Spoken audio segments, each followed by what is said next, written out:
Uh, Hi.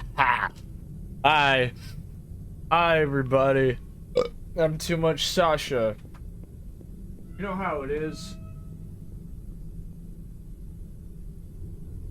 You already know who it is. It's your girl. Fuck. Man.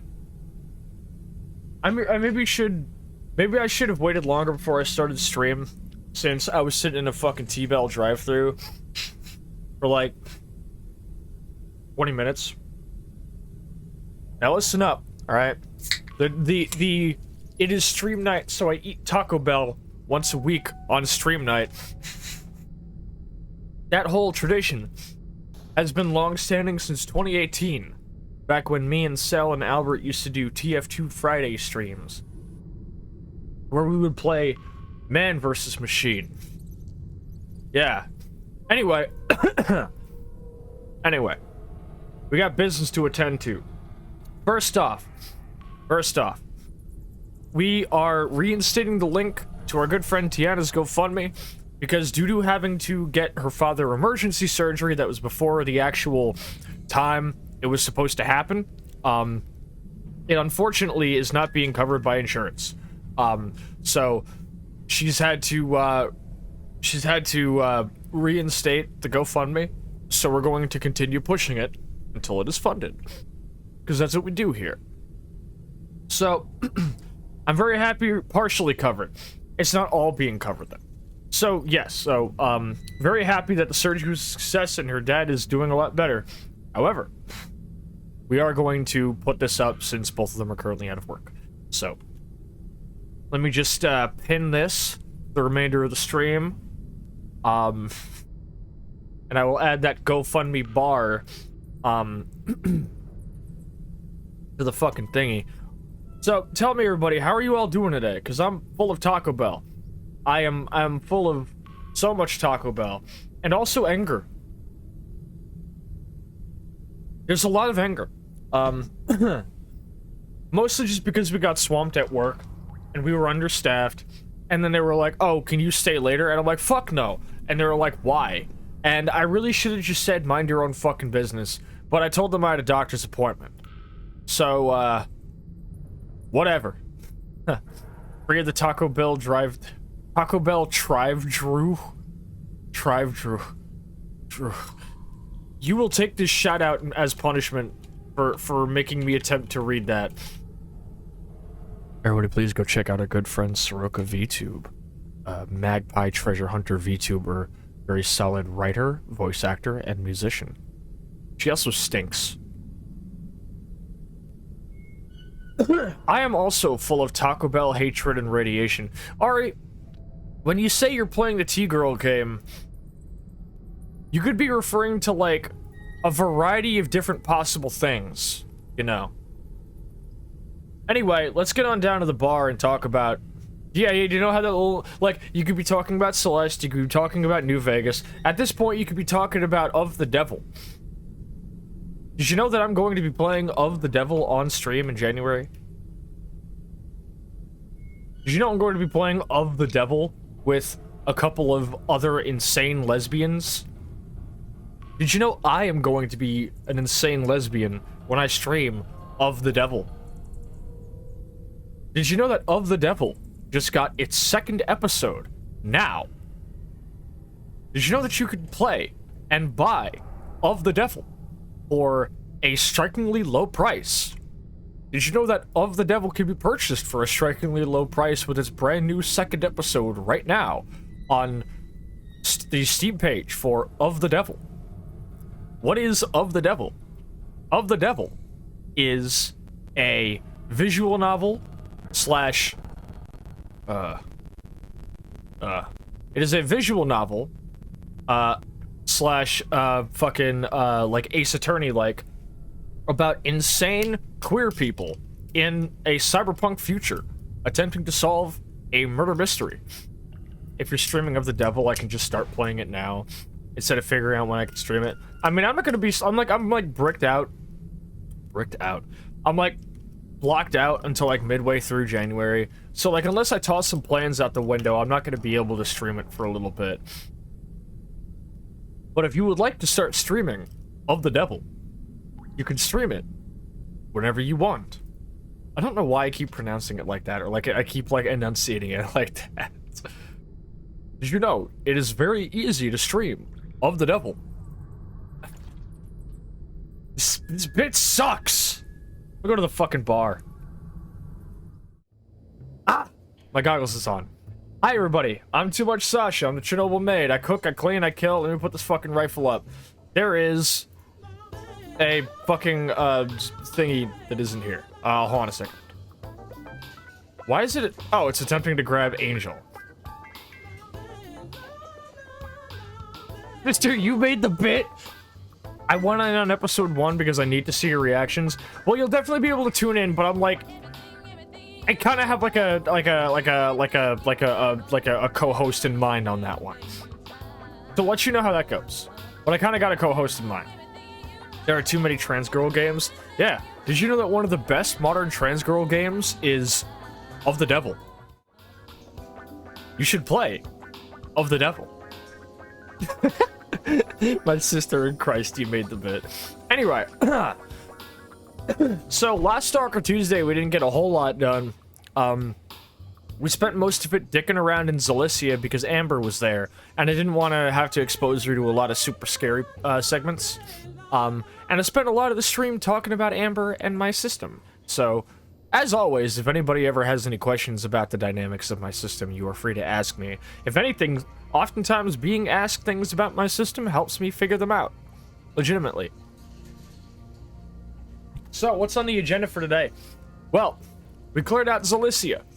Now, all we have to do is, well, we have a story quest with Scar. He wants to meet us by Rostock. I don't know what he's planning. Well, I know what he's planning, but you don't know what he's planning. But I'll tell you this. I am probably going to be spending most of tonight's stream going around treasure hunting, raiding some anomalous areas, and just opening up stashes. Because the cost of the stretch of Circa to everything afterwards, the cost of all of my fucking, like, repair shit has put me in the dirt. I am broke as a motherfucker, so I am now presently going around treasure hunting and finding anything I can sell, so we're going to be doing a lot of geocaching, a lot of artifact hunting, and then we'll see what we can do from there. Because, right now, as it stands, I am broker than a motherfucker who had like 50,000 NFTs a few years ago, and I need to start recouping my costs. System question, do you run Linux, Windows, or Mac? I use Windows 11. Lav said, I've started to hate people referring to the game they are playing as a trans girl game because it's less descriptive than the open world game. Yeah. Dog, at this point, it is presently my goal to ensure that Stalker is described as a trans girl game. Look, alright, sooner or later the Stalker community is gonna have to start acknowledging my existence. I made a goddamn found footage preset that, like, even, like, Grok, like, or not Grok, I think Kreps has told me it's the most creative use of reshade he's ever seen. Okay, between that and being, like, probably one of the biggest Stalker VTubers out there next to Kelly, alright? Okay, now that's not something I agree with. That's not something I agree with because Stalker is a legitimately, like, absolutely illustrious... Well, okay, I know you're doing a bit. No, not that Grok, Soroka. Grok is in the guy who makes, Grok's Balanced Overhaul of Ballistic Systems in Stalker Anomaly. Often abbreviated to G-Boobs. Also Grok who made, the Gamma mod pack. Yeah, kill Soroka with hammers. Anyway, I know you're doing a bit, Amanda, or Tiana, but, I've said it a lot. I've been sometimes told that I, like, am keeping Stalker alive, but I don't really agree with that. Because Stalker has such a, like, complex and, like, deep-running fan base that have been so dedicated for, like, over a decade now. Like, keeping Stalker alive is a team effort. I'm definitely on that team, and I'm definitely pulling my weight. But it is a team effort. So I never really like when people attribute me to, like, keeping Stalker alive. And I was like, on top of that, it doesn't really need my effort, you know? I don't know why, but that Cry Soroka emote is so funny because it literally looks like the capture of Korb. So yeah, I'm gonna be going around looking at stashes and whatever else I can find to see what's on the menu. And that's gonna be it. So look forward to it, fellas. Let's I've already got the game preloaded and everything, and I'm just gonna be digging into my fucking sody. So let's get on into it, shall we? Now, real quick. Okay, what I do have to do though is I do have to put up the browser source FM. Ugga boo, ugga boo goo, ugga, or whatever the fuck that one Cal Style Boys track does. There we go. Splendid. Splendid. Okay. Now put this right underneath the rust overlay. There we go. So now, if you're ever asking, Sascha, what is the current percentage on Amanda's fucking GoFundMe? Here you go. And of course, the link is pinned. So I will be letting everybody know anytime we get raided or when we come back from a BRB state or before we end the stream, hey, give what you can to my homie because she needs it. It's a season of giving. Don't give it to no fucking corporations, alright? Anyway, we got work to attend to. And that work is many. So, quite a Stalker moment. I forgot, Stalker 2 still kind of runs like straight doo-doo ass. So I think I'm packing a Chris Vector, right? Yeah, I am. So, I've got work to do. I got work to do. I have a lot of work to do. Because I've got a lot of shit to drop off, a lot of shit to sell. And the game does not like to run very well whenever I'm doing this because it's Stalker 2 and it's not very well optimized. So, who the fuck is Chris Vector? Oh, hey, I found a fucking ammo box, like, attachment for the PKM. Do I even have one of those? I have multiple RPGs. Why do I have so many RPGs? Also, why the fuck am I carrying an IMI? Oh, right, I was gonna sell this thing. Yeah, like a really, really good, like, cool puzzle stash in, right between, like, Yantar and the vehicle graveyard. Unfortunately, is a fucking, like, IWI caramel. Don't use the IWI caramel. Why? Because it's IWI. I feel like that kind of gets the point across fairly well, no? Tiana was streaming Stalker 2 in the Discord, and that shit looked crisper on her 5090. Well, yeah, because that's a 5090. It's like the absolute best of crypto mining tech. This side of the whatever the fuck. Okay, all right. I'm gonna see what all I can put down on repairing some of my shit, and then we're gonna head back out again and get to do whatever the fuck. Why do I have so many RPGs is the question I ask myself every time I look at my stream library. No, real. That's like me with like survival horror and boomer shooters. At this point, I'm like on the fast track to have played more boomer shooters than Civi. I'm coming for that throne, motherfucker. You know, originally, back when Civi swore off ever playing Stalker because it was, like, too long and too kind of complicated to do, like, a coherent video on it, I was actually planning on making my own Stalker video just to show him up on it. And then that kind of went out the window because then he actually dropped a Stalker video, and I was like, well, you showed me. So I guess I'm gonna have to find some other way to, like, absolutely, like, rip his shit apart. If you would like to help me brainstorm methods of ripping Civi 11's shit apart for no reason other than because it would be really fucking funny, please inquire at the Discord server of the 100 Rats. My body is a machine that turns 50% off into 0 hours played. Real! Hey, look, okay? When I say that I'm blocked out for January, I mean that I bought a ton of fucking games and I plan to play as many of them as I damn well please.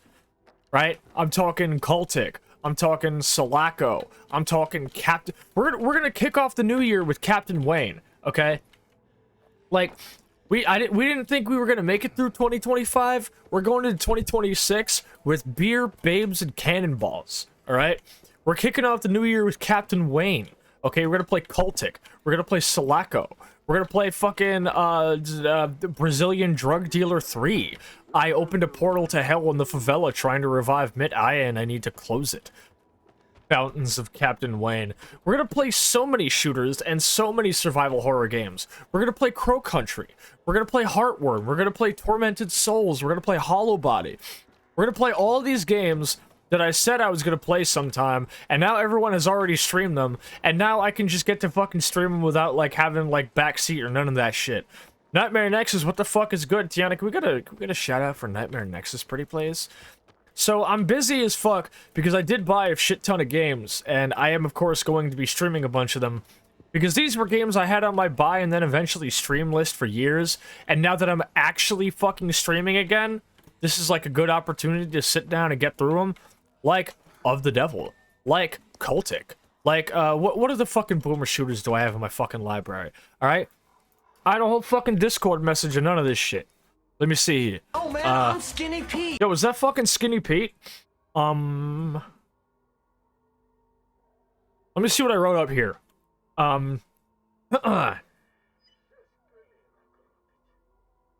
I see we got Forgive Me Father and Forgive Me Father 2, Brazilian Drug Dealer 3, Postal Brain Damage, Warhammer 40k Bolt Gun, Cultic, Turbo Overkill, Sprawl, Crow Country, Heartworm, Hollow Body, Tormented Souls, Conscript.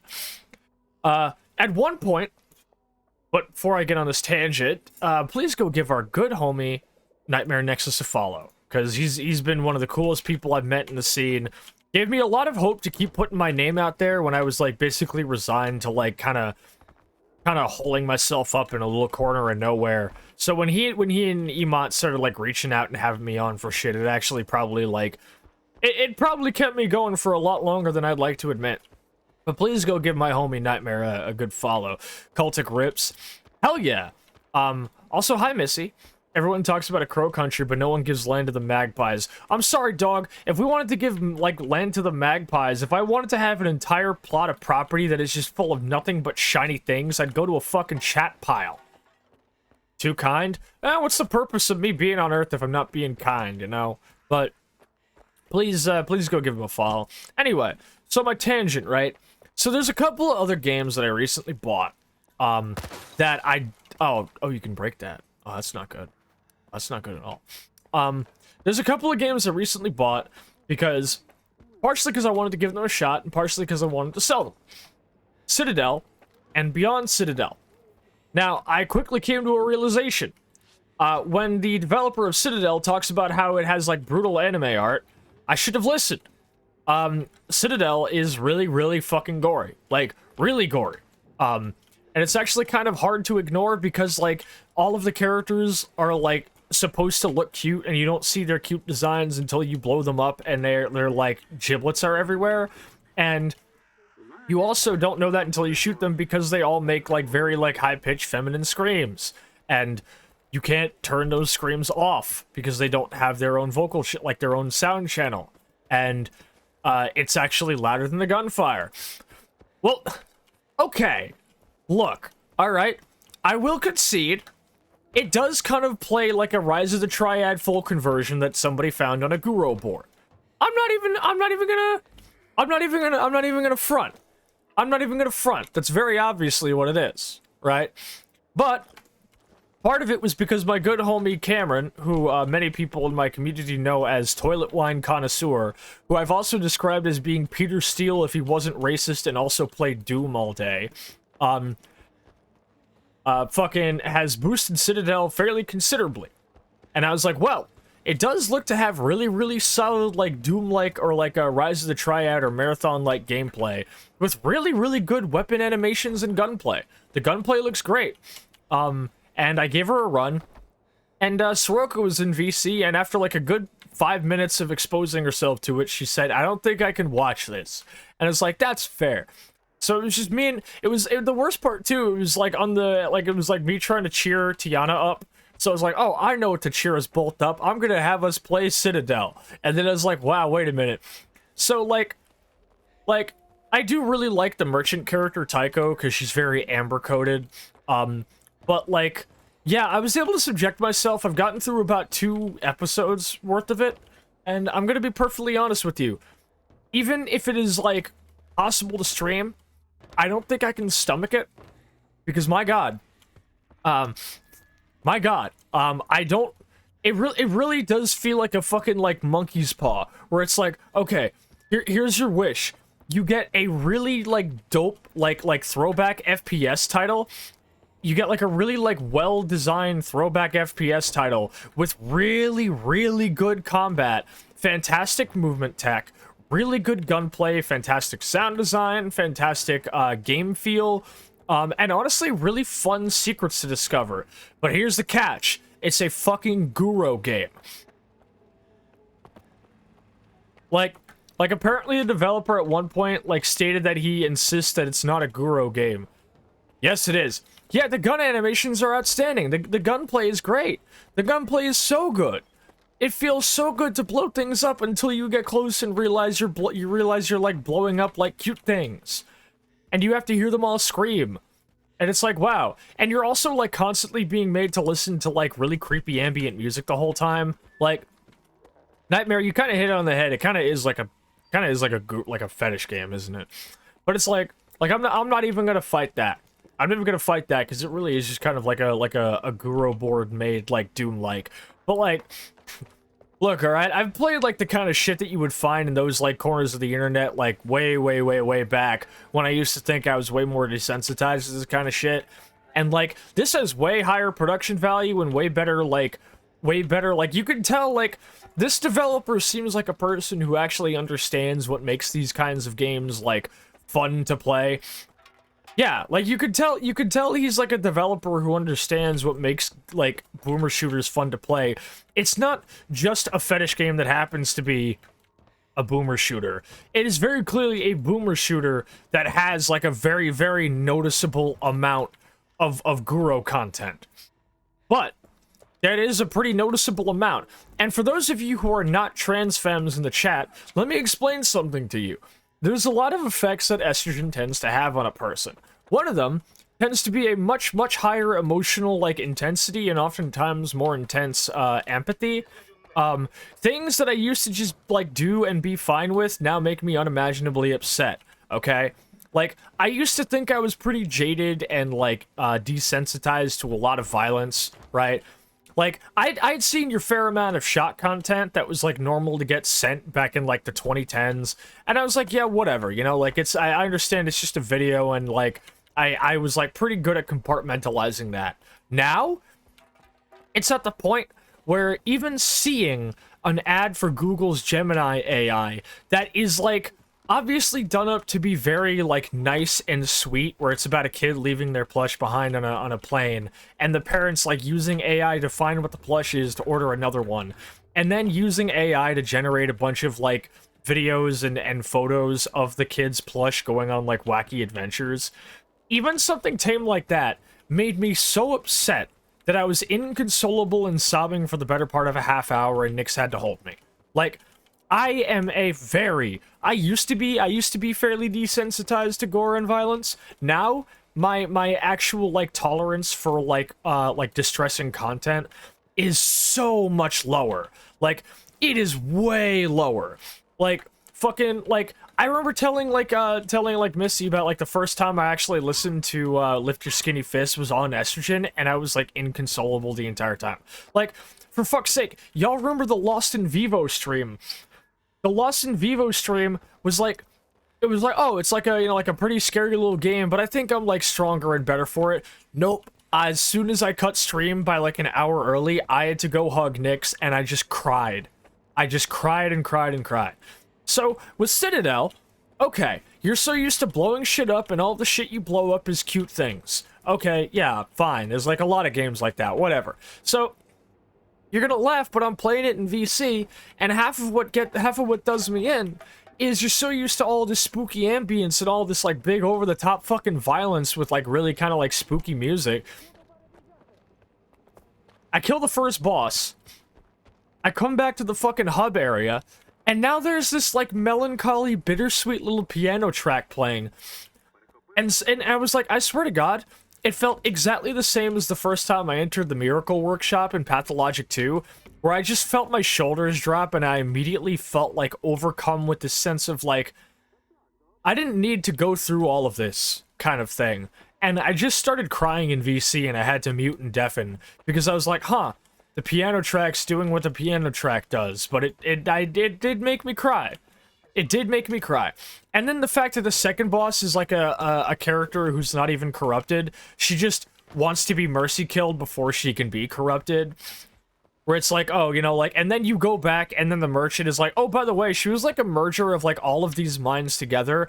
Like, so many people I knew died so they could be added to her, like, overall, like, you know, kind of like combined consciousness. And now her and all of them are gone.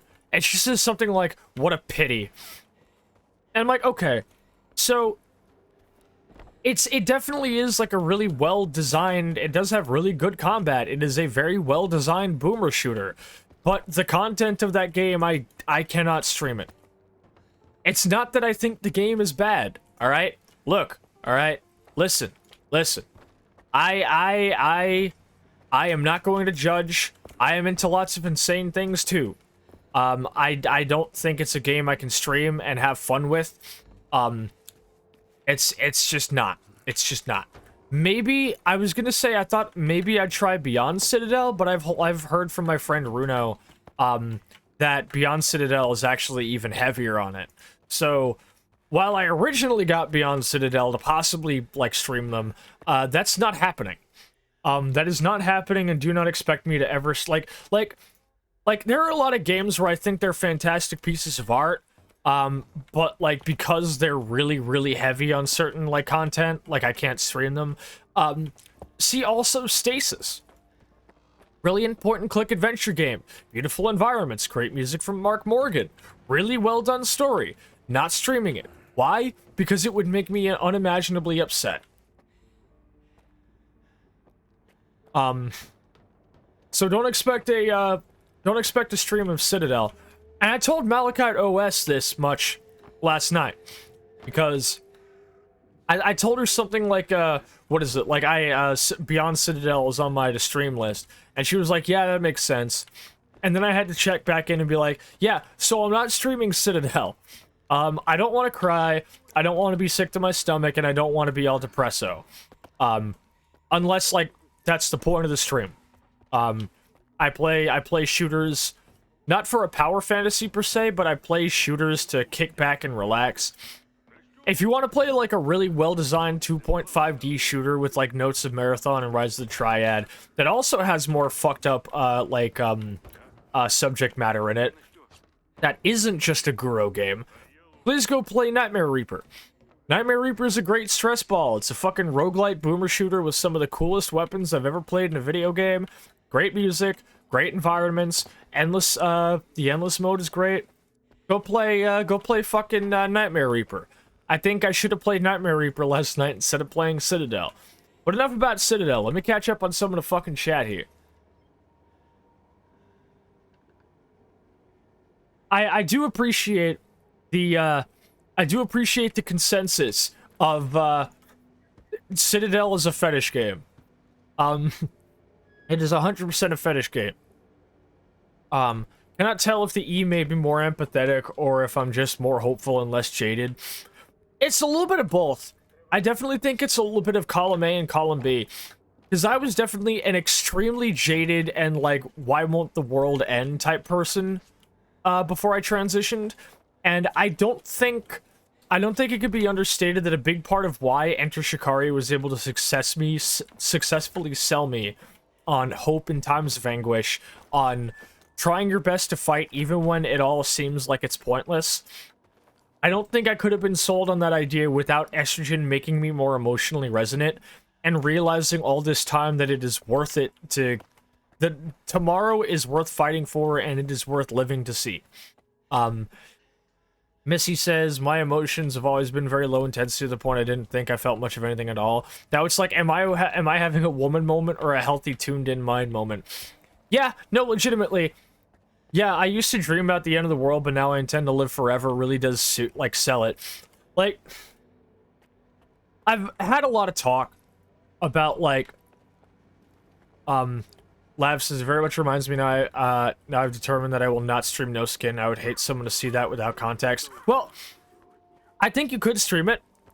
I think you could stream it, but like when I was streaming Silent Hill 2 back in 2022, I made sure to put trigger warnings in the going live tweet. I put them in the title bar of the game, and anytime people rated in or I got a new chatter, I made sure they knew. And I also made sure to shut down any jokes about things, where I was like, okay, do I constantly joke about smoking crack or doing whippets on stream? Yes. Will I allow anybody to come into my stream and make jokes about, quote, Angela Orozco having crackhead energy? No. I will kill you. I will just actually kill you.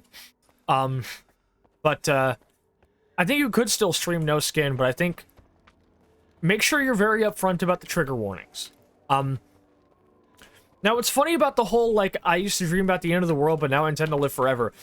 So I've been talking about how much of a role that having Nyx around me has played in helping the world feel a little bit more worth fighting for. And I can almost certifiably give, like, one of the, like, first examples that ever happened. And it was when me and Nyx were on a date in VR chat, right? Because that was how we used to do a lot of our dates before she actually moved in with me. And the whole point of the VR chat thing was I remember us going to a recreation of Miss Kobayashi's apartment from, like, the Dragon Maid anime. And it was, like, something about me sitting there in that room and listening to that music. Oh, don't worry, Tiana, she knows. She, like, talked, like, she asked, like, she, like, ran us down in the TWs when she was, like, asking for advice about whether or not she should stream it. But, so I remember standing with her in that little recreation of Miss Kobayashi's apartment, and suddenly, for the first time in my life, I was no longer interested in living alone in, like, a really rundown apartment and just kind of going in and day out, tired and not speaking to anybody. Suddenly, I actually, like, for the first time in my entire life, was thinking about the idea of growing old with somebody I loved. And it was the most, like, wonderful thing I could possibly imagine, and I was suddenly overcome with the desire to do everything I could to ensure that was a possibility. Like, it really was that simple. Of just like, oh yeah, you know, I'll just live in, like, you know, my own fucking, like, apartment. I'll live in, like, a fucking, like, one bedroom flat. I'll, you know, go to work all the fucking time and basically speak to nobody, and that's it. That's all I need. And then after doing that little stream, I suddenly, like, felt so overcome with emotion that I just started kind of crying. You'll notice this a lot. I'm a big crybaby. I'm a very big crybaby. And so that happened. Then there was that time on Christmas Eve that we spent on, like, a VR chat date, and there was, like, a map playing, like, Christmas music, and it let you, like, bake cookies or whatever. So we did that, and I'm not gonna lie, dog, it was probably one of the most, like, wonderful moments I've ever spent with a person. Because I was just like, I used to think that Christmas was kind of, like, a little bit, like, corny, and I didn't need to get so excited for holiday things. I used to be so jaded about this thing. And now I'm sitting here with you, and I'm, like, actually really excited to make cookies with you on Christmas, and listen to Christmas music, and do all of these things, and read, like, the Polar Express every Christmas Eve, like I always used to do. It's like, you really can't underestimate how much power someone that you love can have to make you want to do things that are wonderful. With how much you could constantly keep, you know, like, trying to, like, talk about how, this was part of why, like, the dichotomy between 80 and Amber is so interesting for me to be living. Where, on one hand, you've got 80, who, you know, I let take over whenever I can't afford to be emotional, and I need to kind of sit back and just, like, kind of, you know, do something. Without, like, thinking too much about it, I need to be completely analytical, and if I let myself be emotional, I will completely fall apart. That is the role that 80 plays, and it has happened to play that role. But, it also meant that it was impossible for me to be in touch with, like, my more mirthful side. I couldn't be sweet or extra loving because I'd suppressed it so hard from whenever I was trying to be disconnected. So I'm very happy that I have one headmate who can front when I need to be disconnected and very blunt and very upfront about things, and I have another headmate who can front whenever I want us to be sweet, whenever I want us to sit down and grab a blahage and just listen to some very comfy music or be a little bit silly and fun and you know, like, it means a lot to me. And I don't know. Just thinking. Never let yourself believe that you're too jaded to do anything. Because that part of you is still there. You just have to do your best to stoke the fires a bit. Constantly torn between wanting to keep a relaxing atmosphere on stream versus showing off something artistic and challenging. So, Soroka. This is actually a line I consistently walk as a VTuber. Because I've realized that I don't belong in horror VTuber spaces. Most horror VTuber spaces are not my thing. Nightmare Nexus and Emot are like kind of like the only people I think I consider as like horror VTubers that I'm like really like identifying with. Honestly, Netta's up there too. But like generally speaking, I don't identify with horror VTuber spaces 90% of the time. Because all of them are like the same like spooky candles overlay with the like the spooky music. Like, okay, how do I put this? A lot of horror VTubers feel very Spirit Halloween to me. And it's why if I stick around you and you're a horror VTuber, it means you're doing it right. If I stick around you and you're a horror VTuber, it means you're doing it right, because 90% of them are like Spirit Halloween motherfuckers. Most horror VTubers aren't horror VTubers. Yeah, exactly. Like, I don't belong in the horror VTuber space. I stream horror games. My VTuber lore takes place within a horror game. Horror is one of my favorite types of media. Yet, I don't really find myself getting a lot of love in the horror VTuber space because I'm a little bit different. Because it could be because I play more shooters, it could be because I'm trans, which, you know, God forbid, but I mean, it's not entirely impossible. But I don't fit in. I just don't fit that vibe. The types of horror games I play tend to be like kind of a little bit more about like me sitting chat down and talking about the thematic implications of their storylines or the histories of their development. All these other cool little factors. But I don't play mascot horror. I don't play like meme trash. I don't play none of that. I play horror games that actually have something to say about what they're about. That's why you're never going to see me play any FNAF title. But mostly because I don't ever want to support Scott Cawthon, because fuck that guy. And also just because I don't like FNAF as a series. I think it's I could probably write an entire essay about why I don't like it. Point being, horror VTubers talking about how incomprehensible they are a very comprehensible big titty anime girl. Yeah, like I don't play mascot horror. I don't play like shit that like just came out and is like way too fucking like oversaturated. I'm not like, I don't wear horror as a costume. Horror is a huge part of what I do and what I love. Yeah, mascot horror did set the horror genre back by years. It continues to do that. It continues to do that because, like, the market for kid-friendly horror continues to absolutely be the worst shit ever. You can have kid-friendly horror, but, like, everyone is doing it wrong. But I don't wear horror like a costume.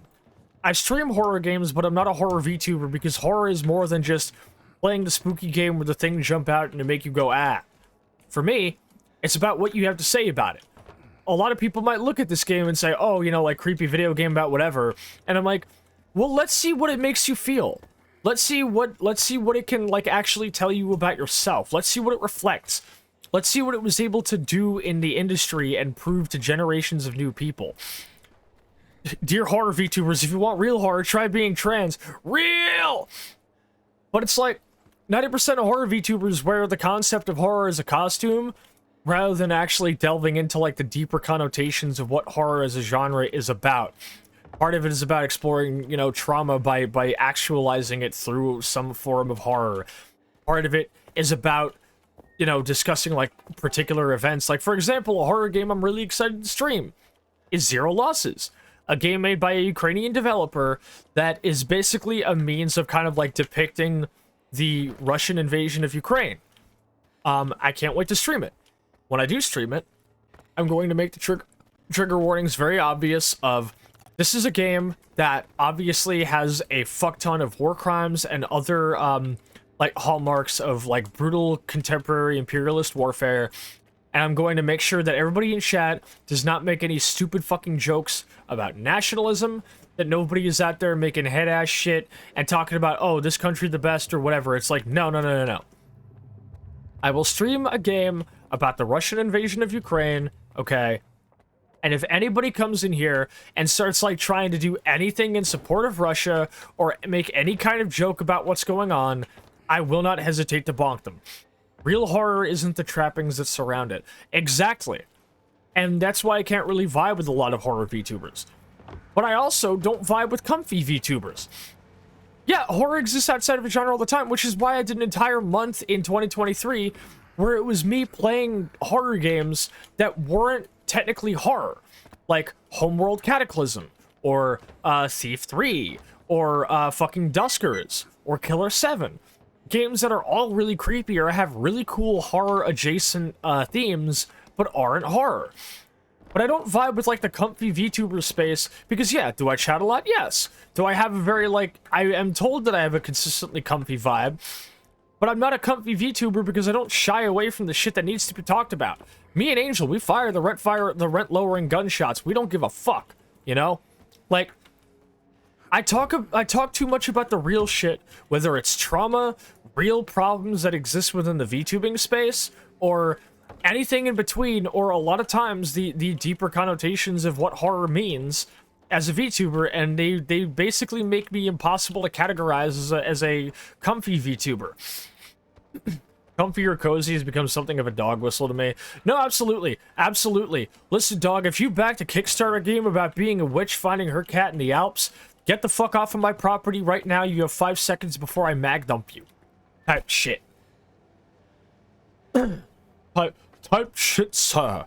So it's like, also, hi, Estelle. So it's like, look, all right, I actually kind of came up with my own tag to categorize myself. You can clown on this all you want, but I hold true to it. Given that I tend to have a slightly more laid-back and chatty vibe than most horror VTubers, but I also talk more about, like, pretty heavy shit than most, like, you know, like, quote-unquote comfy VTubers, I came up with my own moniker. I like to refer to myself as a gloom tuber. So it's like, okay, I'm like laid back, I'm fairly chill, you can expect this to be a safe space where you can kind of kick back and relax and just yap. But we do yap about heavy shit. I give my chat a space to yap about heavy shit. A lot of what we play is interesting. You only play Gloomwood? Yeah, who up glooming they would. Let me read a little here, okay? Let me read a little tweet I posted. I posted a couple of tweet threads about how I feel about being a horror VTuber. And I think you will like this, okay? Oh, too much Sasha. Oh, there's Signalis Yuri on my Twitter timeline. Thank you kindly. I fucking love that. I'm happy you do. So, let's see here. Alright. Here's what I wrote. This is in October of 2023, by the way. I don't quite identify with the general consensus of what horror VTubing is. I feel like my focus is more on a kind of desolate and sometimes somber atmosphere rather than spooky aesthetics and scares. I think I'll call myself a gloom tuber. I don't talk about it much, but I don't watch many horror VTubers. And I sure don't feel like one. I rarely get called one either. I feel like the rundown aesthetic of my presentation combined with my often from the heart delivery creates a vibe that stands apart from horror. Yes, I draw heavily on horror influence with abandoned complexes, the body horror of radiation, my character's violent nature, and bloodthirsty killers waiting in the dark, but I rarely frame it as this is scary or anything to that degree. There's serenity in desolation, beauty in abandonment. I try to play that up whenever I can. There's comedy in horror, and I do like that from time to time, but I don't really find myself interested in incorporating it as much as my contemporaries. I wrote, imagine an empty field. A building looms in the distance, but you can't discern its purpose. A corpse lays face down in the grass, only barely hidden in the underbrush. Wind blows in your ears, and somewhere you hear the intro of Vanderlyle Crybaby Geeks by The National. That's my vibe. At one point, if I remember correctly, Let me see here. Here we go. And there's another part. When I describe myself as a gloom tuber, unless as a horror VTuber, primarily because of the more downtrodden atmosphere, I try to refrain from using the word sad. It's not that my streams carry a somber vibe because of self-pity or depression, but it's quite the opposite. Look at the atmosphere of my streams. The distorted, spacey folk music, the fuzzy analog footage of stalker activity, my mannerisms and language, and think of it as a great horror has already happened and we're simply giving it the reverence and respect that it deserves. A preoccupation with death weaves itself in and out of my work. Not just my own, though being a merc in the Chernobyl zone is bound to bring that around like a bad habit. I do use elements of horror, but this horror is about loss. Of life, of body, and of mind. And all loss is sad. So the whole point that I'm trying to get to is I like calling myself a gloom tuber, because when you strike up this balance of being, like, focused on, like, horror, but also talking about the emotional importance of finding time to grieve when you're in that horror, you do tend to have kind of a dour vibe. You do tend to be a little bit more on kind of like the glum side. I like calling myself a gloom tuber. At one point, I've expressed to Soroka and many other people that I don't view myself as a person who's that profound. I'm not that traveled. I'm not that wise. I'm just sad. I'm just kind of a sad person. And when you're sad, you think a lot about things. You're sad, you think about a lot of things, and you think about what a lot of things mean to you and your emotions. So I'm happy to be a little bit more on the sad side, because it means I think more about the kinds of shit that a lot of people don't tend to think about or give any presence to when they stream things, you know? Anybody can stream, like, a horror game, but how many people are going to talk about, like, how many people who played, you know, myhouse.wad had that same experience I did, where they sat in the middle of, like, the liminal concrete area and considered the fact that even though they accidentally shot the dog, it still ran up to them and wanted to sit in front of them. How many of them listened to that music and remembered that time they had to walk up to a friend's casket before they graduated high school and had to say, "I'm sorry I wasn't there for you when you needed me"? How many people who stream games like that do that? How many people have streamed Signalis and think more about really, really what it means to be a queer person in an era where even just your very existence is rapidly being illegalized, right? How many people play Resident Evil 7 and think about the implications that this horrible, you know, monster just wanted to be loved by a family? You don't get that unless you approach horror with a more emotional kind of context. And when you approach horror with an emotional context, it is easy to get a little bit glum. And that's why I like calling myself a gloom tuber. So to get to the fucking point of it all, Soroka, I think you should do your best to strike a balance, because I think you can still be comfy and still show people art that is a little bit more challenging. Show people art that is a little bit more about things that are kind of hard to interface with for 90% of people who come in for a cozy vibe. Because the whole point of coziness is you don't want to be challenged. So you try your best to have a comforting and welcoming and safe vibe. But you also do want to showcase pieces of art that are a little bit more on the challenging side and are oftentimes a little bit more hard to interface with because they tend to be about particularly triggering subject matter.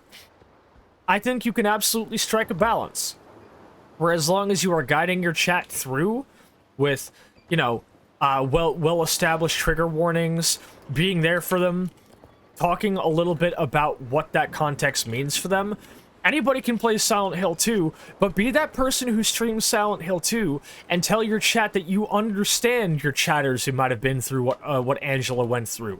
Tell your chatters that you understand the ones among them who have been through what, say, Eddie went through. You know? Be the person who streams a game like, say, Lost in Vivo, and say, for those of you who have been through this and you are still here, I'm happy you're in my chat and I'm happy we get to share this together. That is what I play horror for. I don't play it to scream. I don't play it to get jump scared. I don't play it to go, ooh, spooky, disturbing thing. I play it to be presented with real, terrifying scenarios that many people I know have lived through. And I play them to sit down and have quite a little healing session where we all sit together by the campfire and I say, hey, look, this may be a game, and this may be a character in a game, but this character in this game has gone through a thing that a lot of you have been through, and I know you have, and I want you to know that I'm here with you. And I want you to know that no matter how much it might seem difficult to get to the next day, the sky out there looks beautiful tonight, and it'll still look beautiful tomorrow and the day after that. And it's worth getting to see it. And I'm happy you were here and we got to sit down and discuss this with each other. As people. Because if we can't talk about it, if we can't play a horror game, and we have to fucking clam up about the subject matter, then, like, what the fuck is the point of, like, somebody making an entire game for the purpose of being a discussion piece for this type of subject matter? Would Yuri Stern and Rose Engine have made Signalis if they didn't want anybody to stream it and talk about their own experiences of being persecuted for being queer? Would MyHouse.wad's creator have made MyHouse.wad if he didn't want people to talk about grief and being like a closeted gay? Would any of these people have made these types of art if they didn't want these parts to be talked about?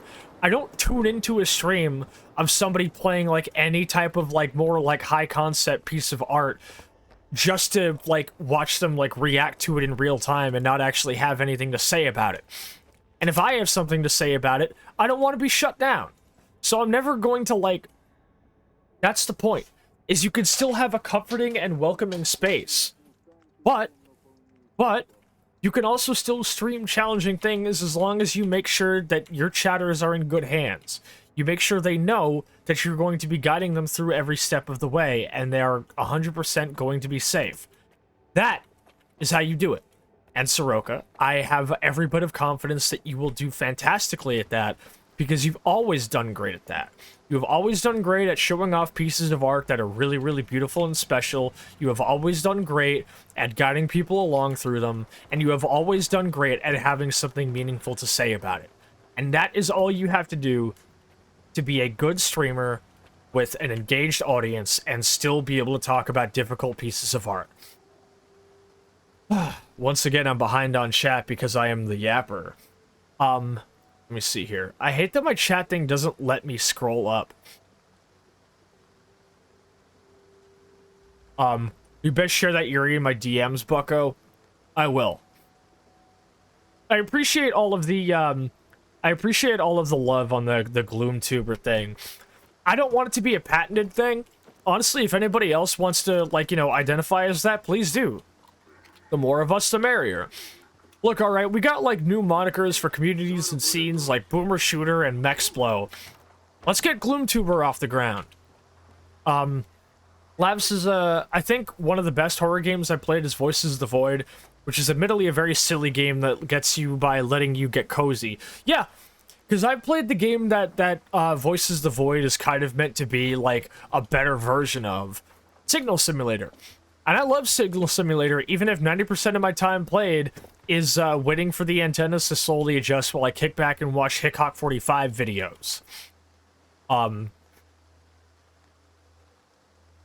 me read these things that Missy said. While it was a game I immensely enjoyed, I feel like I Was a Teenage Exocolonist loses a bit of its bite in the latter half of the game when it really should have doubled down on the impressive struggle it throws you into halfway through.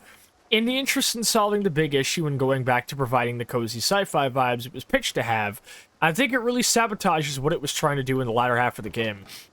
This is fair. I do want to check it out sometime. You can't have a cozy vibe and criticize fascism at the same time. Ding, ding, ding, ding, ding, we have a fucking winner. No, absolutely. Absolutely, you cannot have a cozy game. And it's why all cozy games happen to be about absolutely fucking nothing. Except for Stardew Valley. A dude gets divorced and tries to off himself in that game. Stardew Valley's good. Replayed Signalis after I lost my wife. Yeah, I couldn't have played it after that kind of situation, dog. I'm gonna be real, I couldn't have done it. Never finished My House at WAD. I spent 3 hours just wandering, not to solve, but just to see. That's fair. I had a fucking dedicated guide with me to bring me through myhouse.wad. I appreciated that she noticed when I was starting to, like, get really, really emotional and she cared and checked in on me. My goal of being a bartender VTuber is not to just be a VTuber that promotes drinking or a fetish of the profession. I want to embody how I see a bartender, an ear to listen to you, and a person keeping a place safe for people to stay. Because I see so many bartender VTubers that do nothing to be a bartender. Abso-fucking-lutely. Say it louder. Please. Please.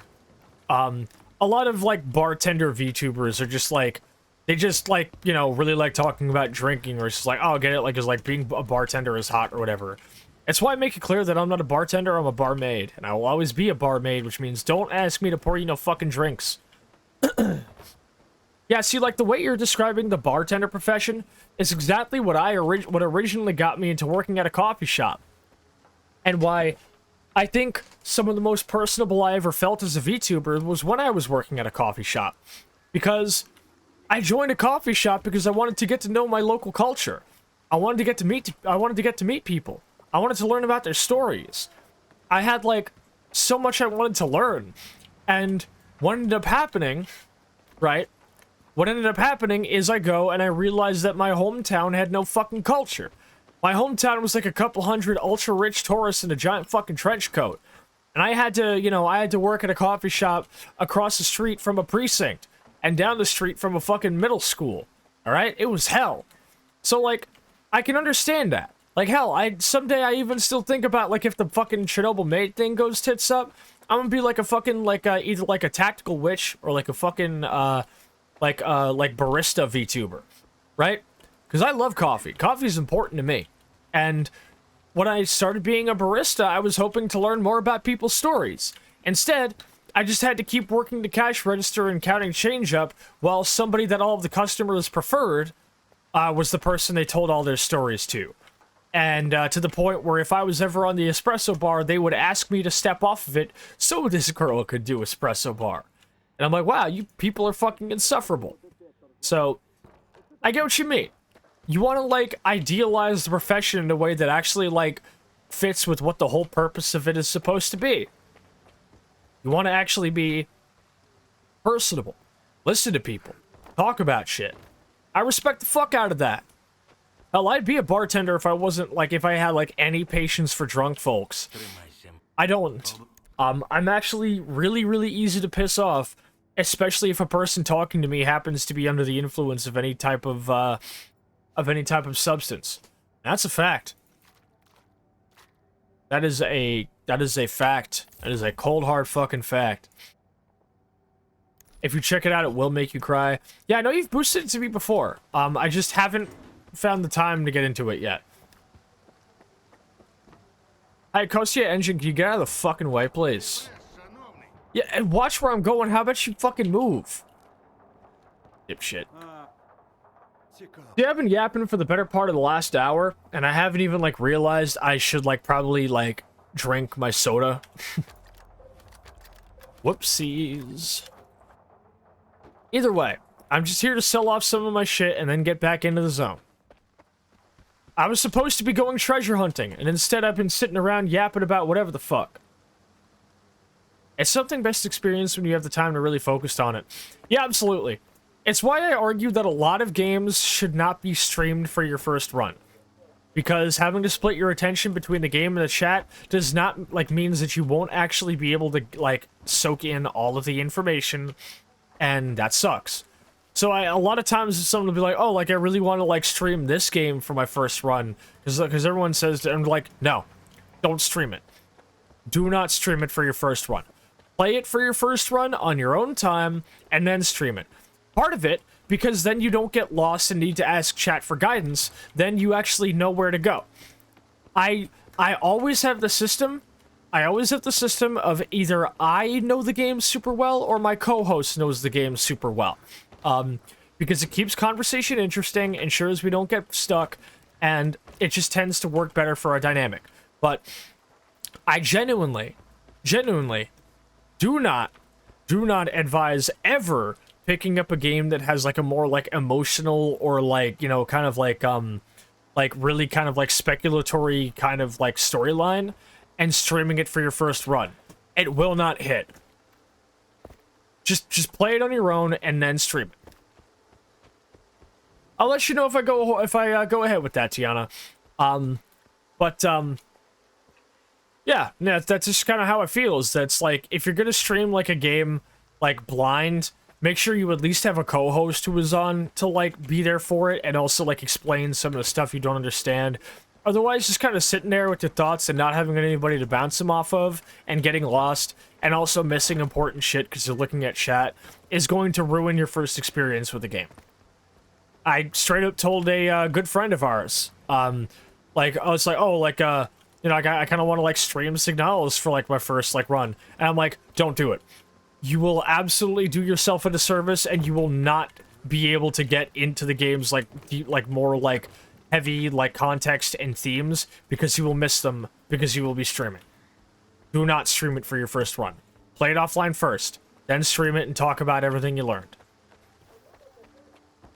Depends on the kind of game. Yeah, absolutely. Lav says, I used to, when I had more money, would hang out around bars and just vibe, and that's where I get my kind of vibes of a bar from. And what I hate being in so many bartender VTuber spaces is just like, either nothing more than a hot aesthetic or someone using it for their pet play fetish. Ah, see, even as a person with a very, very, very, very, very, large pet play thing, no.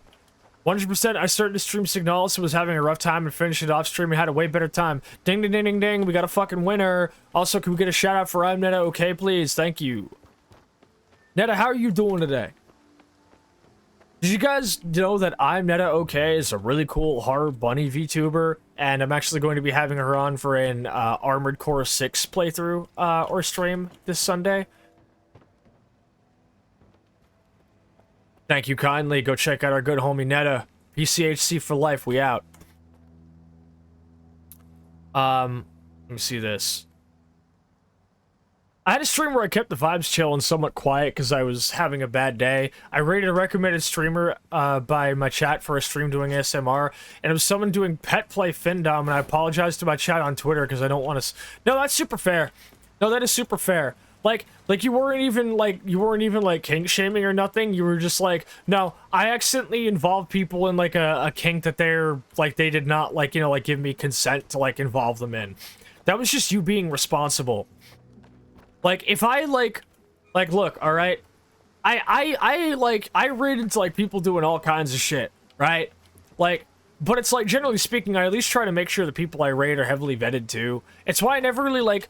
A lot of people prefer to raid into people they never met before. I tend to always raid into the person on my, like, in my circle who has the lowest amount of viewers at that moment, so I can, like, give them a nice big boost and kind of, like, send everybody on down to someone who needs it kind of thing. You know? It's kind of like that. I don't really, like, raid blind or raid randoms anymore. I just don't.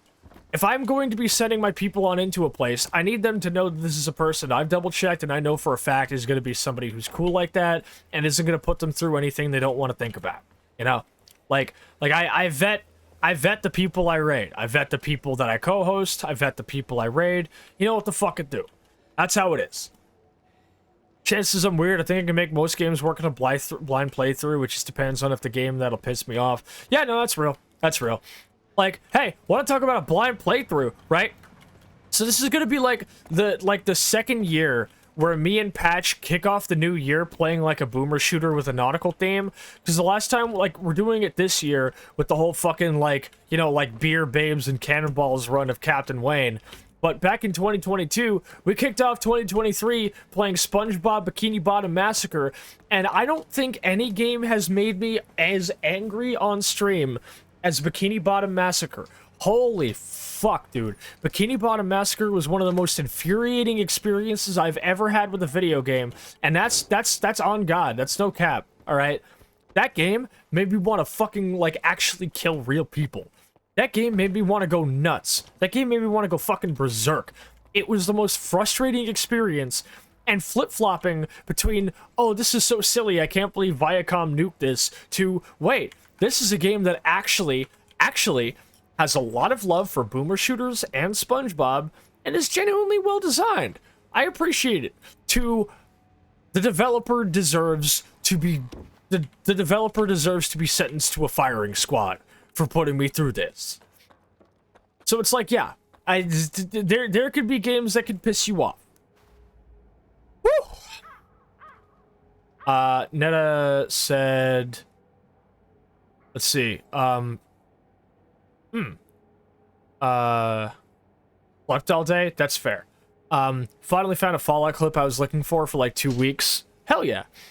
And Stars in Time is an incredibly emotional game, but I feel like it does a good enough job at explaining to the player without being annoying or heavy-handed that it kind of works as a first-time on-stream game. But having someone with you to help tell you where to go is necessary, since you might get lost for hours exploring. Yeah, that's fair. I will give that game a try sometime. I think I will probably just play it on my own, though. Or with you showing it to me, Estelle. Lav says I'm streaming in Stars in Time at some point after I play it. The game has already fucked me up in Act 2. Oh, lovely. Jacob Geller made time loops 100 times cooler and more horrific to me, and I can't thank him enough for it. No, real. Netta said this is a hard thing with being a horror streamer is, yeah, I gotta play mostly blind, but then stuff like Amnesia, I'm running around not knowing what I'm doing for half the stream runtime. Yeah, as a person who's like one of my favorite horror games of all time and one of my favorite like Lovecraftian horror pieces of all time is Amnesia: The Dark Descent, I'm not gonna lie, dog, there are some puzzles in Amnesia: The Dark Descent that are like fucking ridiculous, right? Like that whole elevator puzzle. Not to mention, like, the fact that the game wants you to solve puzzles while there are also bad dudes. Like, for fuck's sake, at least Penumbra Overture had the common, like, courtesy to not let me be attacked by dogs while I was doing the Morse code puzzle. Woo! I will let you know when I want to get to it, Estelle, because I'm definitely very busy. I'm so tired of horror games that make you helpless. Amnesia had a good excuse to do it. Amnesia and Soma. God, Soma's so fucking good. Soma is so fucking good. Play Soma. I gave up on Rebirth. I gave up on Rebirth because it was fucking stupid. I gave up on Rebirth because half of the fun of Amnesia: The Dark Descent and half of why it, like, landed really well as a piece of Lovecraftian horror was that you only really heard about what was going on with the orbs and everything else. It was all implicit.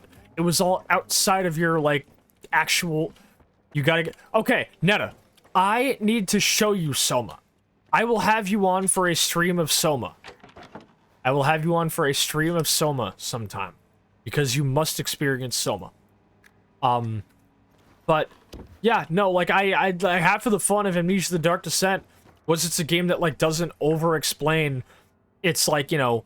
like, what it's about, and, like, all of, like, the spooky, cool world that it creates is, like, you know... It's almost entirely just implicit. It's like, you hear about it, you hear about what it probably looks like, but you don't actually get to, like, you know, like, see it. Because you don't have to.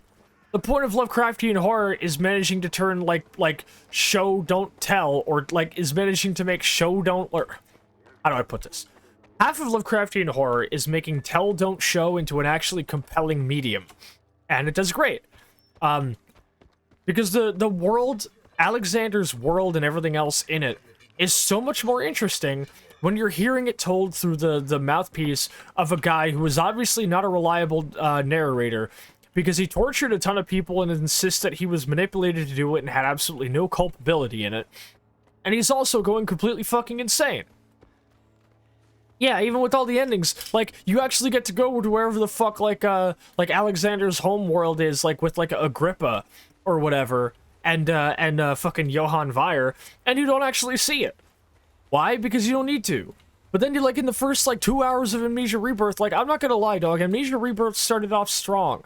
It started off really strong with the whole match system, with the, like, immersive, like HUD and everything, with, like, even just, like, the plane crash, like, crashing a plane in the desert. Really, really cool fucking start off to a horror game. And it's all just about how it's like, damn, like, it makes sense to go into a desert ruin, because a desert ruin is where you're not gonna cook alive in the fucking sun. Like, Amnesia Rebirth had so much going for it. And then as soon as I get sent to the first, like, the entire, like, fortress slash, like, little Bastille segment, outstanding. Outstanding. So much of it is me going, well, I'm wandering around in the courtyard and everything's fine. Wander around the courtyard, everything's fine. And then it's like, as soon as you actually go into the walls, you get overwhelmed with the sense of, like, something is wrong. I'm going to run into something fucking horrible here. It's compelling. It's great. And then you see they send you to the fucking, like, orb world or whatever, and I'm like, this is stupid. This is so fucking stupid. You have shown your hand.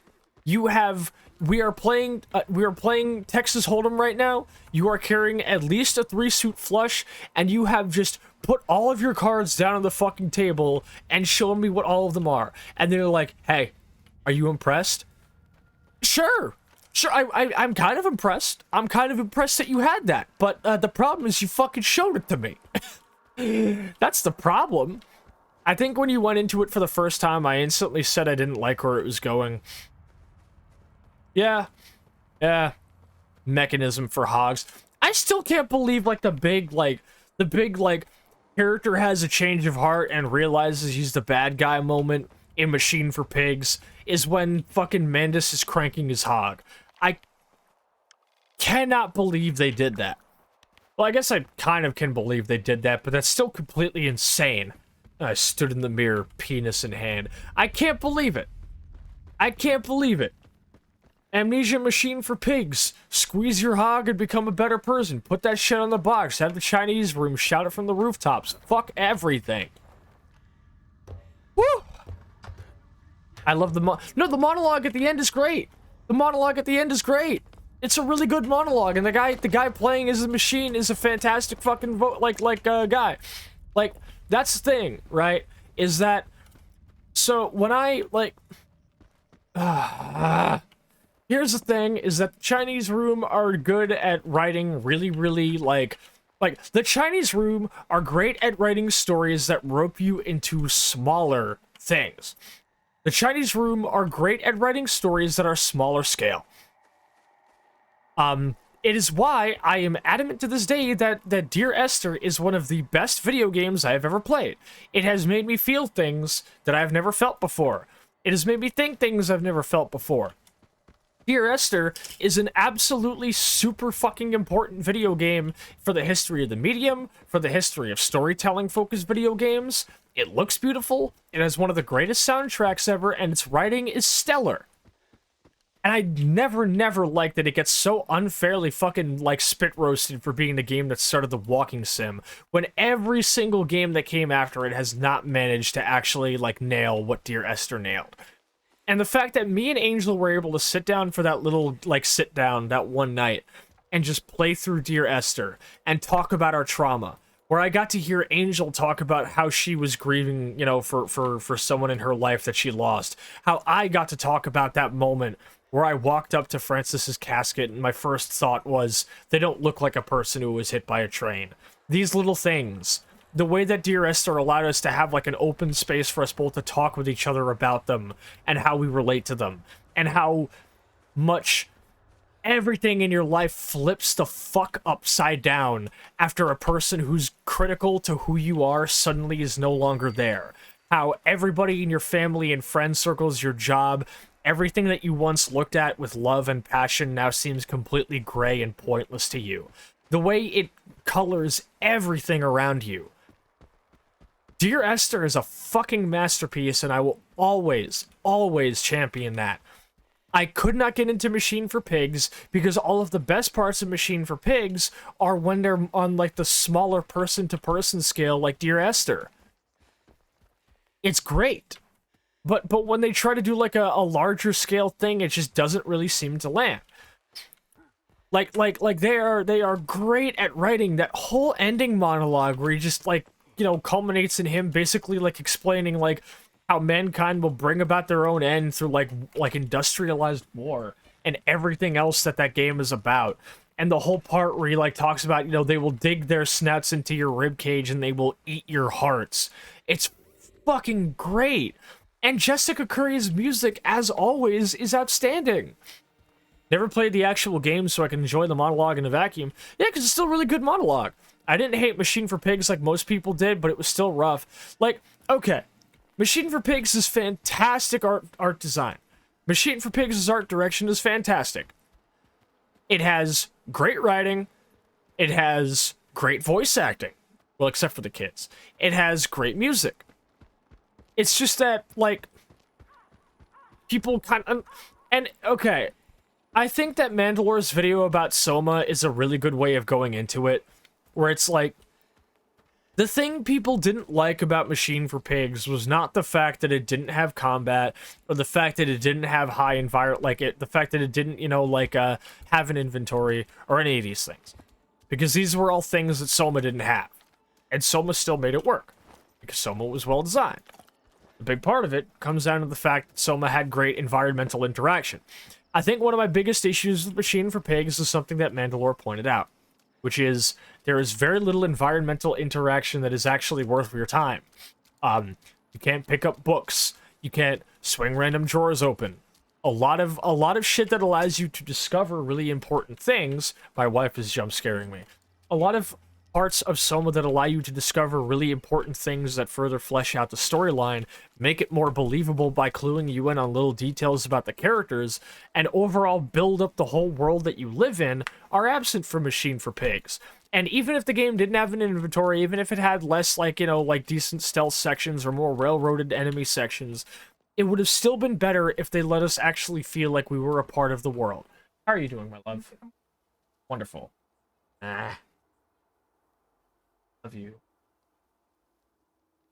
Okay, see you soon, hon. Wife jump scare. Yeah, at least it's not like that one time she jump scared me and then Ocean and Soroka made fun of me about it forever.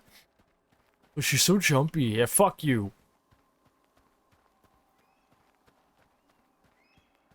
Amnesia, a device for swine.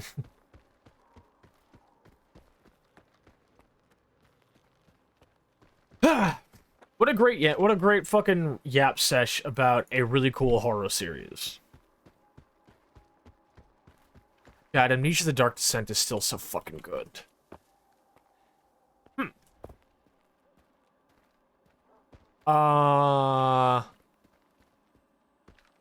Curious.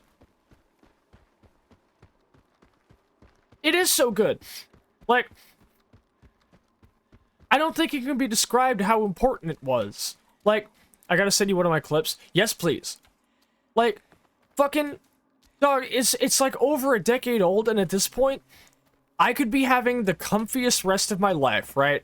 I'm talking, like, plushies, double Sanrio blankets, like rainstorm noise and like my star projector. I could be having the comfiest sleep of my life. You walk into my room and you play the fucking Amnesia, Dark Descent, like, enemy has spotted you sound effect. I will immediately spring out of bed, go grab my fucking crowbar, and probably accidentally bash your skull in out of terror. Like, actually. Like, the fucking whole, like, the sanity system is so good. The part where, like, you see all of, like, the people who are, like, tortured, and you, like, hear that fucking, like, church bell ringing and ringing and ringing, and, like, everything about it, like, from its story to what a fantastically established complex character Daniel is, where you could tell he's a guy who's still very much like a blame shifter, but, like, for fuck's sake, it's a great game when you get to that kind of point where it feels like the ending where you allow yourself to be killed by the shadow feels like the better ending to have. It feels like the ending that feels right. Like, it's such a good game, and the scares and subject matter in it are expertly approached. I've written fan fiction about Amnesia: The Dark Descent. I've made music inspired by it. I've made fan art of it. Some of my first attempts at being like a YouTuber were me doing like Amnesia custom stories videos. Remember The Dark Room? Remember the one that just puts the neon cat on the brute? Remember that? I played it. You want to know who's been like in the fucking trenches of Amnesia, right?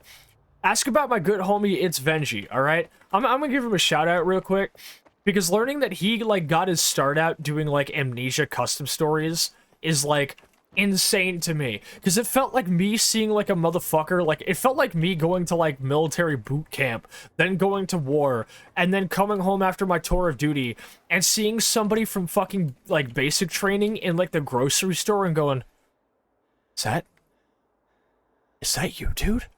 Like the fact that Venji and I both started out in the fucking trenches of Amnesia back in like the early 2010s was like such a dope ass fucking moment. I absolutely love Venji. We were actually gonna stream Amnesia Rebirth back in 2023 before everything went tits up with my setup. He is also absurdly fun to play COD with because he has a fucking soundboard and I just like talk tons of shit. So I will just say some shit that doesn't even actually sound like that much of a zinger, and he'll play a fucking like a gong sound effect or whatever, or like it's like somebody else will try and slap back at me and he'll just play like a boo sound. Like, we are absolutely fucking insufferable when we play games together. And it's great. I fucking love Venji. And if you like really cool content, a motherfucker who's one of the funniest and nicest people I've ever met in my entire life, and he's great, and he has like a lot of knowledge about Amnesia, go check out my good homie Venji. He's fucking dope as shit. We love him. Still gotta play the bunker. I also still have to play the bunker. I've heard good things about the bunker. I don't think this leads anywhere. I've heard many good things about the bunker. I'm not sure I'm gonna play the bunker, because I'm gonna keep it 100 with you, dog. I think after Machine for Pigs and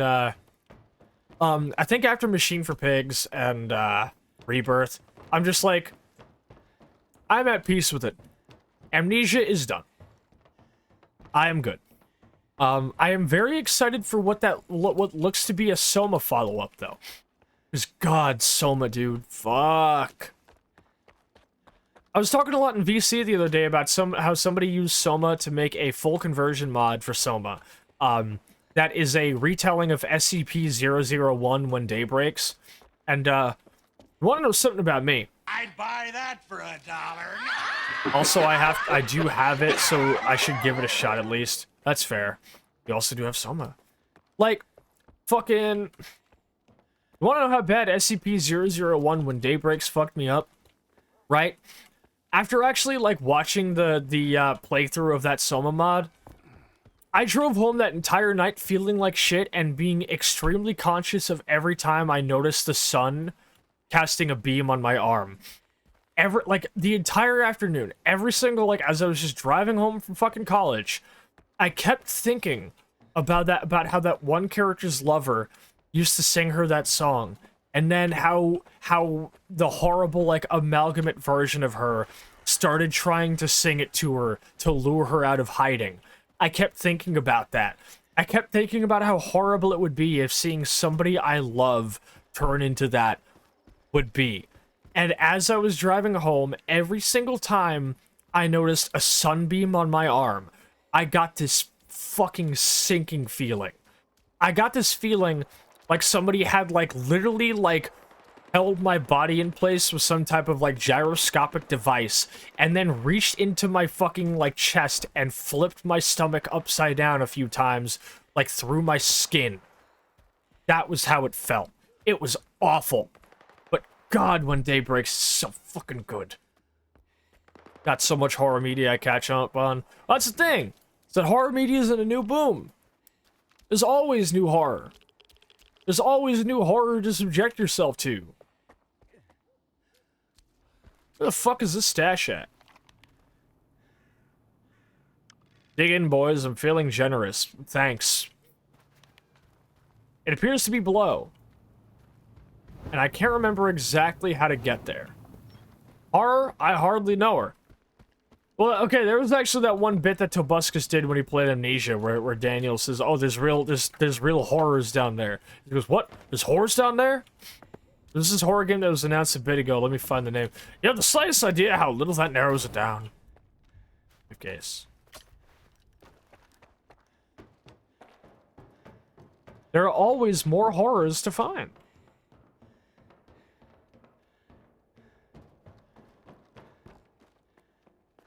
What happened to Tobuscus again? Didn't he get, like, outed as a piece of shit? And please tell me there's not another controller down here. I'm gonna flip my shit. Huh. This guy wasn't here when I came down here for that mission. Wow. This stash is absolutely fucking nothing in it. He went turbo. Oh! Thank you for the canteen sip, my darling. I also forgot to take one for labs, so,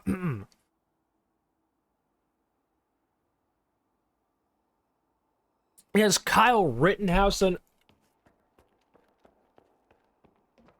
Jesus fucking dog. Aside from like their like insane like everybody should own a gun type of like rhetoric, I think it was like if it wasn't for that, it would have been way more telling to me like that the entire right wing decided it was like going to make them appear personable to platform an actual mass shooter. What the fuck are they thinking? That man was foundational in my childhood. Listen, dog, I'm like, how many when it comes to, like, people I grew up watching being pieces of shit, alright? Because I used to watch a fuck ton of PewDiePie, because he was one of my favorite YouTubers back in, like, I want to say, like, 2011 and 2012. I used to fall asleep watching his, like, Penumbra playthrough. I used to really like Tobuscus's Minecraft, and his fucking, what is it, like, Amnesia playthroughs, alright?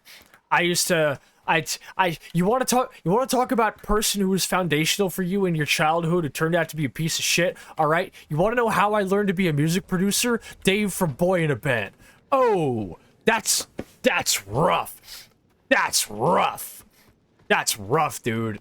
Yeah, I learned how to use the piece of, like, production software that I use the most. Well, next to Ableton. Most of my hip-hop beats are produced in Ableton, but I do make a lot of ambient in Reason. And I used to also make a lot of drum and bass and neurofunk in Reason. And the guy who taught me how to use Reason was Dave, from all of his, like, 7-day song tutorials. I learned so much about music production from Dave from Boy in a Band. And I was like, what the fuck are you doing? Like, how the fuck did I not see all of this? This is ridiculous. This is fucking insane. Like, what is your problem, bro? Yeah, you certainly weren't taught the laws of the country you're in, because you can't stop breaking them. Cryotic. Oh, yeah, I remember watching the June the King video about Cryotic. And it sucks, because, like, I remember, because, like, I used to really, really like Kryken. And Kryken used to hang out with Cryotic. I'm so happy Kryken didn't turn out to be a piece of shit. Also, is Uberhex or Nova still cool? Is Uberhex or Nova still cool? Because I used to watch the shit. I remember thinking EDP445 was funny. He was. For a time. For a time. I do like that Markiplier has a shit ton of integrity. I do appreciate that he has a shit ton of integrity. I'm a black metal fan. Like, 60% of my influences are terrible people. No, that's fair. That's fair. Hey everybody, my favorite Static X album, the guitars were done by a guy who kidnapped a girl. In here, it's fuck Trip Eisen for life. Haven't heard anything bad about James after Cow Chop dissolved, at least. Here I am watching Linkara and Red Letter Media. I don't even know who half these people are. Linkara had a brush with the bullet after all of the Lightbringer comics came up. But then, like, that kind of didn't really go anywhere because people remembered he was, like, fucking young as shit when he made those. And those were, like, years and, like, over a decade ago. Happy Markiplier still has remained good and not went down any of the... It's kind of insane. Like, you can tell that if nothing else, Markiplier appears to be a person who actually has, like, a degree of, like... Like, you can tell Markiplier has, like, an actual, like, support network and he has friends that keep him grounded. And, like, he's a well-adjusted person. You'd be surprised how much of a difference that makes. I'd say he's one of the only huge YouTubers that actually has any degree of integrity.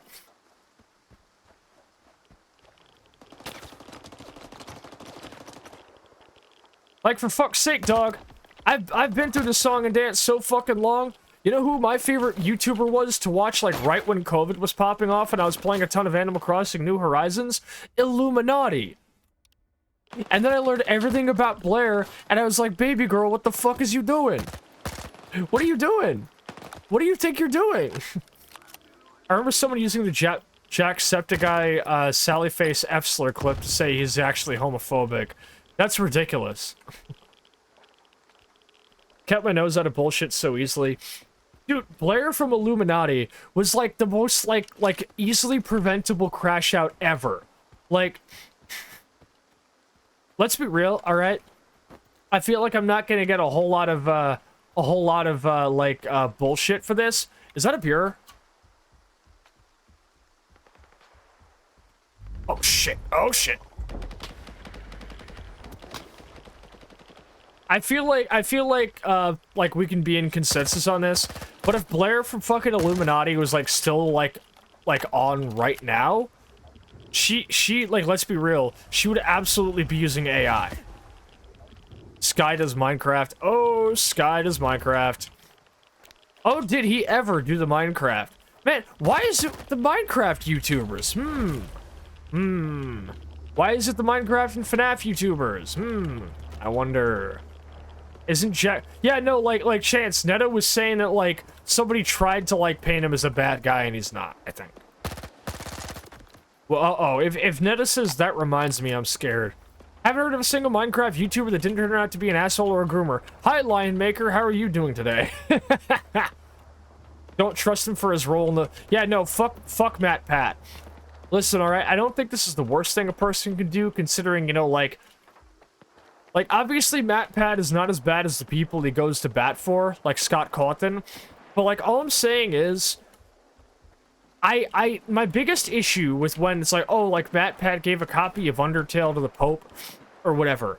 And I'm like, okay, listen up, you dumb motherfuckers. The problem I had was not that Matt Pat gave a copy of Undertale to the Pope. It was that he said that video gamers experience a similar form of stigma to Islamic people. He said that the ways people treat gamers is like equivalent to Islamophobia. And I was like, what the fuck are you talking about, bro? What? Who says that shit? Like, I was like, okay, that's actually fucking embarrassing. And the fact that he said it to the Pope. And yeah, I am also gamerphobic. Wait, there's another beer? Whoa. Yeah, of course the enemy's close. He's right fucking in there. Oh shit, my pistol. Anyways, hi Angle, how are you doing tonight? I think Netta's trying to fetch me something. Hey, you idiots, you can't shoot him. Evidently, neither can I.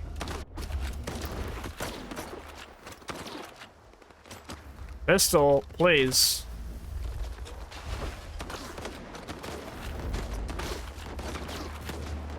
This guy sucks. The guy's name is Pirog? Like Pirogi? How many fucking Piros are there? There's like fucking 3 of these dudes.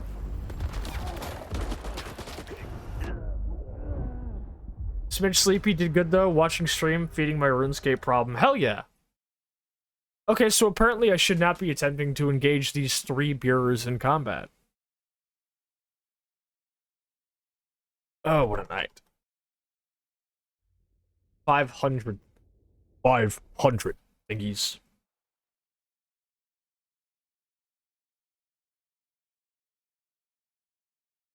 I don't know how to spell their names.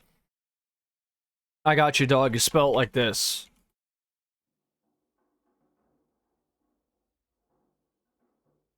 Oh, I'm back in the fucking building again?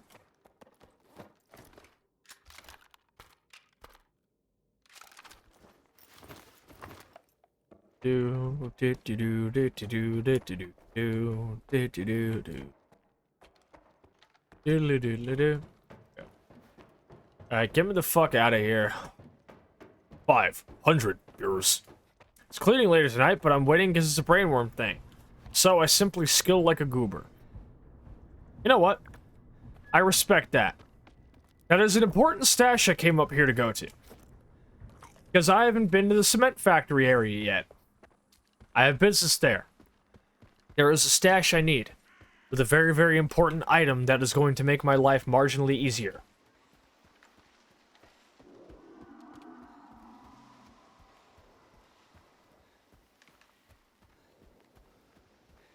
I used to watch so much of a YouTuber called Sunday, and it's so sad finding out everything, but also seeing stuff he kind of did. I was too young to realize it. Yeah. I don't think I'm aware of who this YouTuber is, but... Well, it's YouTube. I can imagine. So let me show you all some of my favorite little sightseeing places in Stalker. Because two of them are very close together. Check this shit out.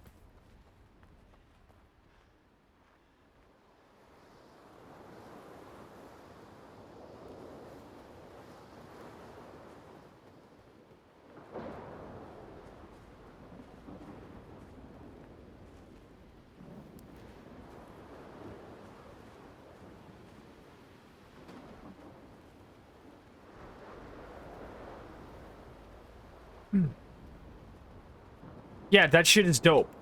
I love that.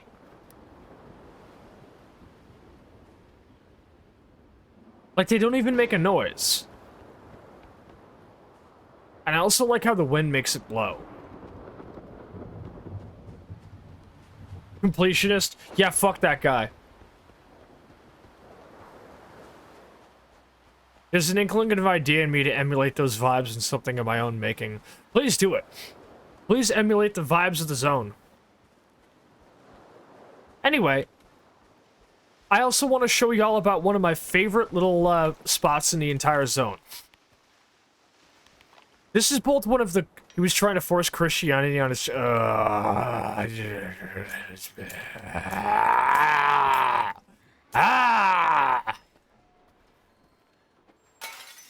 Bitch. So let me show you all the cage.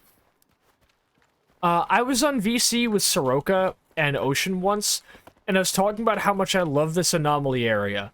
I think Soroka responded with something along the lines of, yeah, you would like your cage, puppy. To which I said, what the fuck? Oh, hey, there she is in chat right now. Oswald Sukamika Abwe. There she go right there. Anyway. Wait. Got him. Hey, what's up, Dorothy? And also, welcome back, Sorka. So, here's the thing, right? The cage is both one of the coolest anomalies in the entire game, and also probably one of the best smoke spots in the entire game.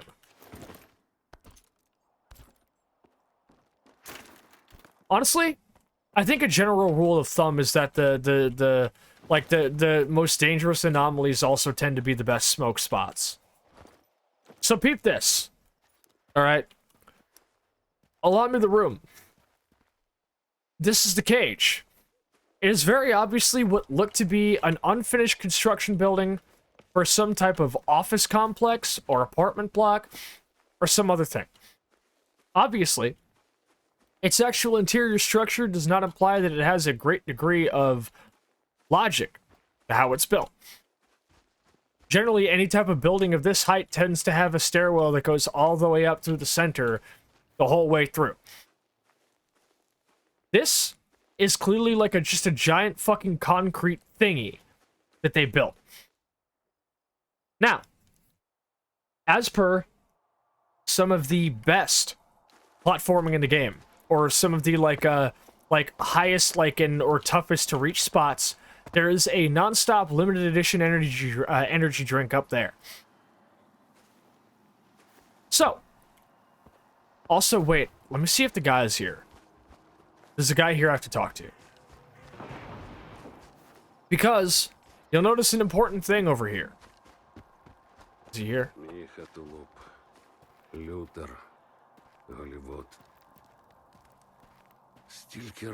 This guy remembers the second Chernobyl disaster. Because right here, this concrete plot is where they buried some of the first people who died in the 2006 disaster. And this guy is going to tell us a little something about it. Ну, питай, якщо прийшов. Щось сталося, якщо п'єш наодинці. Сталося. Майже 20 років тому. Фундамент бачиш? Могила тут, сталкера. Братська могила. Розкажеш? Чув про другу катастрофу? Так перший викид називають, після якого зона з'явилася. У 2006-му це було. Тоді ж сюди військових відрядили. підірвати все до бісової матері. Я був серед перших. У роті Fucking Таченка Tachenko. служив. Ніколи не забуду той пиздець. Ми були не готові, ніхто нічого не знав. Не було ні детекторів, ні захисту. Стільки хлопців полягло. Тут поховані ті, з ким ти служив? Так. Ми коли до центру зони збиралися, нас ще один викид накрив. Я тоді подумав, кінець світу настав. Виліз з нори, де вартував, а довкола одні трупи. Потім підтягнулися ті, хто вижив. Не встигли оговтатись, як Таченко повідомив, що евакуації не буде. Тоді він і наказав тіла поховати. Ми знайшли справну техніку, зібрали загиблих і залили бетоном. Після цього Таченко послав нахрін штаб і створив долг. Ось така історія, вільний. So this is tragic, because this guy not only had to watch a bunch of his really close homies die, because the first time they ever actually attempted to go to the zone, the Ukrainian military got their shit rocked, and then it happened again in, like, I want to say, like, 2012 or 2013, because of Operation Fairway. But here's the thing. Because of Call of Pripyat, the game in which Operation Fairway happens, we know something very unfortunate we don't have the heart to tell this guy, which is that he believes a lie. Tachenko did not tell HQ to fuck off. He actually, what happened was he intentionally fixed for communications with headquarters to go down so he could found duty, and then him and some of the original squads that founded duty went missing in a fucking space bubble anomaly, where they died, and you can find their corpses in Call of Pripyat. This man doesn't know that his homies died for nothing. And we can't tell him. Because why would you tell somebody that? Which brings us to the most important part. Не думав, що скажу це. Which brings us to the most important part. Сумую за твоїми тупими жартами. Giant-ass construction building. Жаб, як гієна. Nobody knows who built it or why it's here. This over here is a mass grave with everybody who died in the first military expedition into the Chernobyl zone. So, Заклад я climb the construction site, Fivehead. Watch this. Wait. Watch this.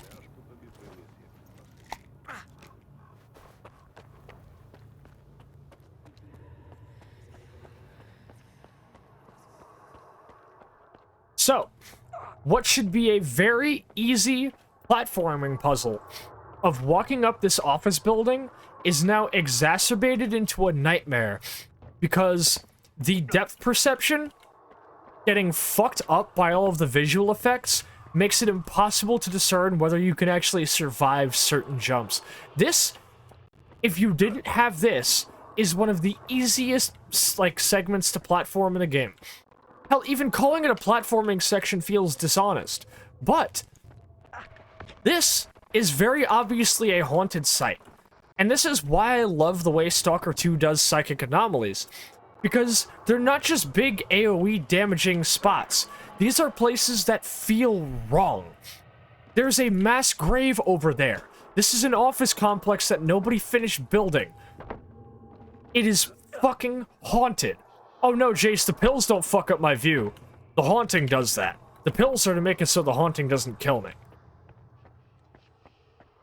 But like this, the wandering lights where if you go there at night, you see what very much obviously look to be human spirits trawling around, hoping to find something. This is one of the coolest segments in the game, because it shows that psychic anomalies aren't just places that have damaging AoE. These are places that very clearly had something bad happen in them. Yeah, no. That's what I love about Stalker 2, is that psi anomalies feel cursed. Like, this doesn't look like a jump I can make.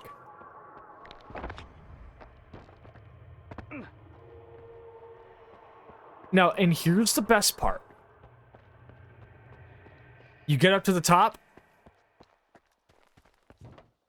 and then it's over. And look what we have here.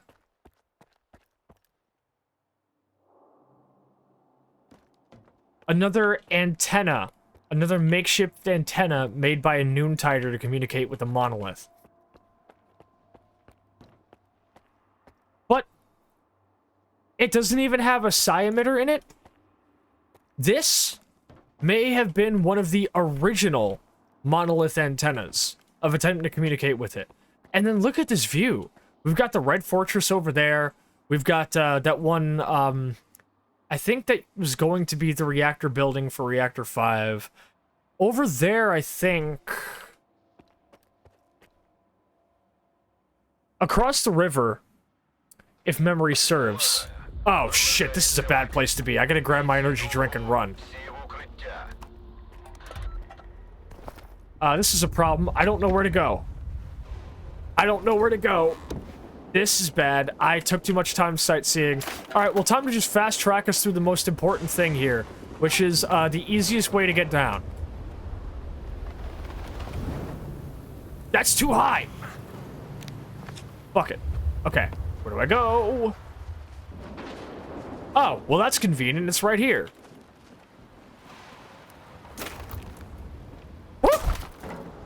I really do need to play these games. You absolutely should. Great story, great atmosphere, great music, great gameplay, great physics. But yeah, so you get up to the top and there's one of those like little transmitters that the Noontiders used to make. Damn, bro, that's like your 5th one this like past 10 minutes. Alright, well, if we're just cold chilling. They're horror. They are horror. Stalker 2 also has a ton of really, really speculative existential shit going on in it. If anything else, I would recommend watching a VOD I have up on Twitch still of Stalker 2 that I believe I titled Black Marble. It is a VOD of me playing the segment in which, like, probably, like, the major turning point of the story happens, and I go into great detail about the context of it, and why what may seem, if you haven't played the games, may not seem like a big deal, is actually something so far-reaching that it makes me unimaginably upset every time I think about it. On one hand, I should feel bad for making a joke about Sasha's face spot she clearly cares about, but on the other hand, it was too tempting. I mean, it's not my favorite anomalous spot in the zone. There's a lot of those. In fact, you know what? Since we're right here, I'll show y'all the fire tornado. I was considering writing a story where Rose Thorn discovers a cursed site and Bridget literally calls off the mission because she won't let the squad get near it. That sounds like a brilliant idea and you should do it.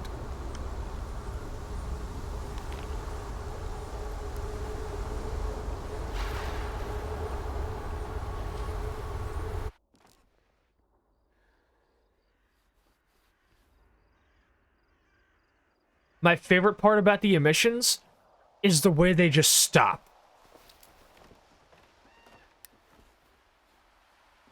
They just stop.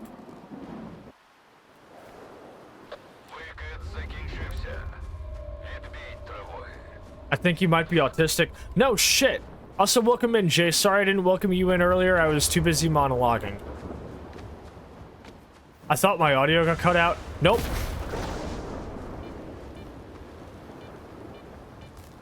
But I really like that spot because it along with the wandering lights show that like or like the fucking I think it's like right over here.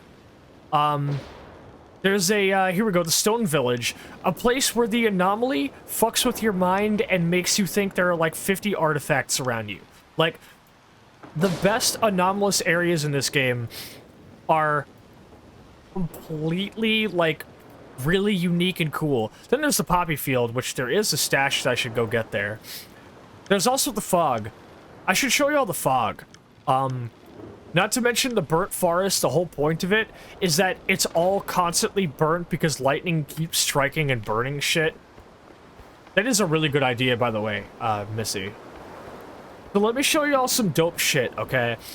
Because I'm going to be passing through the base where the remnants of Duty currently live. Because they no longer live, you know, where they used to anymore. There's also a great amount of other anomalous areas. I think this over here, this is... What are you, my darling? This is another anomalous area. I don't think it's the concrete bath. Dude, you're a fucking joke. You deserted the military, realized you could be anything you wanted to be, and you decided you wanted to be the military again. You are a joke to me.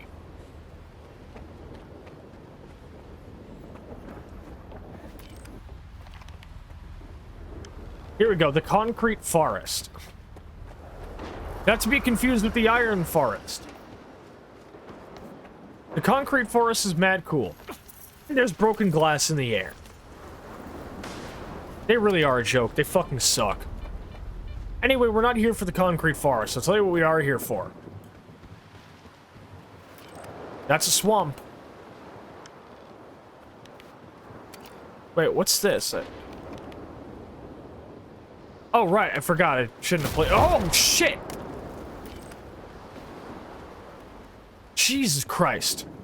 Dude, he's chock full of bootlickers and chicken shits. Yep, the whole lot of them. Listen, alright? Here's the question. Here's the question. Do I join? Wait. What the fuck is that? Oh, it's just a light. Do I join the faction full of, like, full of fascist bootlickers who want to kill everything that isn't them? Or do I join the faction full of, like, anarchist pothead monster fuckers? Here's your answer. What fucking stream do you think you're on? How do you do, fellow tears? Get the fuck out of my way. Jesus, I just kickflipped that barrel. Yeah, I fucking hate duty with every fiber of my being, and I appreciate that we are both in a common understanding about it. What's up, everybody? How y'all doing? Hey, I'm new in town. Oh, what is this shit? Let me... Where is it?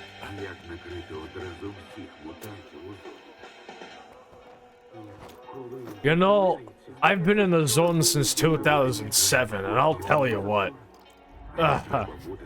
Check this. Always assume your writer is smart and keeps track of everything you say, because there will be that one reader who notices everything and will call you on inconsistencies. Have a good night, Tiana. Why do I have so many RPG warheads?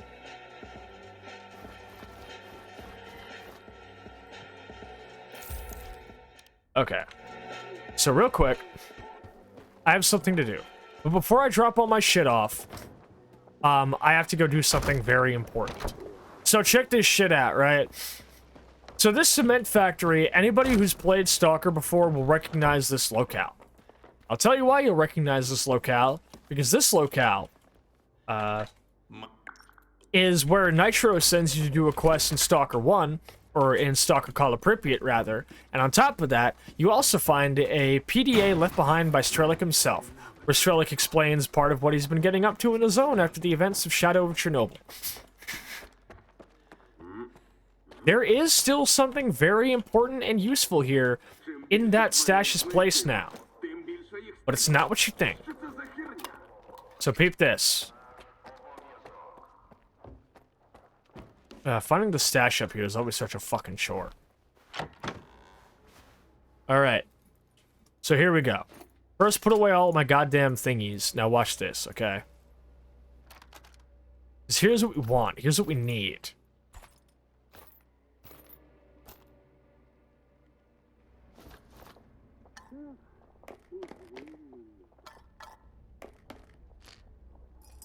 Where are you, my darling? The sledgehammer. Here we go. Now peep this shit.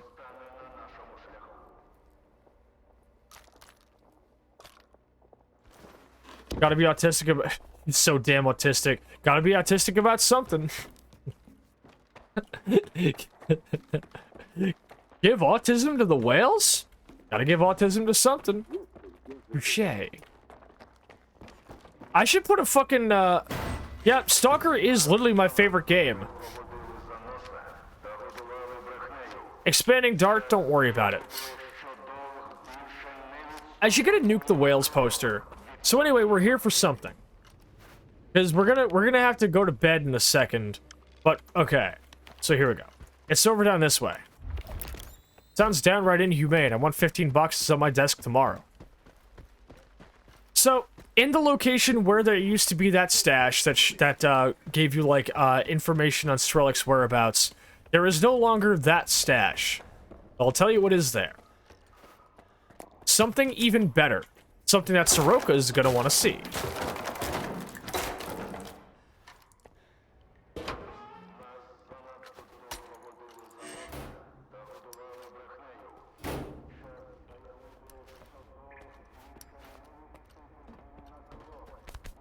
Here, just give me a moment. All right.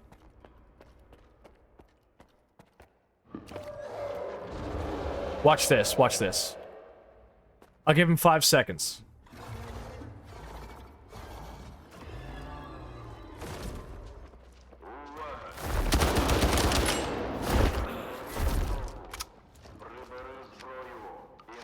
Come on, run up, let's go. Let's see it. Let's see what you got.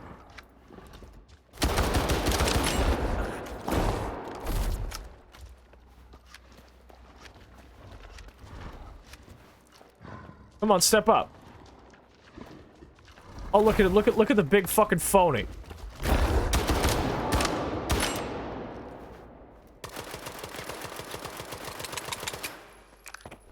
You emptied half of those in the air? Yeah, unfortunately, I forgot that the sledgehammer kicks like a fucking mule. That's okay, though. Anyway, I'm taking his flesh. Oh, this is a bloodsucker. They can turn invisible at will, and they also suck your blood. They're kind of a nightmare. Anyway, we got rid of them, so we're safe to walk around as we please down here.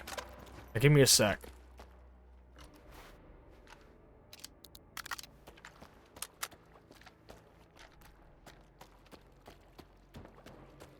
There's a very specific thing I'm looking for. Do not ask Kelly how she feels about Bloodsucker. Funnily enough, I think if I was using regular 00 buck, it probably would have been easier. Ah!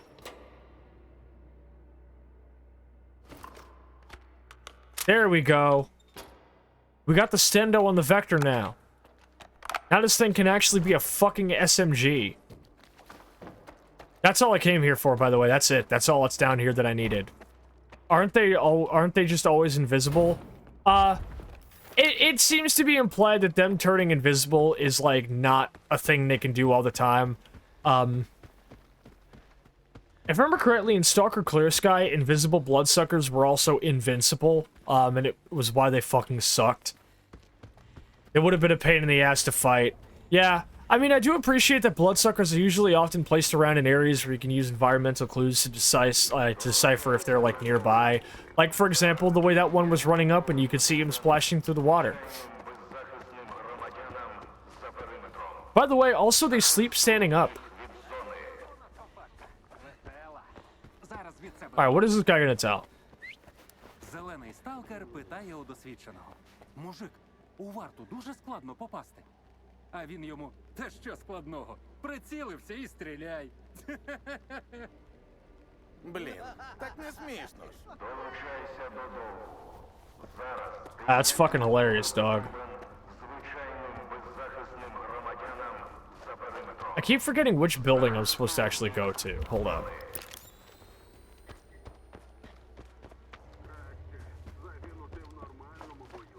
Right, it's over here.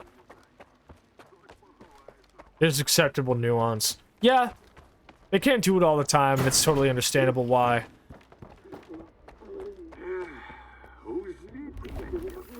Anyway, I need to go to bed for a second. Because I got something really cool to show off. Which is 90% of my Stalker streams. Did you know I like Stalker?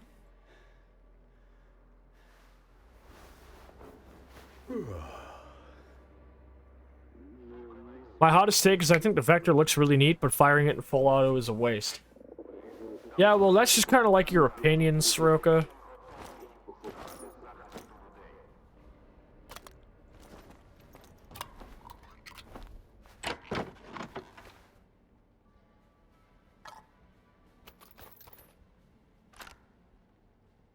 Damn, those like 3 or 4 magazines took like that much off of the fucking the sledgehammer's durability.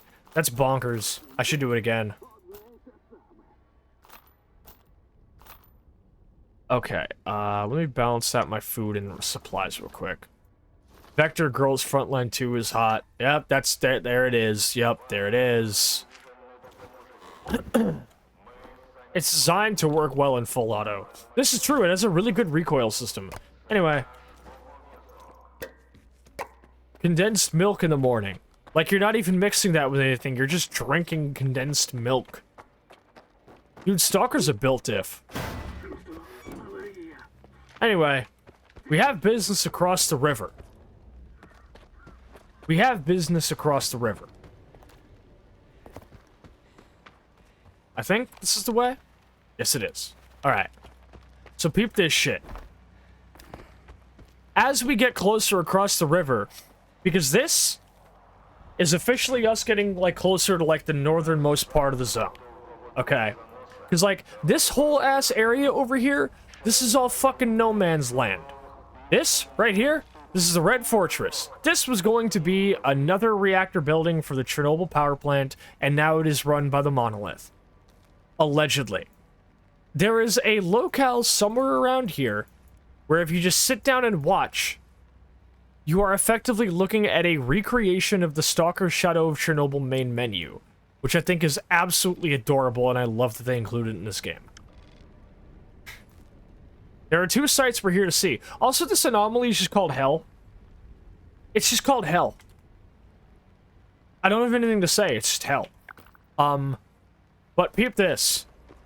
So, we're kind of entering, like, some of the no man's land of, like, this is what the northernmost part of the zone, here's the, like, the type of shit they have to show you. Now, hold on a second. Hey! Hey! Fuck it! Bitch. I want to go to hell. When I die, fuck it, I want to go to hell. So peep this. What's all the smoke coming from? Like, that's a lot of smoke. I'll tell you what it is. Just wait for it. It's the fire depot.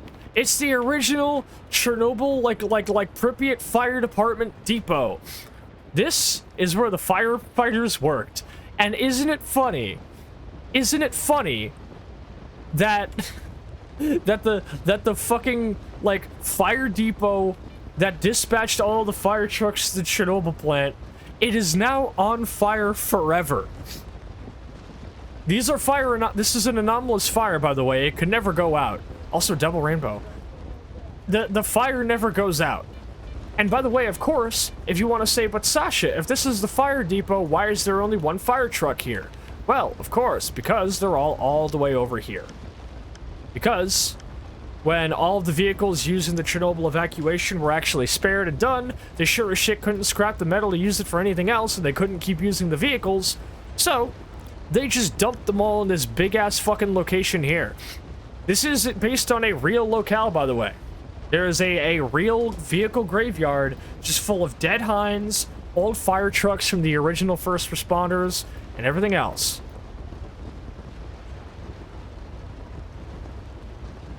And ironically, actually, if you ever look at, like, a Google Maps, like, location of Chernobyl, this area is almost exactly as it appears in real life. But anyway, this is the fire depot. We do have some business here. I'm trying to save, and the game won't let me save.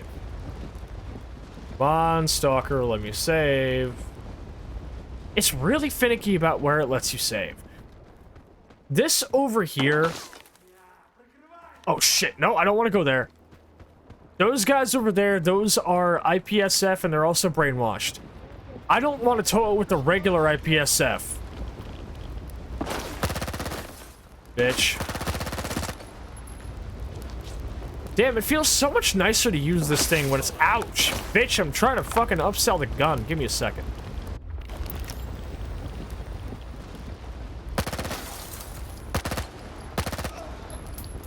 I see you. Zap.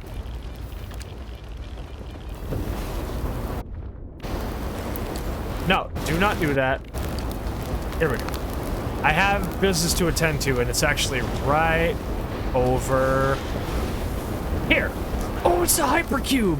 Oh my god. Oh, I lucked out. I lucked out. I got a hypercube. I got a hypercube. I got a hypercube. I got the hypercube. It's one of the best fucking artifacts you can get. It's one of the best artifacts you can get. It has really good, what is it? Fire protection and really good bleeding resistance. And here's the best part.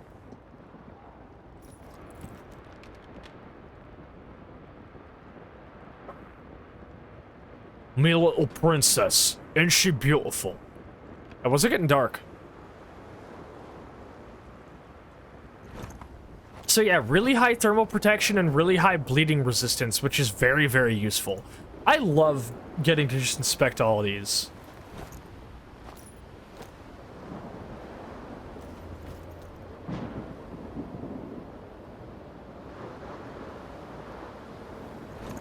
Anyway, so that's the fire depot. That was one of the places I brought us here to look at.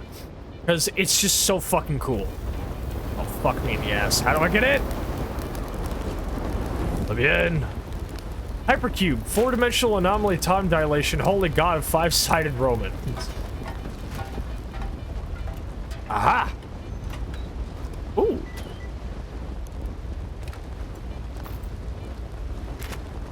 These sorry bastards.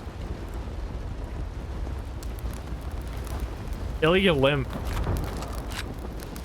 Man, I can't believe they did that to his biscuit. Okay, how do I escape? Do I just have to jump through the window again? Fucking sure. Yeet! Okay. The one problem, though, is that this thing is outputting a little bit too much radiation. And I don't want to go over there because that's where the IPSF are. Apparently, if I remember correctly, you can actually go inside and see, like... You can actually see, like, the original, like the reactor they were, like, presently building in that building. It's pretty fucking spooky. It's cool. But it is, again, also overrun with IPSF. And brainwashed IPSF at that. And for those who don't know, the IPSF are, like, these, like, basically, like, international rent-a-cops who are kind of trying to, like, take over the zone. They're super fucking corrupt. Nobody likes them. And now, of course, the ones in this particular area happen to be brainwashed by the Monolith. Because somebody working for the Monolith put a side device in there. So, of course, I am now immediately going to go for smoke with them. International penis speculators. Okay, but where's the F, Chance? Where's the F? Watch this. You know what? Fuck it. Mama didn't raise no bitch.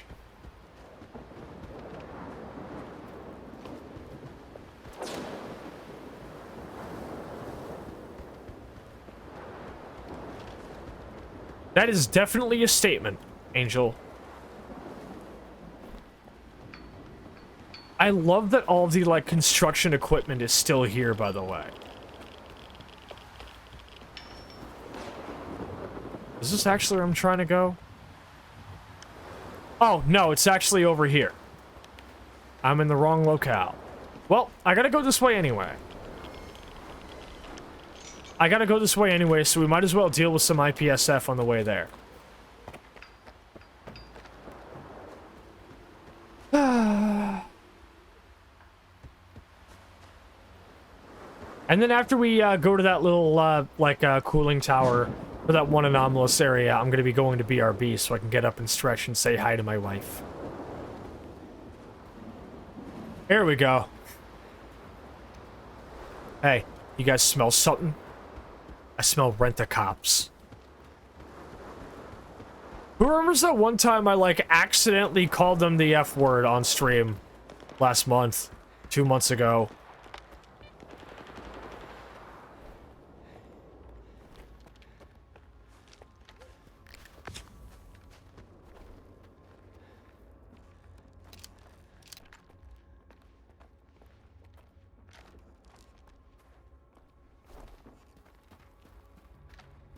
Ah, it's blinding me. Huh.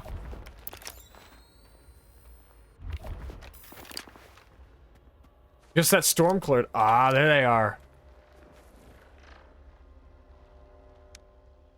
Watch this.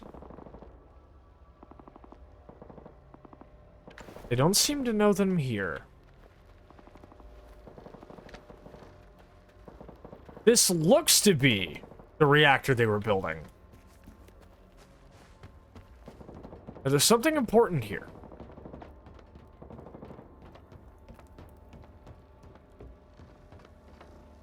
We have to blow this up.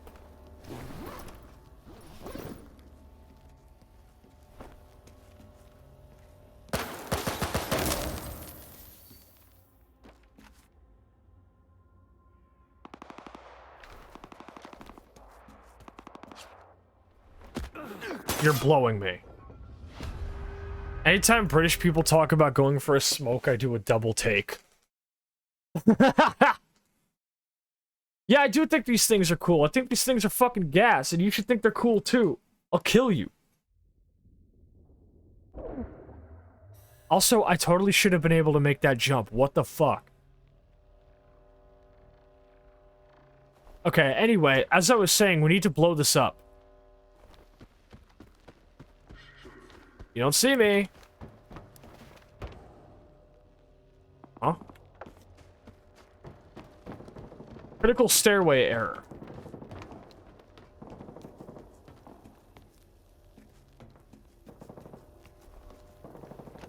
You don't see me.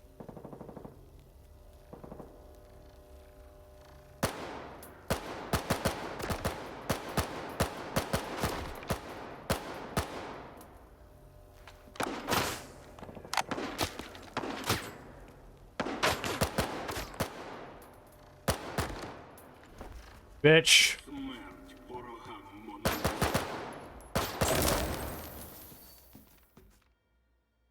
Alright. Who's next?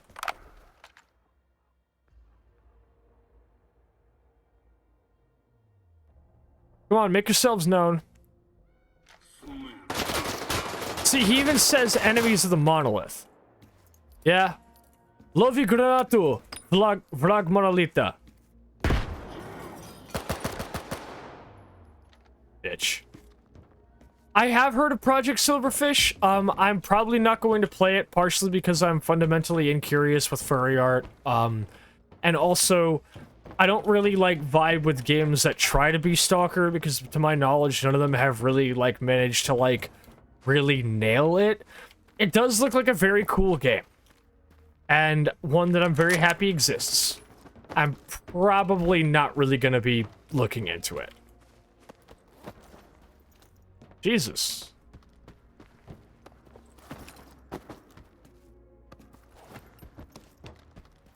Oh, that's weird.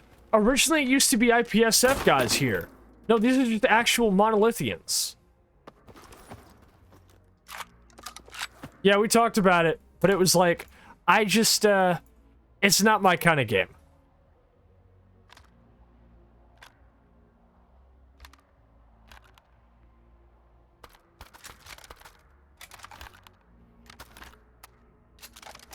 Yeah, the last time I played, these were IPSF, so... No, these are just actual-ass monolithians. Alright, well, I guess we got that solved then.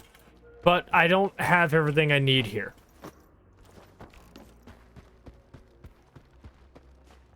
Yeah, like, I've played it, like, a lot of people try to put me on a different Stalker likes, and not a single one of them has ever actually really hit the scratch. And to say that there's really a scratch to begin with, I think feels kind of disingenuous. Because if I ever want to play Stalker, I just play Stalker. So I'm never really looking for a Stalker substitute, because Stalker is already, like, I just play Stalker. The other thing, like I said, is that it's a predominantly furry game, and I am not furry, and, furry content and stuff is just not really interesting to me. Oh, fuck.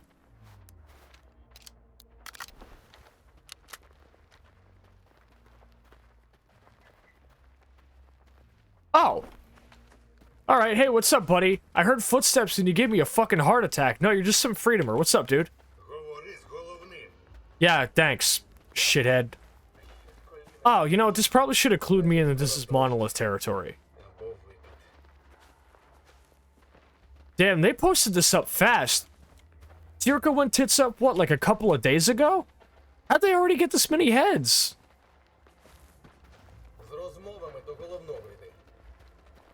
З розмовами до головного. Who the fuck is your boss? Do you even have one? Шановний, куди преш?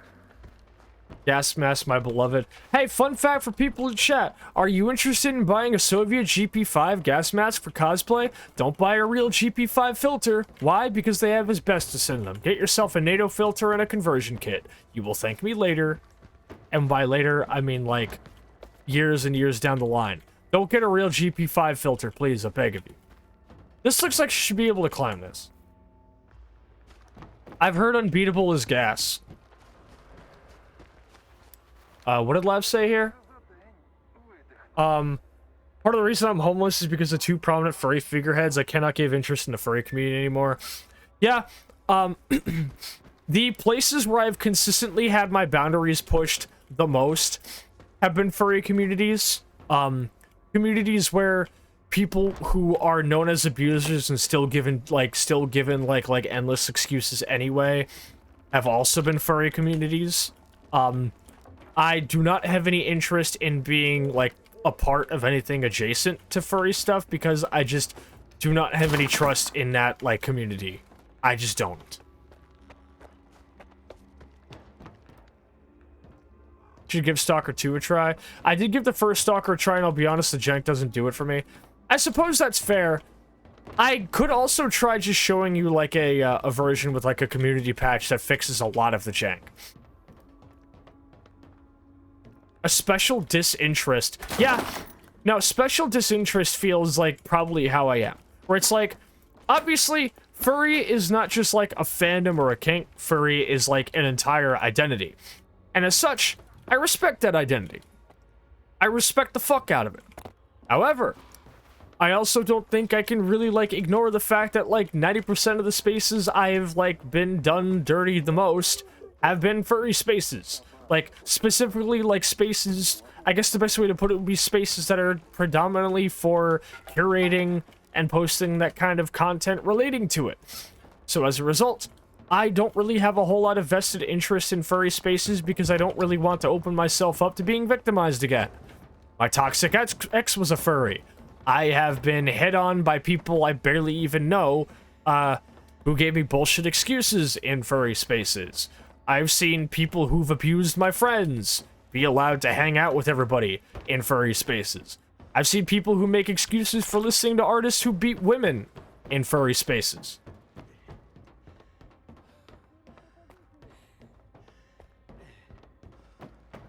So I'm just not really finna be in those spaces no more, you feel me?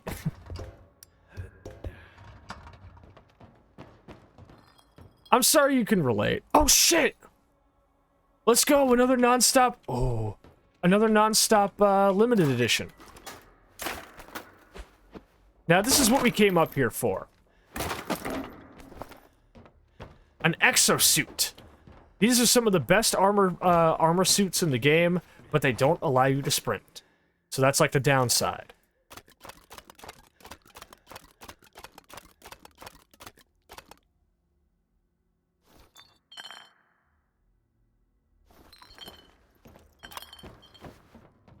I might have to deposit this somewhere, though. Because when I go into this fucking anomaly... Unfortunately, people do suck and they make their communities look worse. VR chat is a great example. We're also VTubers. Yup. But we don't deny that, and the PCHC works to correct that. Yeah, see? We're part of, like... Look at it this way, okay?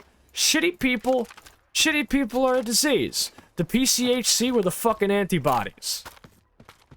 We're the Pripyat City hate crew. We're the VTuber scene's immune system.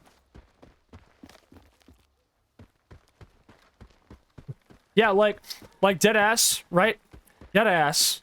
I am not even joking. Like, fucking, on the topic of, like, people suck and they make their communities look worse kind of thing. Mexplo, Furry Spaces, Drone King.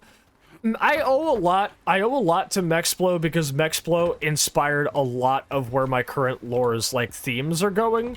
But obviously, like, the, like, toxic, like, relationship with, like, your, like, employer thing is, like, a thing that is only, like, kind of, like, it's the second act low point of Sasha's arc.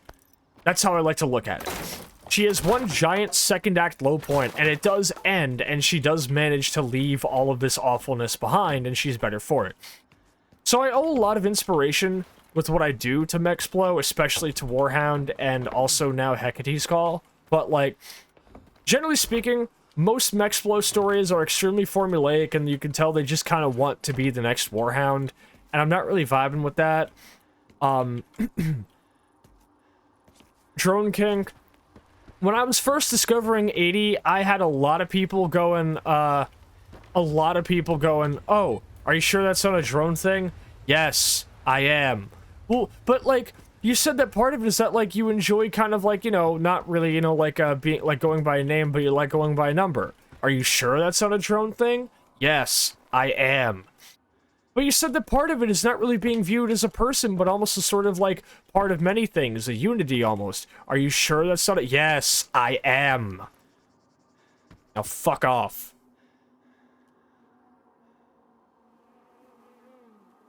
I'm not sure what HDG is.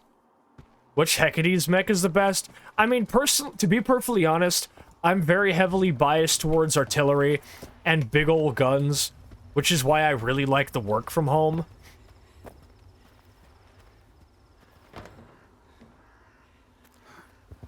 So I guess I'd have to say the work from home, because it's the closest to, like, a full-on artillery mech. I think— does Illustrious pilot the work from home? I can't remember. Oh, fuck me in the ass. This might be— it might be over. Nope, it is not over. We're Gucci. Fill you in your DMs. Oh, no, wait a minute. No, I know what you're talking about. It's the one about, like, alien planes to talk about how to domesticate Yeah. Yeah, I'm gonna be honest, mate, the first thing I even knew about that was learning about it from Calidora Road, talking about, like, I don't really like this kind of side of things. Or somebody. Yeah, I don't know. I'm not into that either. It's not my thing. Now, obviously, let it be known, we do talk about these kinds of things on this stream. And when I say I don't fuck with the thing, I am absolutely in support of my homies who are. It is not for me. It doesn't mean that I don't fuck with you for fucking with it. It just means that I don't personally fuck with it. If you want me to pay attention, make a mech unfold support legs that plant in the ground. Yes! Chance, you get it. You get it. You get it, Chance. Oh, you get it. Oh, you get it. Now, if I remember correctly, you can get up there. You can get up there, but I forget how. Fuck. There's a portal to get up there.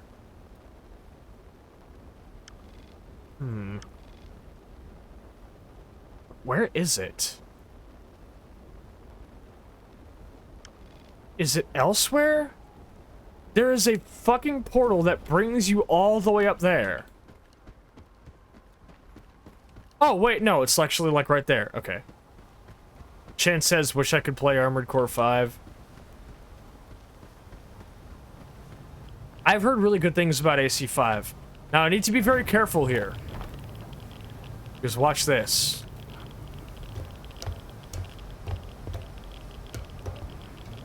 I always found the idea of making mechs with legs kind of implausible.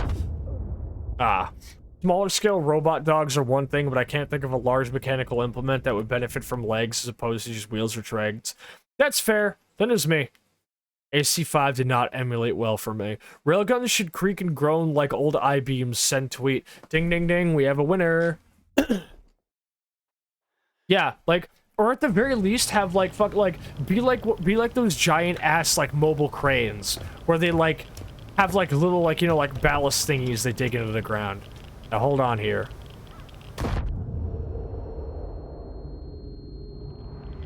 What's that one thing that Ross Scott... Oh, you're fucking with me. That Ross Scott says where he's like, I have to blow everything up. It's the only way to prove I'm not crazy. A lot of mech fiction tends to have some parallels with, like, bodies. Oh, yeah. Abso-fucking-lutely. Wasn't Nexus Alpha the one where, like, the mechs also fuck? And I'm just like, this isn't my thing. I like how Titanfall is with its heavier mech. It's a nice middle ground of fantasy and logic. Once again, nothing but dubs coming from Titanfall.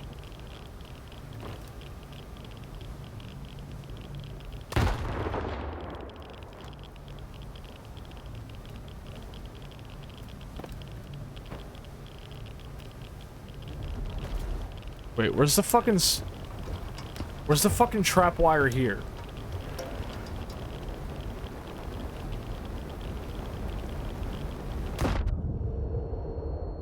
Yeah, fuck it, I'll take those. If there's another one, I'm gonna fucking lose it.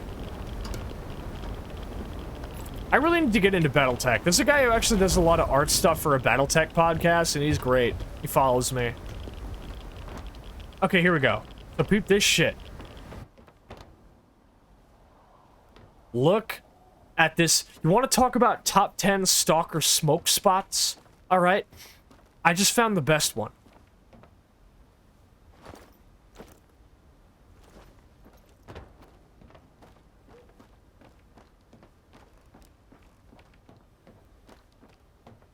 Look at this view.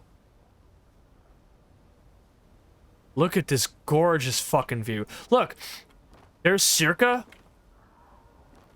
I think that's the sphere all the way in Zalicia. Also, I didn't get to say it because I was like yapping about my plurality last stream, but like for the past like year or so playing Stalker, I never understood what happened to the Zalicia balloon after Circa goes tits up. You see it on top of like Zalicia's like town center. The balloon got... The monolith, they shot it. They shot the balloon and the deflated balloon is draped over the town center. I just find that really funny. Titanfall is cool and is an example of a mech that is believable for the world. They have super advanced AI controlled by highly skilled human pilots, but they still have limitations. Titanfall 2 is Kino. Fucking play it. Anyway. So this is quite an interesting little thing here. So that's the Chernobyl plant. Beyond it, we can see Pripyat. That appears to be the Red Forest. Right, that's the Red Forest just beyond the Chernobyl plant. The section of the forest that is turned permanently red by radiation because the wind just blew it from the plant. It just blew across that stretch of woods. Over there, now that's the generators. That is just the actual fucking generators right there. What's that over there? And then, of course, beyond it, nothing but fucking swamps. Pripyat's kind of like the Louisiana of Slavic places, right? There's a cement factory, that's where Duty lives over there. There's the cage. There's these, concrete... Oh! Oh, it's another Dnipro! It's another Dnipro! Is it full of French people? Not this time.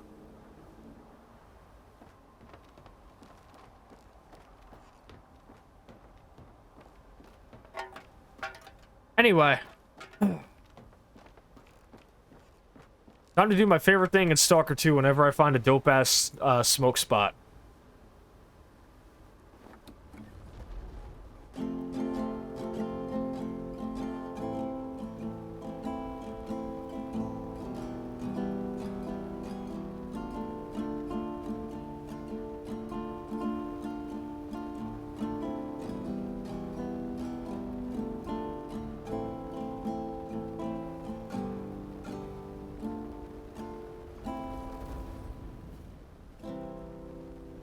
It's nice. I really like that they just actually added this system into Stalker 2. Finding out that I could do this was like fucking Christmas came early.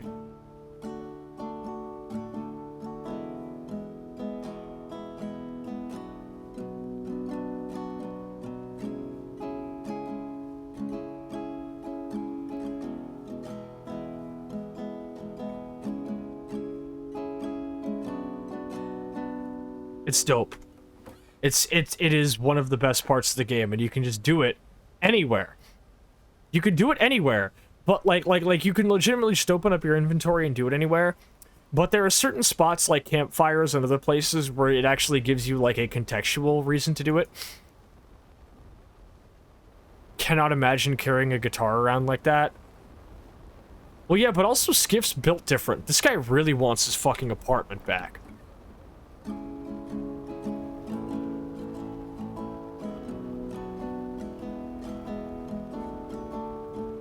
Wait.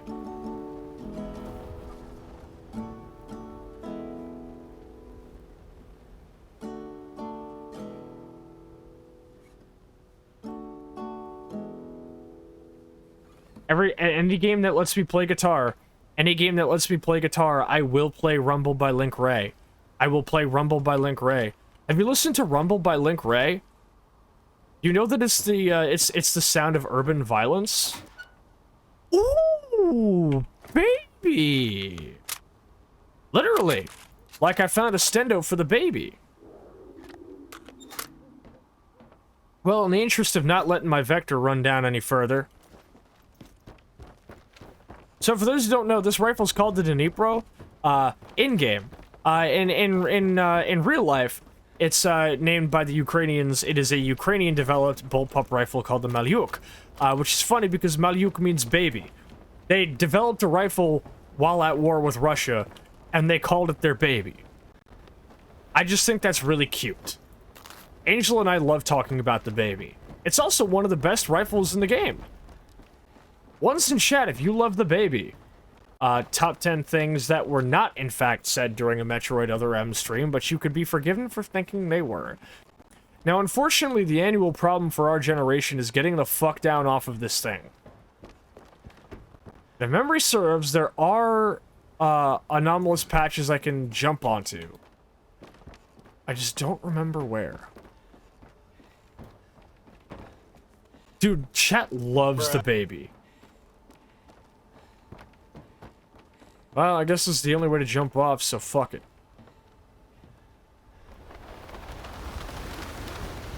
Yeah! God, that's so fucking hype. Wait, actually, hold on. Hold on, because I forgot to do something.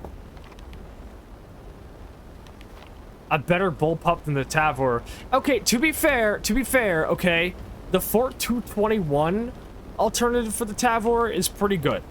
Because Ukrainians just make shit better. Ukrainians just make shit better.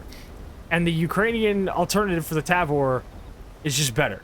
Now, I have bad news, actually, because I have too much shit in my inventory, so I do need to go back up. Because Stalker 2 doesn't allow you to make stashes. And before we can even actually, like, begin to talk about what's going on in this cooling tower, something really cool about a seasoned Stalker confidently and calmly throwing themselves up 100 stories knowing they'll land safely. Yeah, see, that's the thing. That's the thing, is that, like, those little, like, jump pad anomalies didn't get added until Stalker 2. Which shows that it was like, they really wanted to add more platforming puzzles or really high up places, but not make you run all the way down, and they weren't about to add, like, the fucking, like a zip line. Because then, like, how would somebody have just added the zip line to all of these places? So instead, they got creative. Now, I'm going to have to place these, some of these items in here, because otherwise I'm going to be over encumbered, and what I'm about to do is going to be nigh impossible. So bear with me for a second here, okay?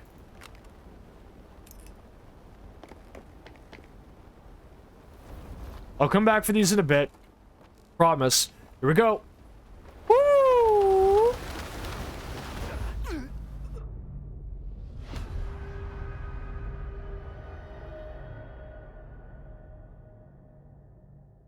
That didn't happen.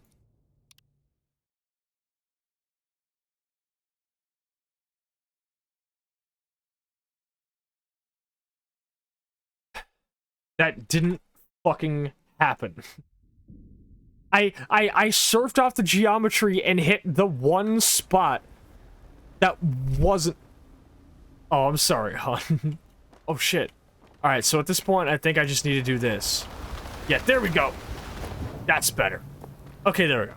So now, I have a thing I need to do. I did this the last time I did this anomaly, but I need to do it here too. So, one of the coolest, like, anomalous areas in this game, behold.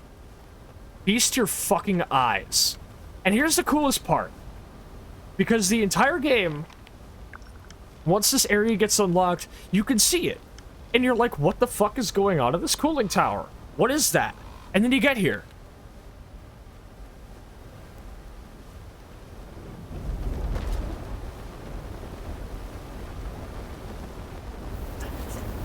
Oh, right, okay.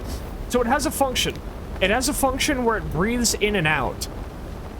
As it breathes out, you'll notice that it starts to char and burn everything. And then, just wait for it. Just wait for it.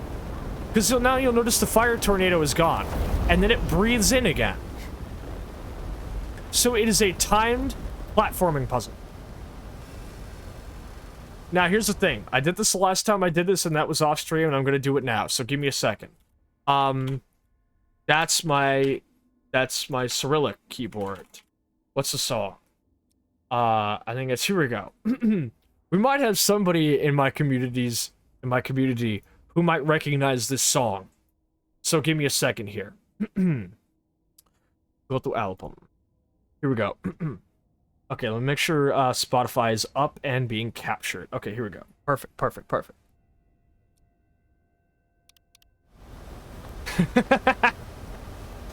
I love doing this.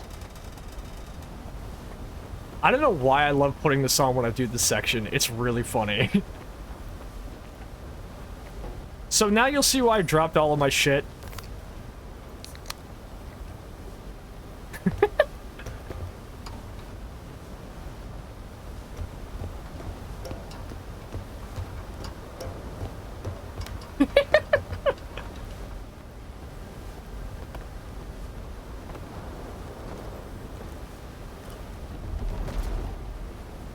No.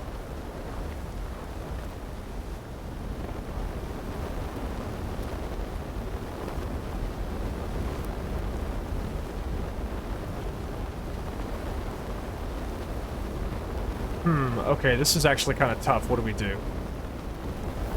I can make this. I could not make it. This is The Touch by Stan Bush. It's from, like, one of the original Transformers movies. It also features in the 2013 reboot of Shadow Warrior for reasons I cannot divine. I can do this.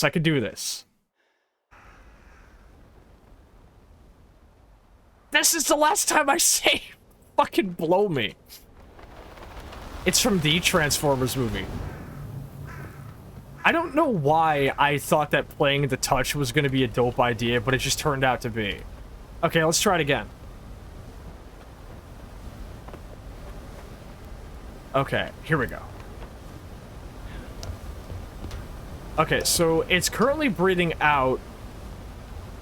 Wait, this is how I get down from earlier, so this is not where I want to be. It's an interesting platforming puzzle. The last movie that Orson Welles was in. That's actually news to me. It's interesting. Okay, so if I remember correctly, I want to start over here, and I can't remember exactly how to get in. It's green paint. Thank you for the quick save. Oh shit! Oh shit! Ouch! Ouch! Ouch! Ouch! Ouch! Ouch! There we go. Thank you for the quick save, by the way, Missy. And I can't even go in anyway because it's fucking...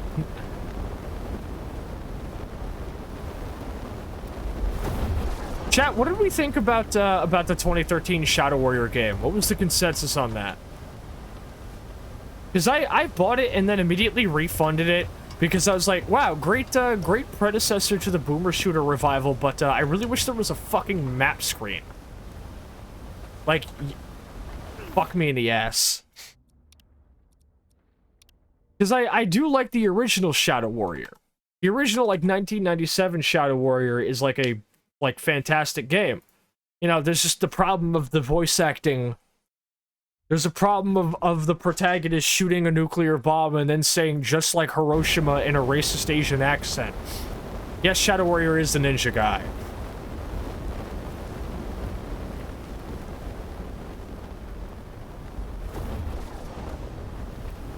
Like, really fun game. Really fun game. But oh my god. Like, I feel like all you would have to do is show somebody the row, row, row your boat voice line. Those games suck ass. What? I heard they were pretty solid. Hold up, I got another deep cut. I got another deep cut, okay? I think Dorothy is probably going to recognize this one.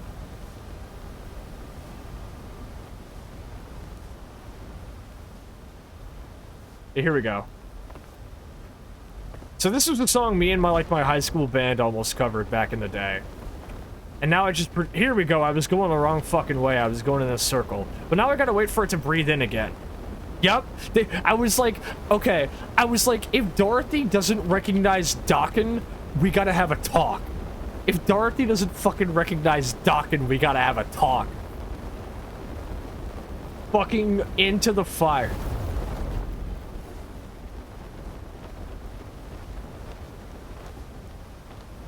Now, here's the thing you're looking for, right? I know what it looks like. I'll know it when I see it. Because whenever you do these anomalous area segments... Holy shit. Oh! Okay, we save. We save those. We save those. Oh shit, I forgot. I'm on a timer. I need to do this before it breathes out again. Can I do it in time?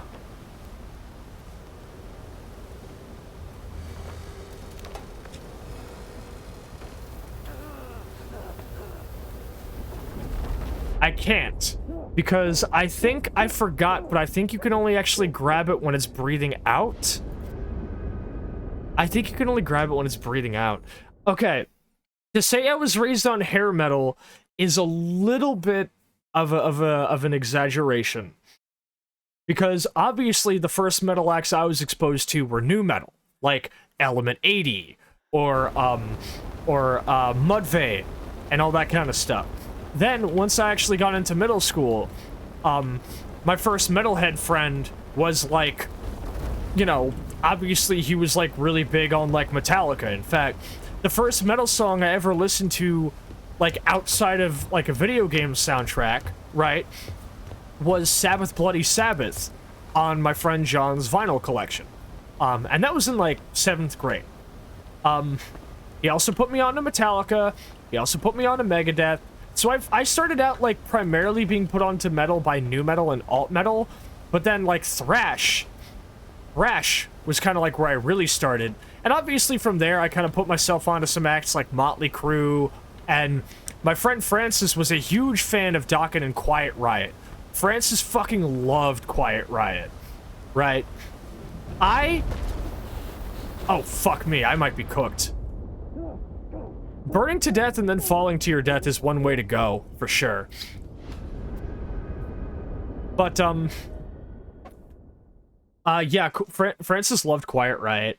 So we got into a lot of that. But generally speaking, I was a little bit more of a fan of, like, the harder stuff. Like, obviously, like, even when I was, like, kind of, like, my friends were kind of trying to take me off of nu metal, I was primarily listening to a lot of industrial. I also liked a lot of grindcore. I really liked anything where, like, metal crosses over with elements of punk.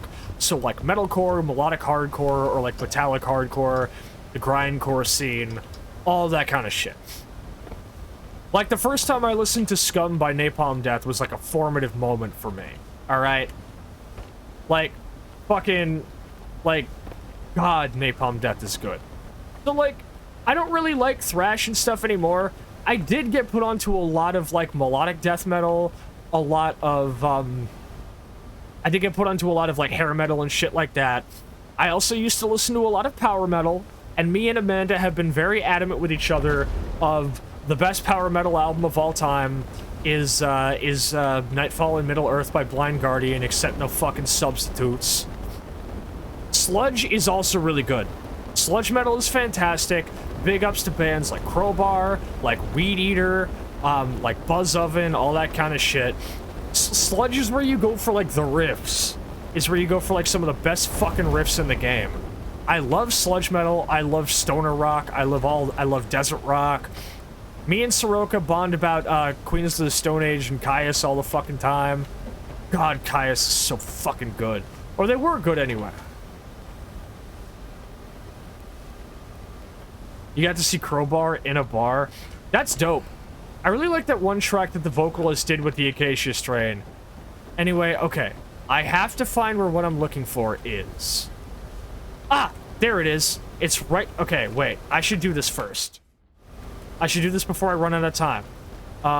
Fucking, Hypercube, go. Now, if I do this just right... Got it. And I fell to my death. They named a genre after our boy Sludge. I also used to be a fan of Mastodon back in the day. Well, all the way up until Crack the Sky. Anyway. Crack the Sky was really good. But, generally speaking, still, when it comes to, like, metal styles now, I primarily only really listen to mostly sludge metal, a fair amount of, like grind and crossovers with punk. But I'm not really a big metalhead anymore. And I've just doomed myself. So, like, it's mostly industrial that I tend to listen to. I did also used to listen to a lot of doom metal. Dorothy, have I ever shown you Acid Witch? Oh, that reminds me of another great sludge metal band, fucking the Atomic Bitchwax. What an insane name for a band, but a very standard name for a sludge metal band. Atomic Bitchwax, Acid Witch, Acid Bath. Also really, really big fan of Black Label Society. Black Label Society were so fucking good. I think Shot to Hell and what is it? Blessed Hell Ride were both like fantastic fucking albums. The Atomic Bitchwax. We got them to play an encore. Kirk told us we were the only ones to get an encore. Up until then, they looked like, oh shit, we gotta play another. The drummer actually ran away before it happened. Atomic Bitchwax is what they lubricate my joints at the factory with. See, now you get it. That's the fucking spirit.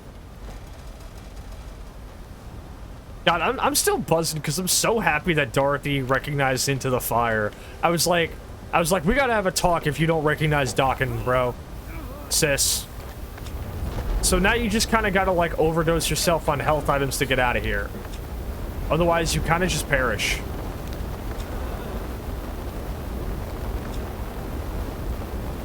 I'm kind of happy that Stalker 2 didn't take the mechanic from Gunslinger where you can overdose yourself on medkits. Blessed Hellride is such a good fucking album. Alright, now let's see the fruits of our labor. How ironic that a metal bolt inside of this is icy.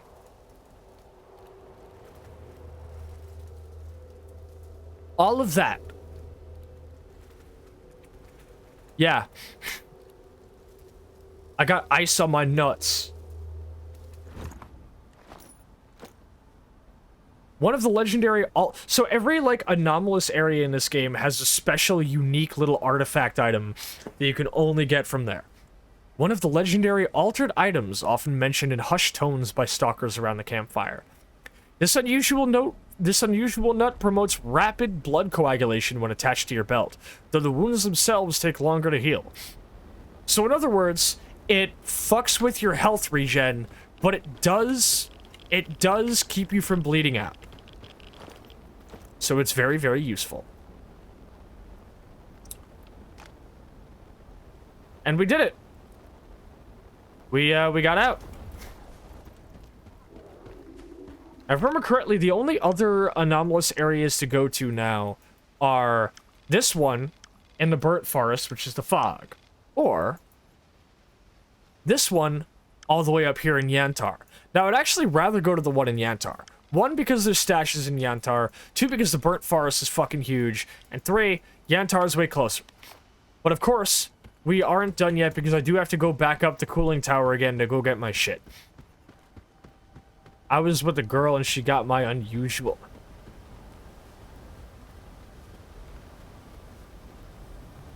No, she didn't.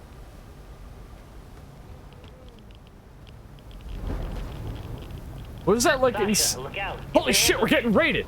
Oh, fuck me. Hi everybody, welcome on in. Can we get a shout out for Kelly OC, please? Kelly, welcome on in. Thank you for raiding in on me. Thank you for trusting your community with me as always. I promise they're in good hands. Welcome on in, raiders. To people in my chat who are not already following Kelly OC, please go give her a follow from me. Thank you very kindly. I am too much Sascha, the Chernobyl battle mate. I cook, I clean, I kill. When I'm not doing any of those things, I'm playing spooky shooters here on Twitch. Toretto, pay attention. Thank you for the follow. Yokobi08. Tonight it is Stalker Tuesday, so we're playing Stalker 2, vibing out. I actually just got done doing the fire tornado anomaly, and we're cold chilling. It's good to see you tonight, Kelly. How are you doing? What were you up to? Tell me all about it. If you got a raid and run, no sweat at all. But it's wonderful to see you. For those who are not aware, Kelly is like one of our fucking... Yeah, we did find an icy nut. Fucking icy ass nuts. Kelly is one of like the oldest of the old guard of the PCHC. Like I'm talking back in 2022 days. Kelly is a fucking like foundation of the PCHC, the Pripyat City Hate Crew. We love this motherfucker for life. Never been a dull moment without her, or with her. Never been a dull moment without her. Never been a dull moment with her in chat. Always a blast to yap about stuff. Absolutely wonderful soul who does everything she can to make the lives around her brighter, happier, and better. So, it's good to see you today, Kelly. So, that's what we got going on anyway. So we're gonna get back into it now. Alright, here we go again. Did I forget to grab my shit?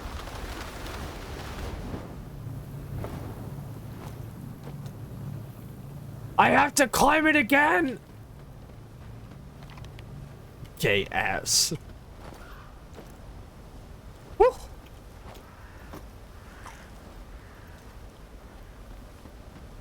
Oh, it's exclamation point SO.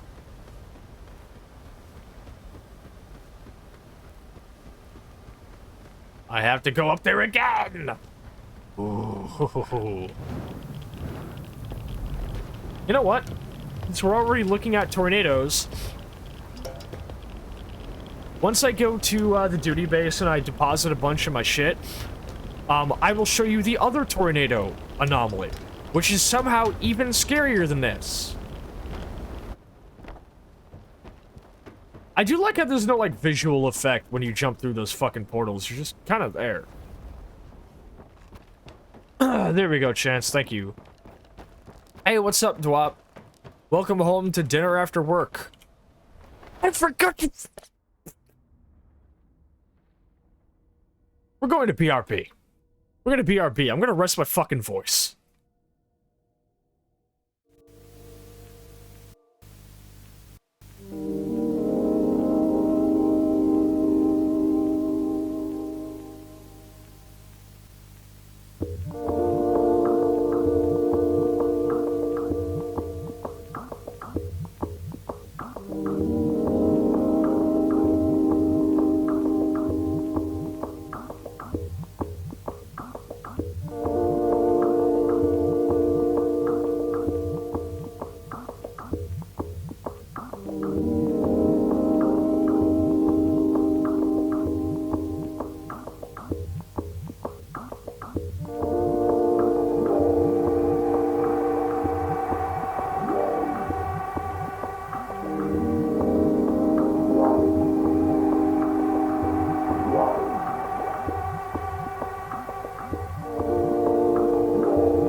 on you, Bloodhound.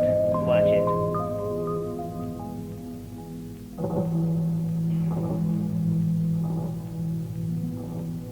Ferretto, pay attention. You've got a tail.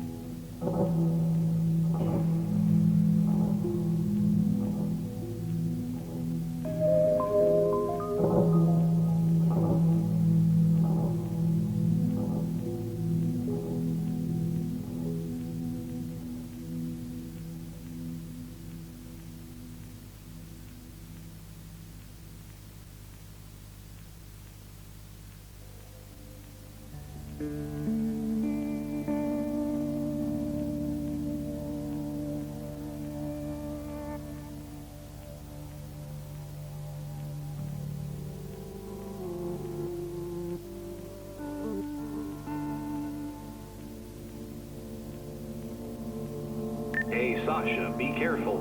Looks like someone's following you. Want me to take care of them?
I'm back. I'm back. I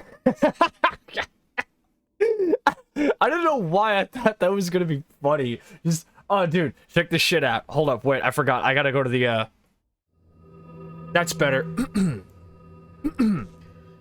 Ah, Sasha, explain.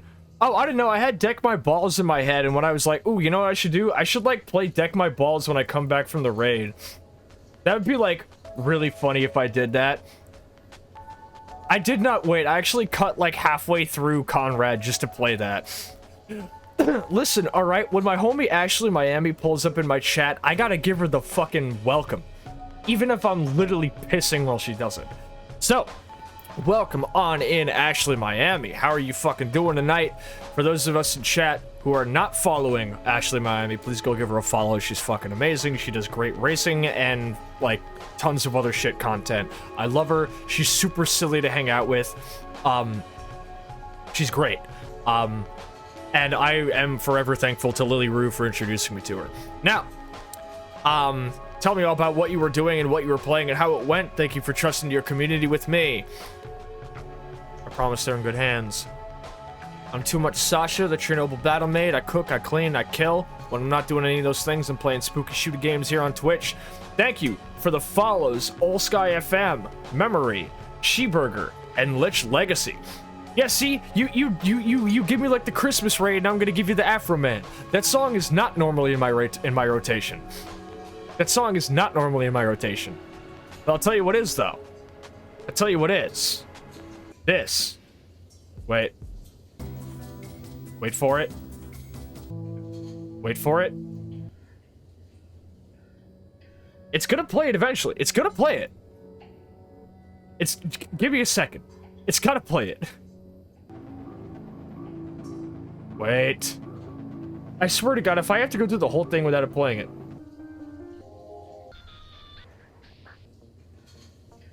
No. Ram Ranch is not in here. But I'll tell you what is. Wait.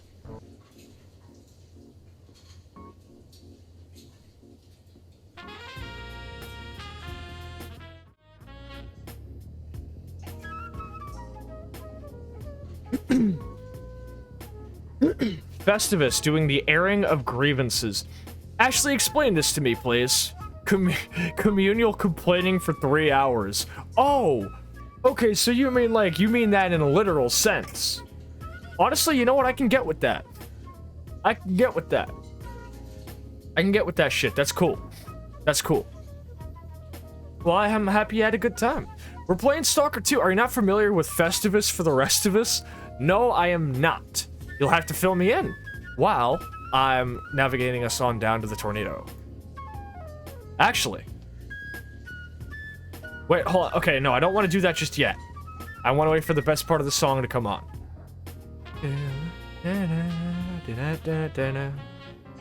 Oh, here we go, here we go. It's coming up. You ready for this?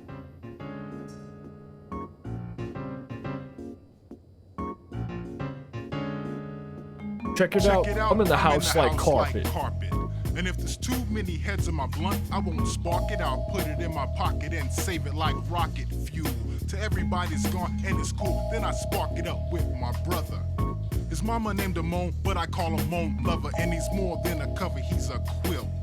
We're putting shit together like the house that John built on a hill. Cause this shit gonna feel like velvet, turtle. My style fits tighter than a girdle. If you hate it, these bars are ass. These bars are ass. I can't take anymore. This shit gonna feel like velvet, turtle. Oh. What? But I hit the thing. I hit the thing when I. Ooh, I'm upset now. Hey, you know, I really hate to beg for redeems, but that flow was like a record skipping. I'm like, Chef Boyardee, my rhymes are truly cooking. Put it back in, it's not fucking done yet. Could somebody hit me with a fucking tea time, please? I fear for my voice.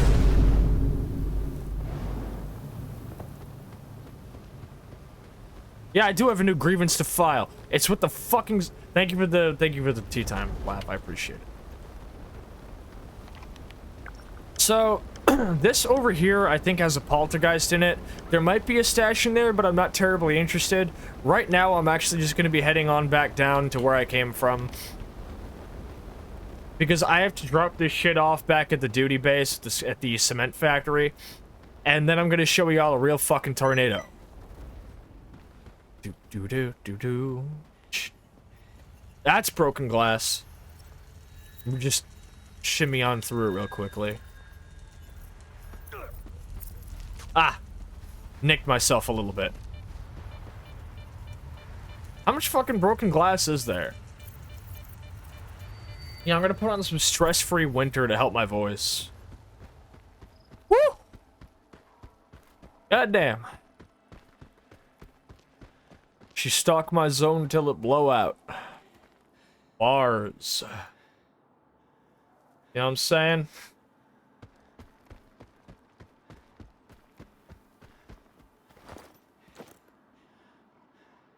I guess I'll just use the car rod while I get there. Wait a minute, can I not just put this on it? No, I guess I can, okay.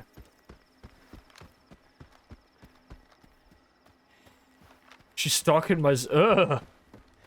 Ugh. Ugh. I'm not reading that.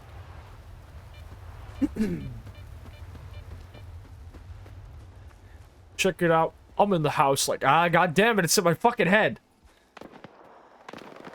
Yeah, I'm not fucking with that. Sorry, I'm good. You know, maybe the IPSF moves in if you clear the monolith out of there.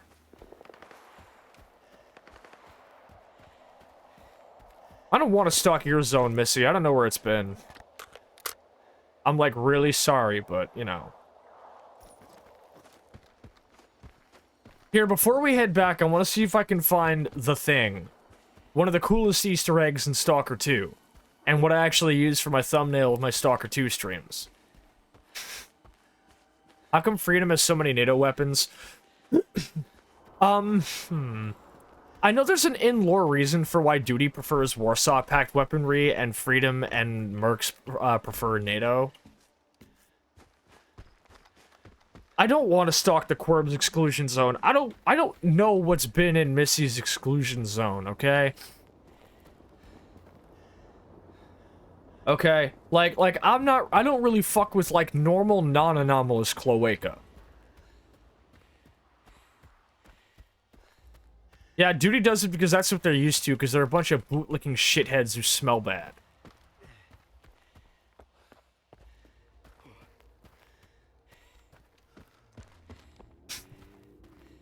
Also, I'm sorry that happened to you, Dorothy. Damn. I was convinced Afro Man was cool. That's disappointing to hear, but it's not entirely unsurprising. That kind of shit runs rampant in rap.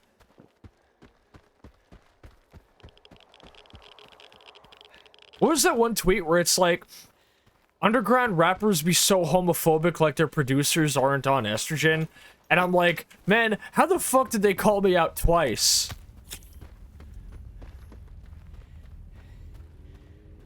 Blacktarn is the lesbian camo. Especially thanks to Ballista. Hey, in chat, have you guys listened to Ballista? Have you guys listened to Trans Day of Violence by Ballista?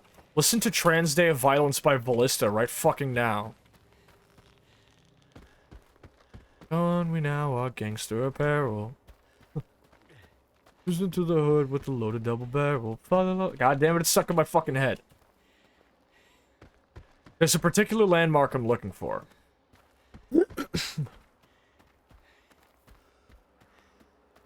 Well, that's good she got her money back then. That's fucking whack. How long ago was that? I would hope that maybe he mellowed out a little bit afterwards.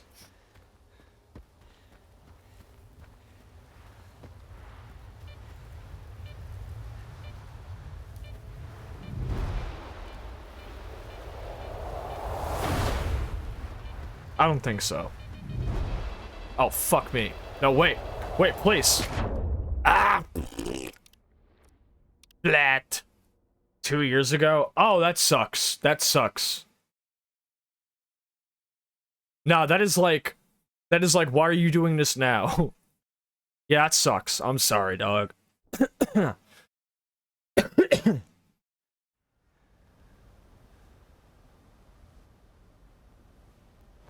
Oh, you're shitting me. This is when I last saved.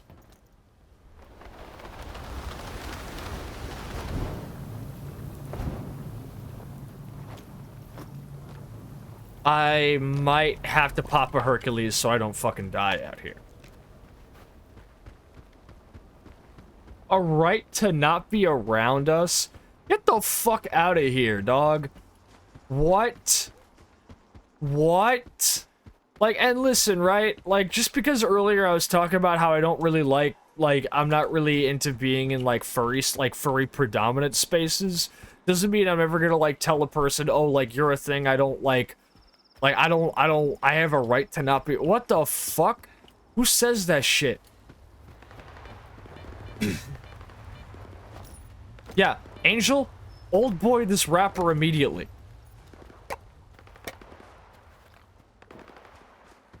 Well, to be fair, Angel, we are the types of scary trannies, but we're also based as shit.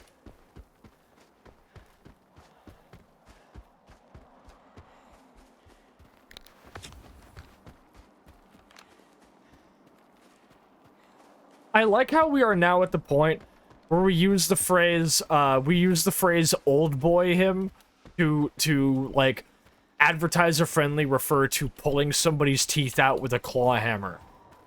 Old boy this guy. Yeah, fuck yeah, old boy me, Captain. I was playing Deck My Balls by Afroman during the BRB state when Ashley raided in, and Dorothy has explained that Afroman is in fact a transphobe. That sucks. I was like driving around listening to Colt 45 and 2 Zigzags the other day. That's fucking disappointing. Yeah, old boy him. Old boy his wife and his kids.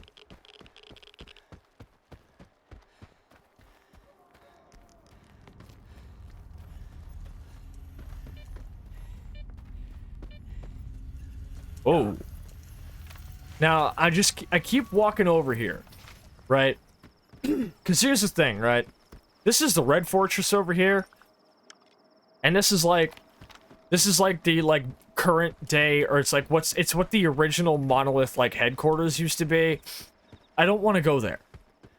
You don't want to go there because it's full of monoliths with, like, high fucking gear. There was, like, the last time I played here, there was, like, a guy with a fucking M14 EBR that kept one-tapping me. Are you scary? Yes, Chance, you're very scary. Every time you join call, I go, ah. And they go, oh, it's just Chance, it's cool. Missy, I don't know how to tell you this, you are also scary.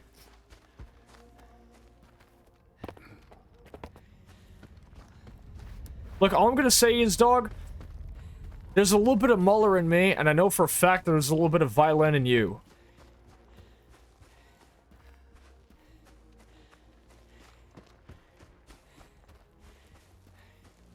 So yeah, there's the Red Forest, or the Red Fortress, rather. You don't want to go there. Oh, fuck me. Is he shooting at me?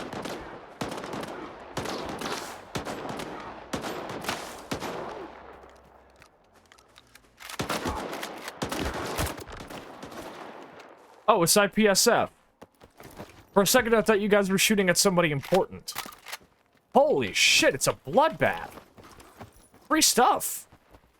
That's a lot of dead guys. What the fuck? My stuffies do not tell me I'm scary. Mr. Chompers, in fact, informs me that I am the nicest girl he has ever met.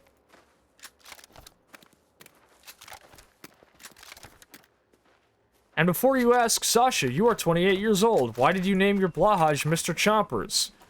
Because I get to be a little bit silly as a treat, and also it's not your business.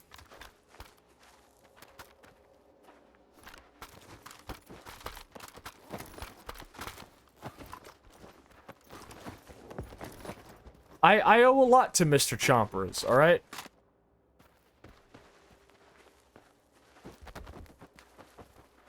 He is a biased source of information. Yes, Nix, you are scary.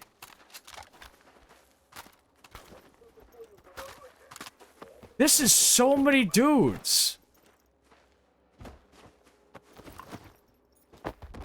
Dude, it was a fucking bloodbath over here. What happened? Like, holy shit. This is like more IPSF dead than I've seen in like most of Stalker. This is like an absurd amount of bodies. Like, what? Mr. Chompers because... Yeah, no, Mr. Chompers is gas, and then there's also Scrambles, my spider plushie. Okay.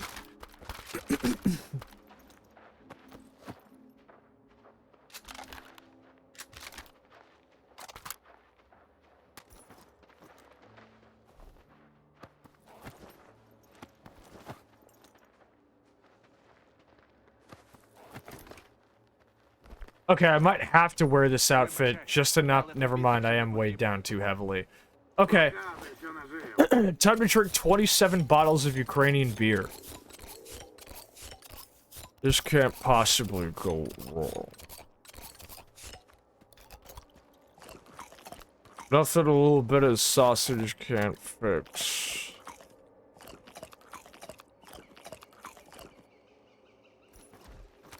I can once again move.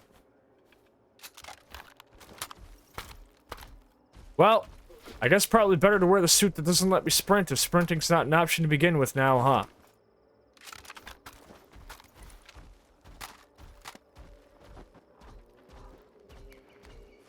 Anyway, with all of those corpses now sorted, we have to talk about the most important part of this area.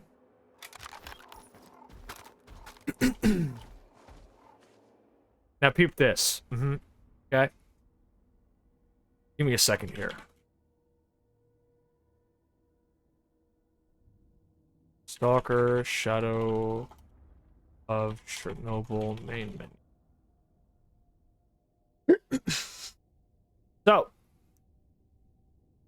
So, whenever you load up Stalker Shadow of Chernobyl, the original first game, you are blessed with this.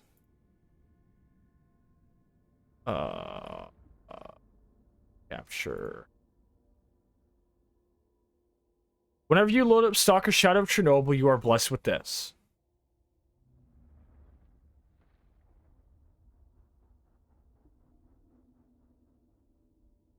Wait, you need the audio. You need to hear the audio. Right. You need to hear the audio.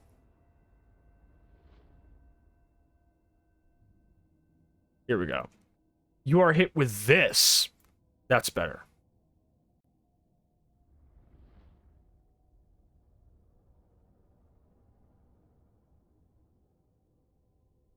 It's not even playing. That is so weird. Why are you not playing? I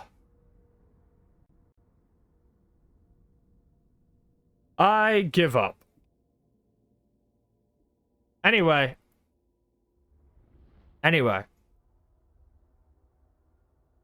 This is like one of the most important fucking things, is this.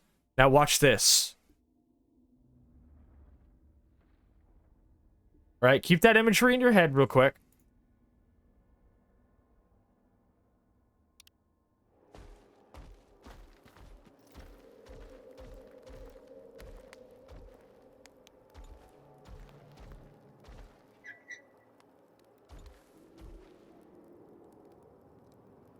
That graffiti on the wall says, "The zone never lets go." It's literally peak. It says, "The zone never lets go." Finding this, when I found this, was like one of the most, like, the dopest things I'd ever seen about this game. I was like, they made a fucking Easter egg of the original game's fucking main menu. And it's even got an SVD up against it. Yeah, good job looting these bodies, fellas, but you're not gonna find anything because I already took everything. Now I gotta run on back. Okay, yeah, I have to wear this suit.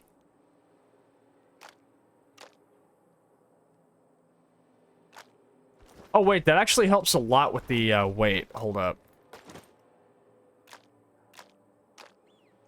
Well, I can move a little bit better.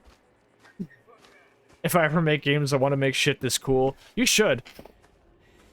Alright, I promise I'll put the T on when I get back to the duty base. Then after that, we'll go check out that other tornado. There's a lot of stashes around here now that I've, like, killed enough people to unlock some more stash locations. I'm not terribly interested in looting those. I really shouldn't have burnt my fucking Hercules on the way here, though. I might even have to stash this exosuit somewhere, because there's no way I can take it with me and, like, make it all the way up there.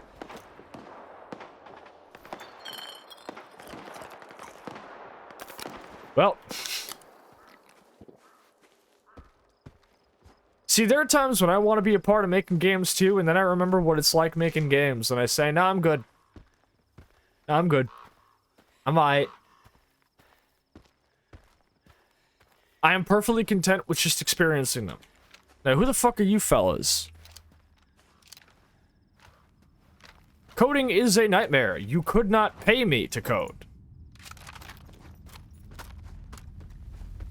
Wow, that actually pushed me just down into the territory where I can just fucking run normally.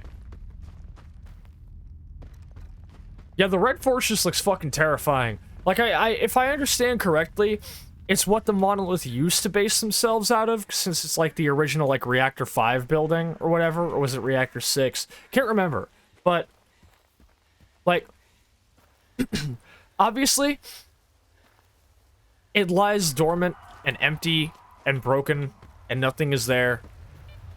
But you can't really get those memories away, can you? He's got eyes on you, Bloodhound. Watch it. Alright, give me a second here. Zverev Vlad. 22. Thank you for the follow.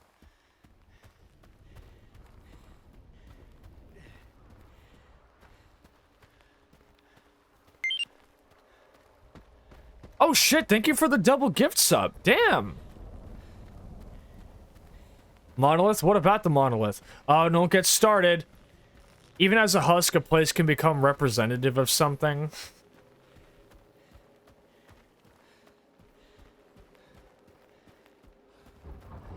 Thank you for giving the gift sub, Zverev Vlad. I greatly appreciate it. How are you doing today?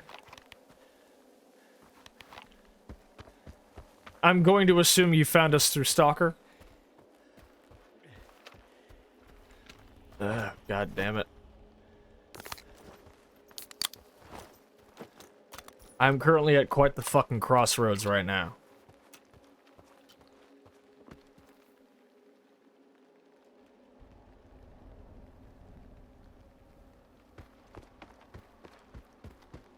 That is a fucking gorgeous scene. Sure is. Stalker's chock full of them. You don't get to be my favorite game for over 15 years and running without having some of the best fucking vistas ever. Even when you're just walking down a fucking road. Like, this isn't like a major, like, set piece. I'm just walking. It just looks like this.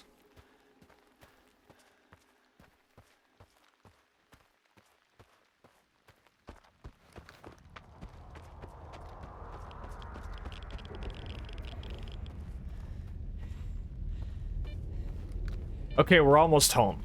Because there's the fire depot and there's the cement factory. Cross the bridge, dump some of this shit, find a guy to take me to Yanov, or just go to Yanov myself. I say Yanov. You know, I want to say, I'm kind of a little bit sus of Wendigoon right now.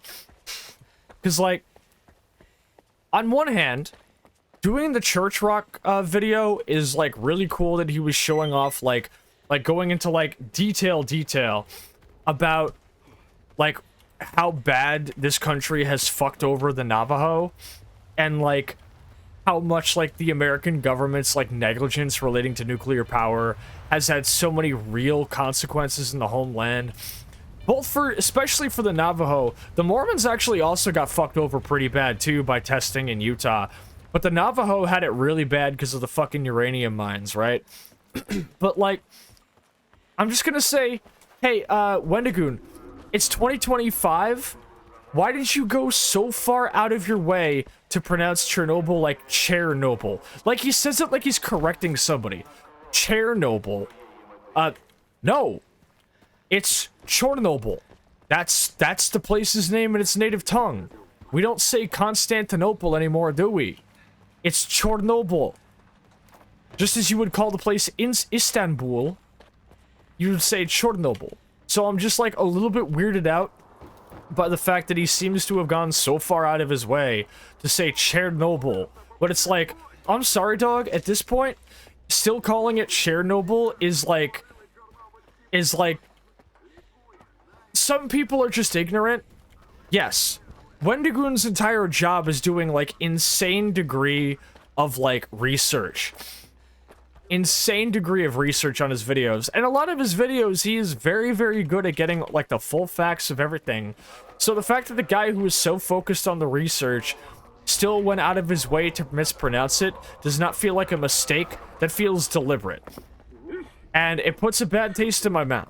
Because at this point, the only people still calling it Kiev and Chernobyl are usually Vatniks. I don't want to believe that Wendigoon is a Vatnik, because he is a cool guy, and, like, not for nothing, but he did help with the fucking Stalker film. You know, the Stalker fan film that came out, like, a month before Heart of Chernobyl. So, like, why did he go so far out of his way to mispronounce it with the Russian pronunciation, dude? It just is really weird to me.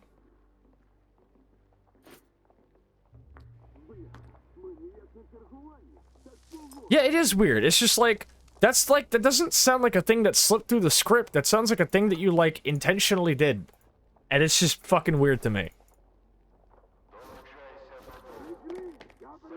I would hope it's only an oversight scriptwriter thing. But, like, the guy worked on... the guy worked on a fucking Stalker fan film. He should have seen the fucking name of the place over and over again. And they even re-released the original titles. I wonder if half the reason they re-released the original titles as like the Legends of the Zone trilogy or the enhanced editions is specifically because they couldn't get Deep Silver to pick up the phone, and they just wanted to re-release them, you know, with like the actual corrected names. I could believe that if you told me that, because it just seems possible.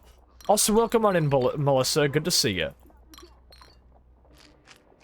It's just so absurdly fucking weird to me that such a detail-oriented guy would make such a fumble like that. You know? Like, I don't know. I'm having a hard time believing that that's like just like a fumble. You know? It just doesn't fucking compute.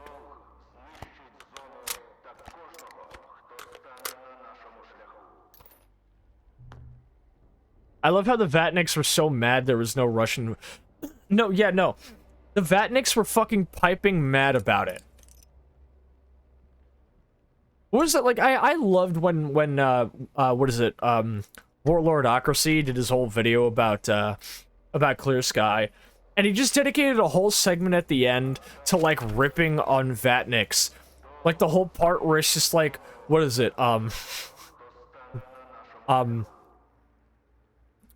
When he's, like, ripping on Vatniks or whatever, and he's, like, clowning on the whole, oh, I see the...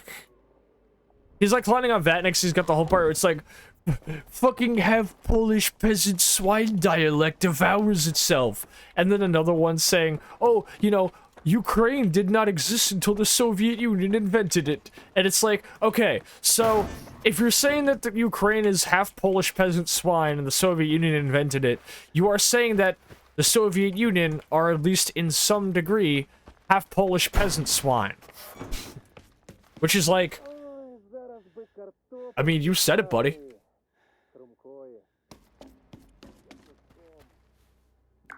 I continue to be marveled and honestly kind of like just like blown away in the most disappointing way by the degree of like mental gymnastics that Vatniks like put themselves through on a consistent basis for reasons I cannot really fully comprehend.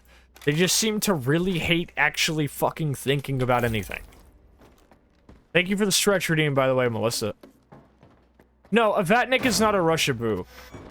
There's various different types of people. Well, a Rusaboo is like... So, like, a Rusaboo is just somebody who, like, is obsessed with, like, any degree of like, you know, like Russian or like, you know, like Soviet stuff. Because like, okay, there's like a variety of these different types of things. Because there's like your regular Rusabu, like Rusabu. Yeah, there's like your Russia strong Rusabu. And then you've got your tankies, which are like communist to the point of like Soviet apologia.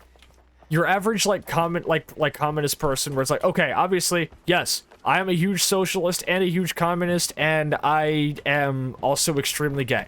But it's like, tankies are like your average communist who is so far in the shit that they like legitimately like believe that the Soviet Union did nothing wrong and could do no wrong. Generally, not every Rushaboo is not every Rushaboo is a tanky, and not every tanky is a full-on Rushaboo, but there is like overlap on this Venn diagram, right? But if I remember correctly, I thought a Vatnik was also like is there like a specific term just for like Russian supremacists? Right, yeah, tankies are also in line with Mao because it did come from Tiananmen Square. They also think Stalin was a genius. Like, but I'm like primarily referring to like not just like your average like Rushaboo Vatnik, but like your average Vatnik who, for example, believes that Ukraine and also Crimea are all like Russian birthrights. Like basically like people who believe that like the Russian invasion of Ukraine is like inevitable and it is what they deserve.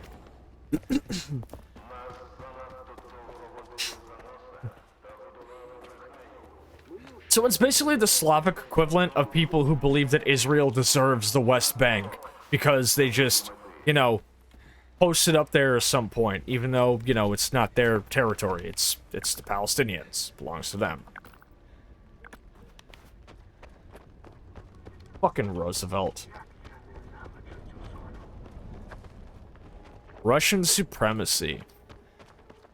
Yeah, Exhibit A, Tarkov and War Thunder.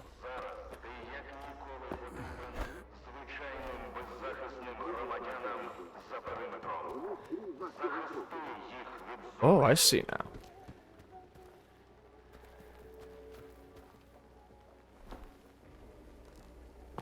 Aha! You think you're slick? Roosevelt, it's just a really shitty pump shotty. Wow. Why did I think I was gonna find anything of value in there? Wow, okay. The Kremlin is worse. War Thunder never got me. Yeah, I am also glad that War Thunder never got me. I am simply built better.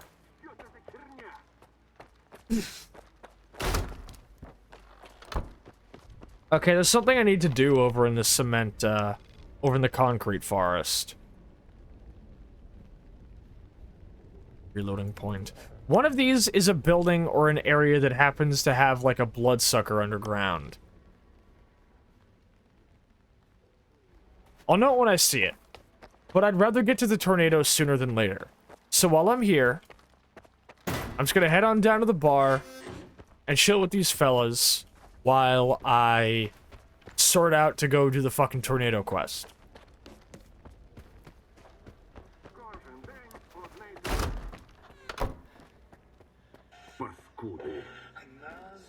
Wow, it's fucking boring in here. Give me a second to get my tea out.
Alright, I'm back. I am back. Teapot is boiling. Let's have a little heart to heart. How's everyone doing this fair evening? Everybody staying nice and warm, everybody being good to themselves.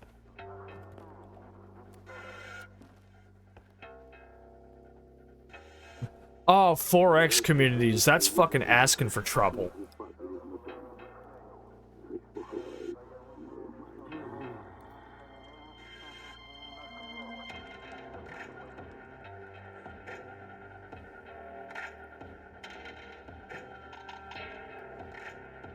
This is certainly a song playing. Feeling the itch to write and hoping I'll have an opportunity to write at work tonight.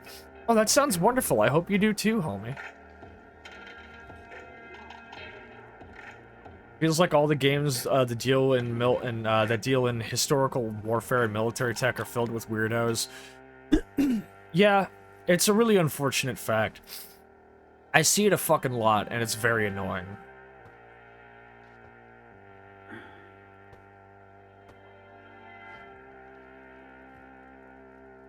Chances feel slim because one of the guys has gone absolutely insomniac. That's unfortunate.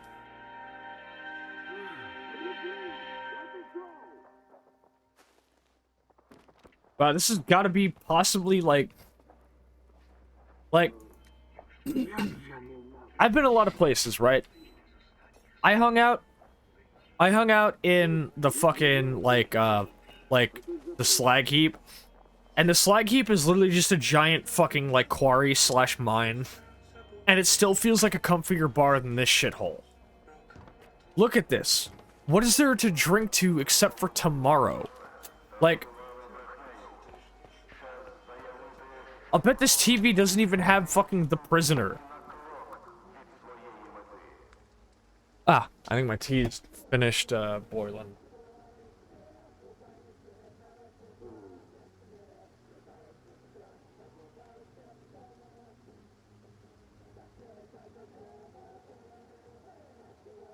Alright, tea's poured up. Give me 4 minutes to let it steep.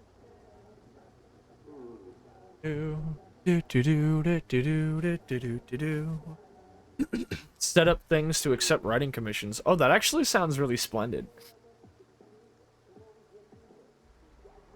But yeah, anyways, like I was saying, this bar fucking sucks.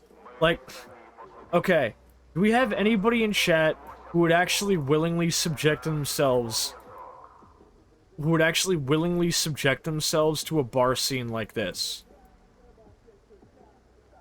Make yourselves known. Bridget Solace says, of course, Dreamer would be here. Yeah. Dreamer's a bona fide PCHC soldier.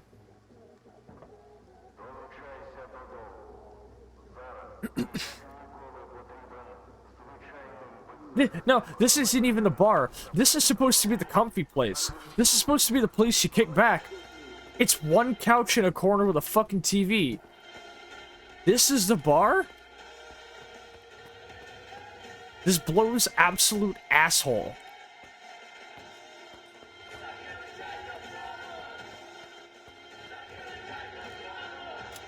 You know what? I'm gonna do you a favor real quick.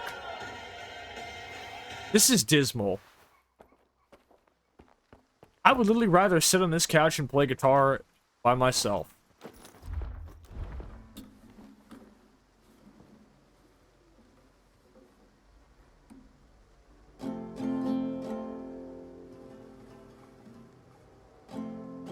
Wait, hold up.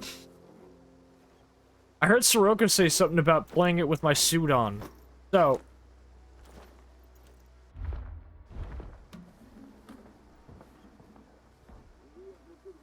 how's that for it?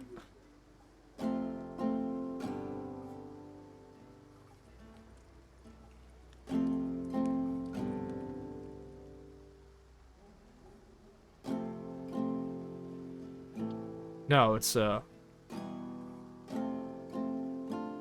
there we go.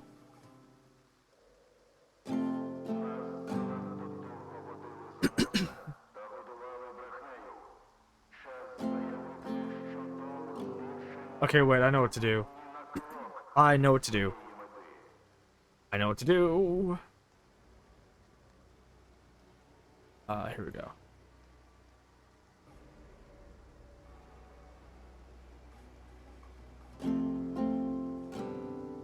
Wait, huh? Am I playing the wrong chords? Here we go. Here we go.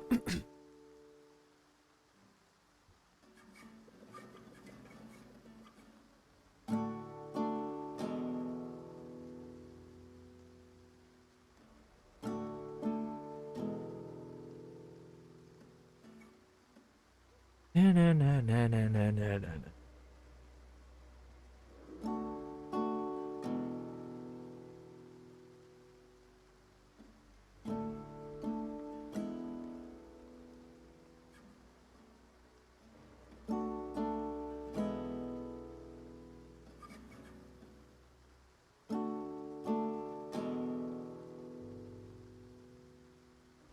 As I said before, and will say again, if you allow me to play guitar in your video game, I will play Rumble. I don't care if the song needs the distortion.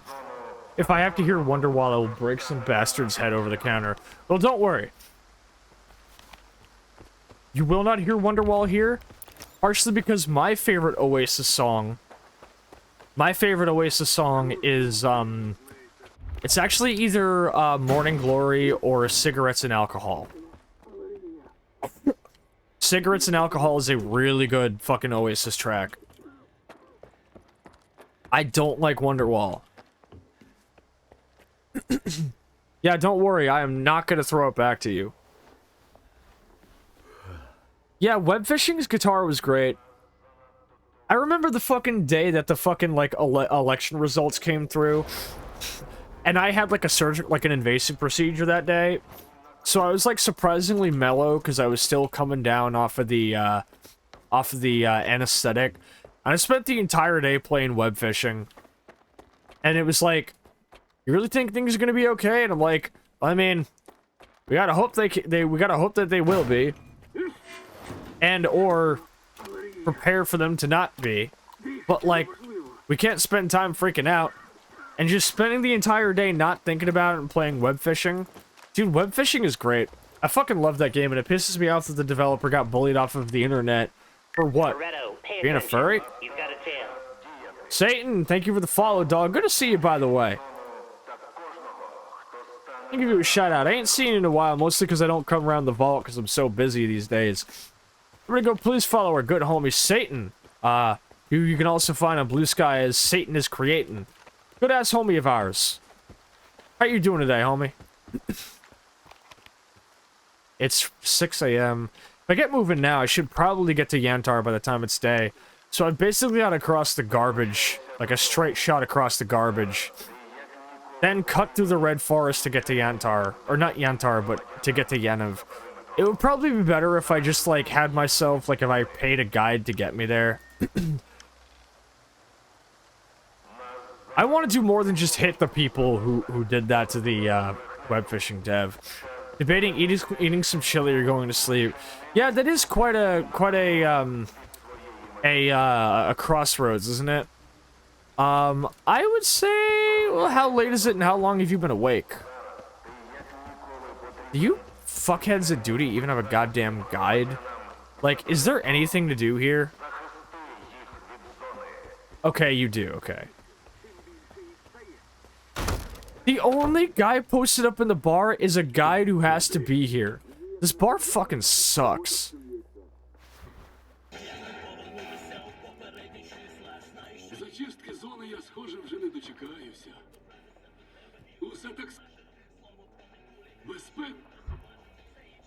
Okay, so we would probably want to go to Rostock.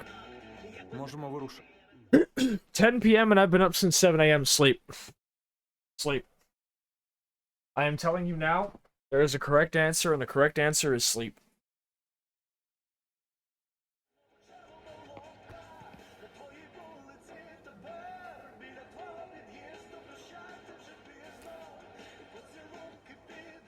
Also, I just finished my tea steeping.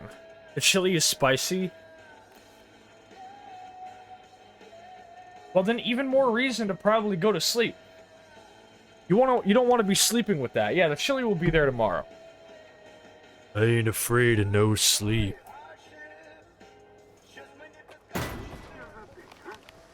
Ote, okay. Ote? I guess this is how I talk now. Alright. Time to head to fucking Yeniv. We got work to do. It is so insane because the banter of me running around in the bar, like, earlier on stream, feels like it was, like, days ago. That is true. In fact, a lot of things that I tend to make, I also prefer to, like, leave for the next day. Like, a really good example, of course, being my lasagna. I am now adamant that when I make like, my lasagna, I will not serve it until the day after. It needs to cool and firm in the fridge.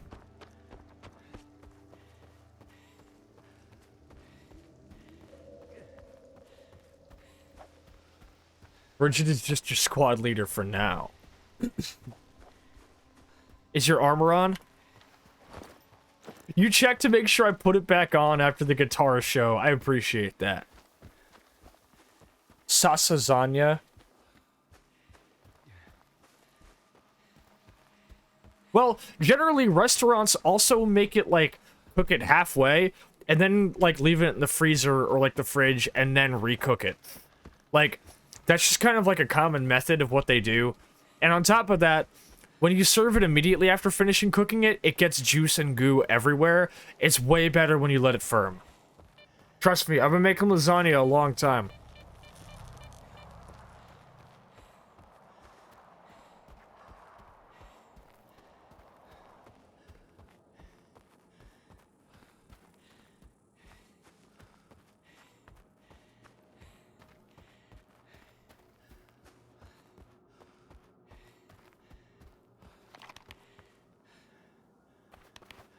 Curry is also much better after a night in the fridge. This is true.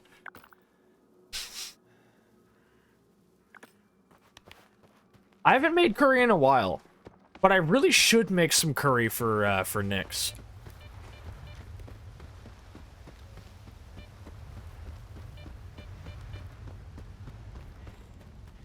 Hey, what's up, man? Can I get some of that curry goat rice and peas?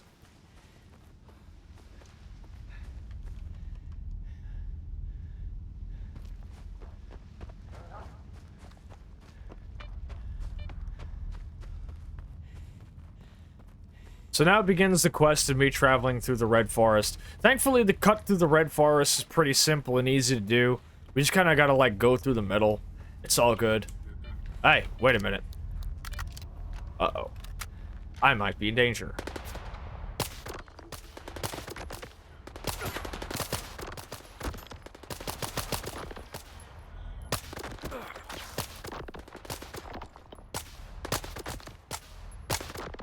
Huh.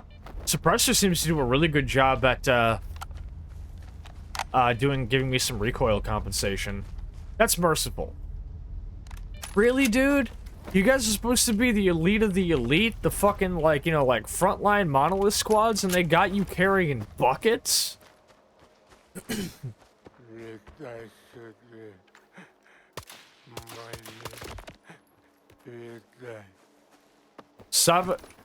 Save a historian?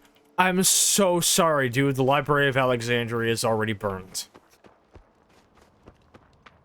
Now, this is weird. Because these zombies are supposed to be being created by a... Well, okay, he showed me. They're supposed to be being created by a controller underground. And I killed the controller.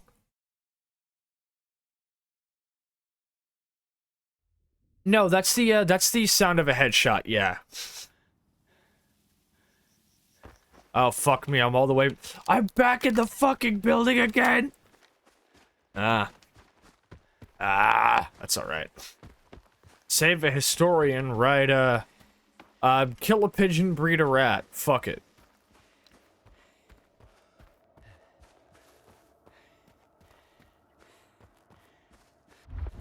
You know, the zone in the early mornings is kind of something to behold. It feels the most, like, kind of ghostly and ethereal to see the sky still turning blue.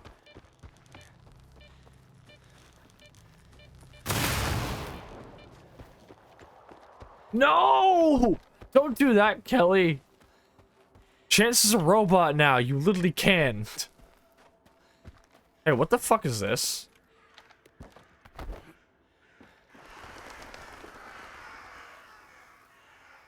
This looks like a zip line.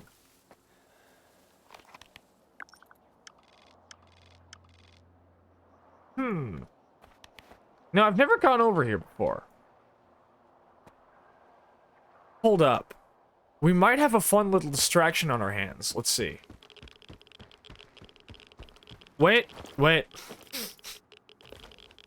If you see those little roaming electrical balls, those things hunt you down if you have artifacts in your belt.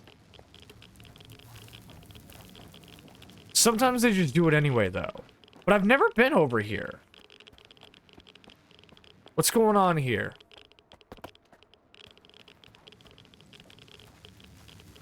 Oh.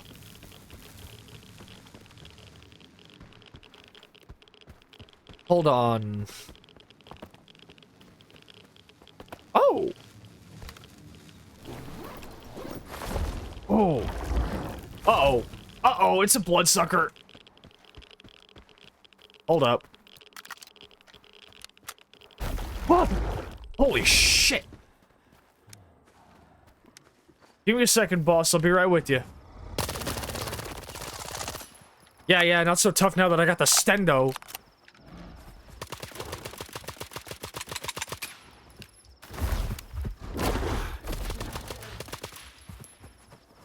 Oh, there's two. Suddenly that makes a lot of sense.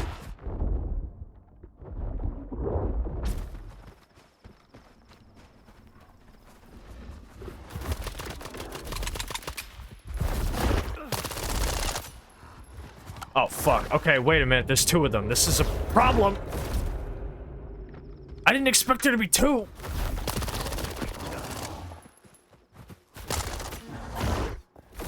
Oh, of course I'd forget to load the fucking pistol.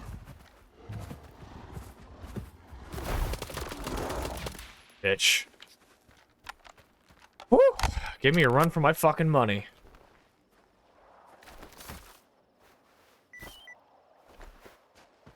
Really, two bloodsuckers? Two bloodsuckers all for a fucking Fort 221? Are we serious? Like, what year is it? Well, now I'm gonna have to stop at Yaniv Station to get my shit repaired. But I can sell the tavern for a pretty penny. Huh? Curse you, Hollow Son. Who the fuck are you? Less chemo. Bandits. Now, okay. There's a lot of things in Stalker that refuse to make themselves known to me.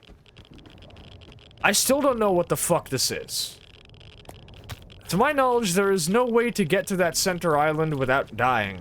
There is an automatic kill barrier for trying to jump in there. I have never seen the entrance. I do not know what it is. It is too irradiated.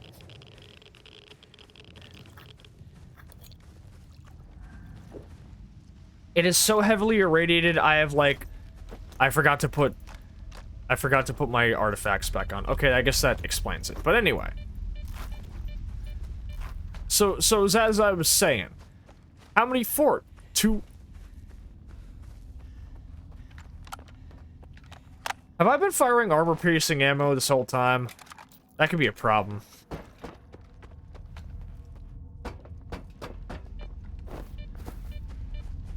Biggest in the world. Holds two.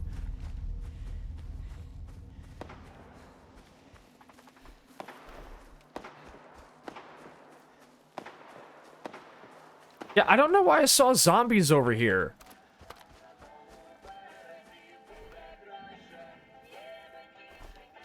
Yeah, I don't want smoke with these guys. I'm out of here. See ya. Uh-oh. There's the frickin' statue on Corcovado Hill. It's friggin' Jesus.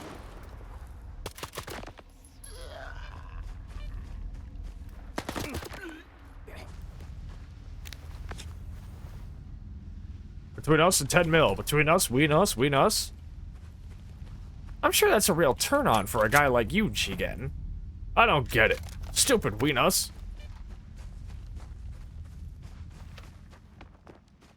You wouldn't happen to have a backup plan? Oh, sure.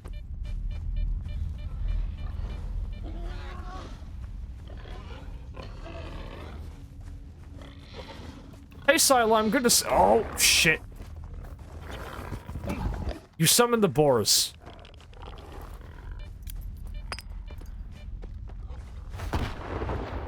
That was not supposed to happen. Right, fuck it.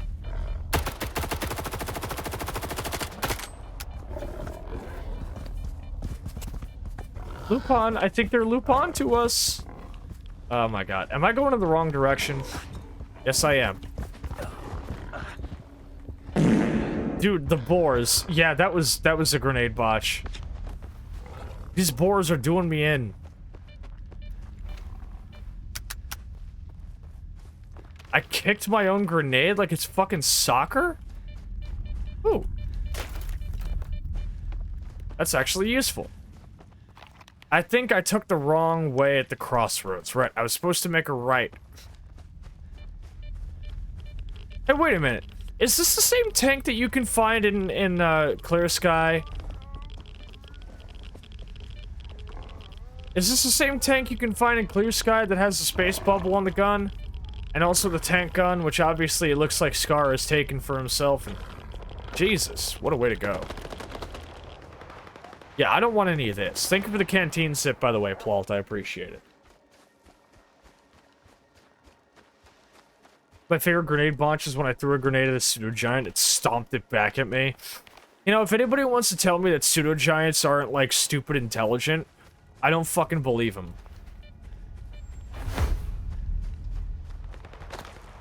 So if iron can sometimes set off anomalies, right? If iron sets off anomalies, why don't we just shoot them?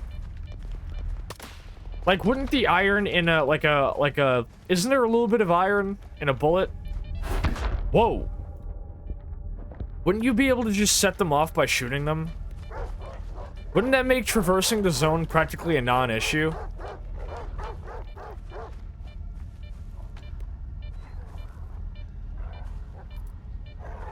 Oh, shit, me. Dude, the Red Forest actually sucks.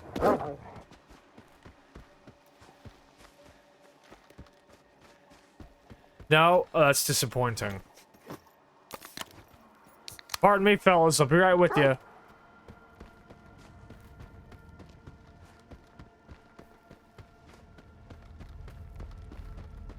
I'm gonna cut off the beaten path.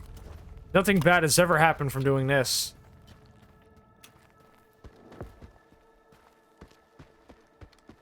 Alright, I think I'm good. I think I am now in Yenov. Yes, I am. Okay, there's, Ozursk and what's-his-name's old bunker.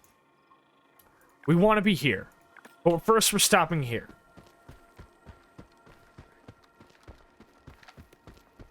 I really need to upgrade my weapons. Do you want to throw it? Whoa. That was, that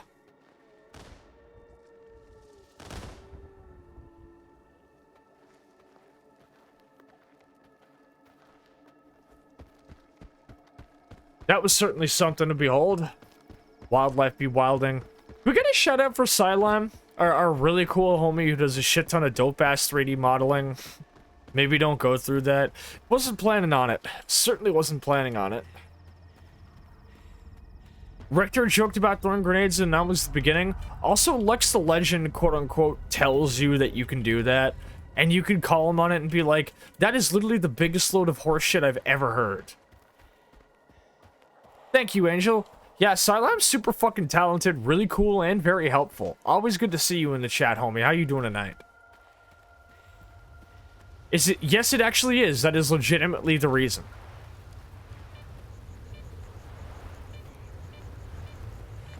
I can almost see Yanov Station from here.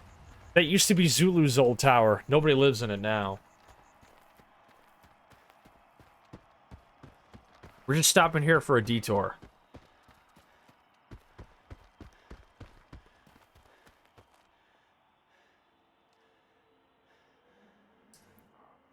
It's hot. Ain't it like December, dog?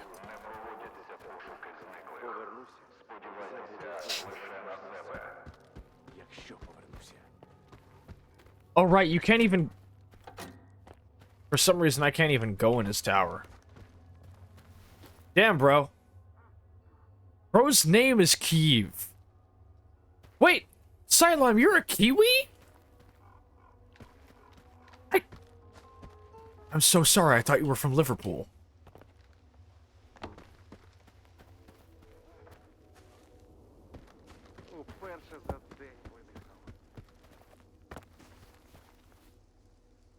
Звертайся до старшого. Look, alright, I've hung out in VC with Cylime before.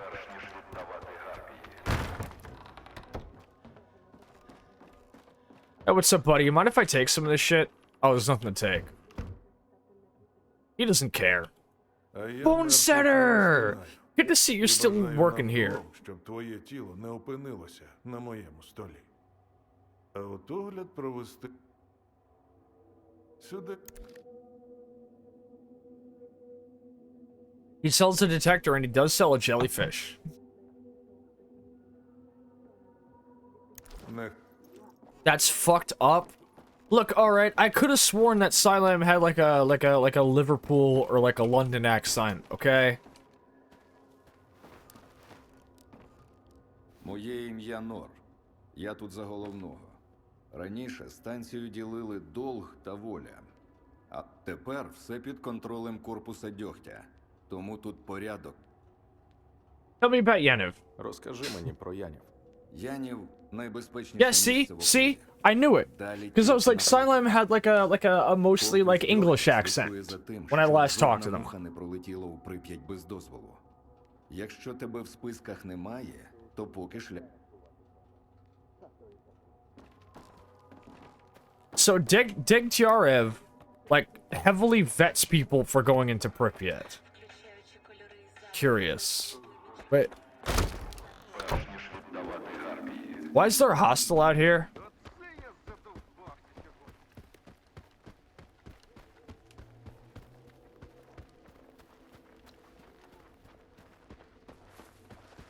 Wait, why is there a hostel really, really far away? Like it was showing up in the station?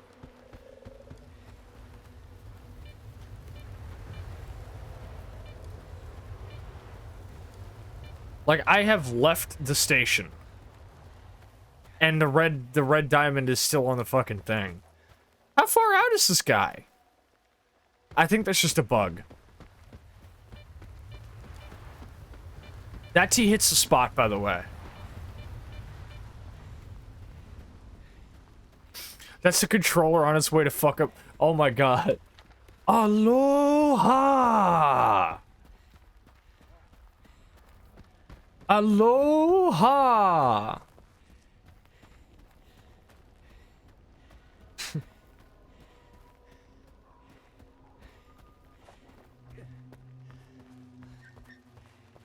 That is so puzzling to me.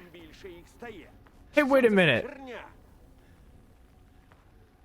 Hey, why the fuck are there IPSF guys here? з якого барахло You guys are IPSF. You guys are fucking feds. You guys are just actually feds. Degtyarev, you have fallen. Why the fuck are you letting feds on your doorstep, dude? You want dudes who dress like that? He's wearing a fucking PMK for Christ's sake. What are you doing? Hey, Gary. I missed you. Oh, here she is. It's Harpy. О, God, she's so Sascha core. та ще й кисла така. Що? Дьоготь перепустку не дав? Так цьому радіти треба. Я 10 років охороняла рубіж. І повір, краще сидіти тут, живіше будеш. Але якщо хочеш... Чи ти прийшов просто пушку полагодити? Будь-який ремонт за... Thank you, Harpy. I appreciate the fuck out of you, girl. Someday I'll pay you.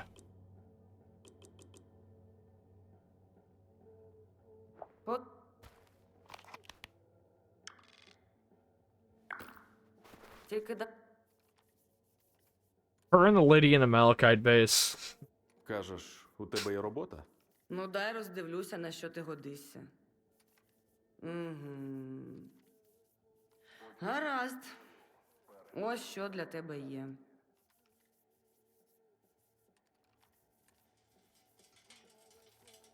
Ну, Миклуха, може, і жадібна скотина, але своїх людей в саме пекло не відправляє. Деякі артефакти він замовляє звідси. За конкретний артефакт... I do wish it would tell you which artifact they need. Like, before you accept it, so you know what you're getting into. I would like that. That would be nice. Stalker 2 developers, I know you follow everything I post about the game, Alice from GSC. I know you're watching. Did you guys, like, make it so that they, like, tell you what artifact you're agreeing to, like, find for them before you take the quest on, pretty please? Thank you kindly.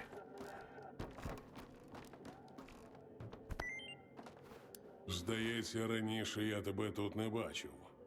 Торгуй. Один, щоправда, засумнівався і вирішив, я гарантую. Well, that's good. I appreciate you, my man. But you are not selling what I need. So I will sell you what I have. I really followed Stalker, but weren't there basically 0 women? Yeah, no, there were none.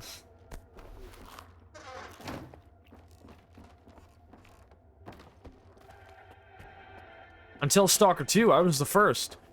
Now this is where Degtiarov used to hang out in the first game. Trapper used to live down here, if I remember correctly.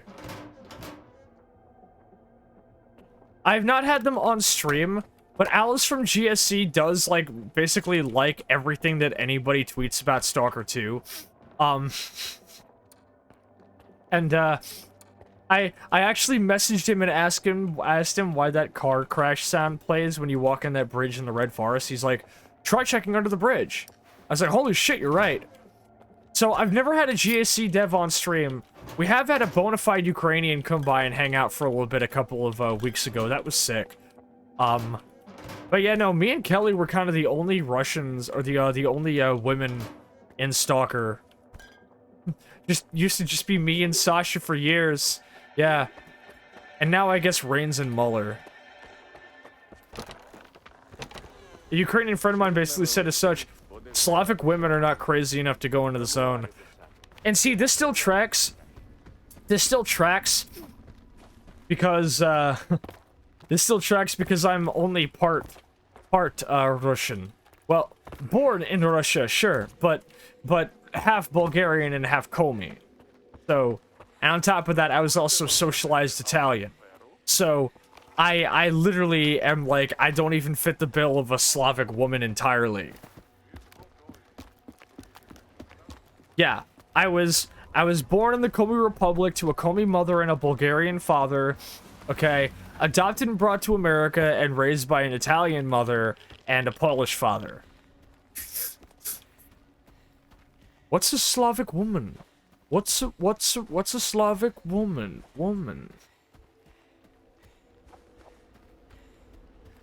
I am also 100% ass-kicking made. Now, there's a ton of really weird, anomalous bullshit going on here. There's a really cool one I have to show off somewhere. Oh, here we go. It's right down here. So first off, actually, real quick, I want to do some sightseeing. Because obviously the whole, like, going around and geocaching thing is... How could he be so cruel, House? The geocaching is only part of it. I want to see if anybody's hanging out in the old bunker anymore.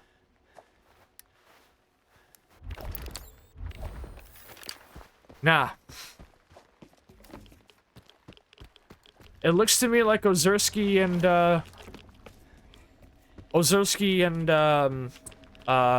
what's his name? Herman have fled the coop. Well, I know Herman's not in here because he's fucking dead because I blew his brains out within 5 seconds of, Agatha giving me a gun.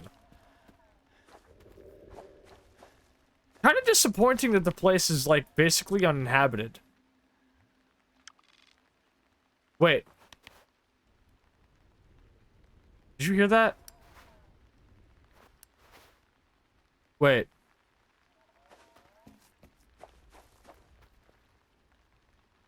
Have a good night, Missy. Wait. You guys hear that?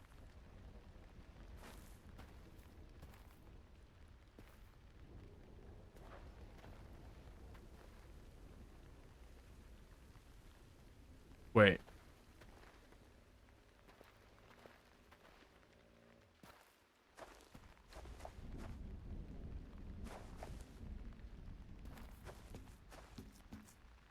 No, I swear to God.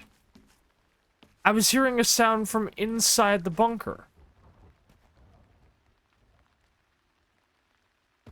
I swear to God there was a sound coming from in there.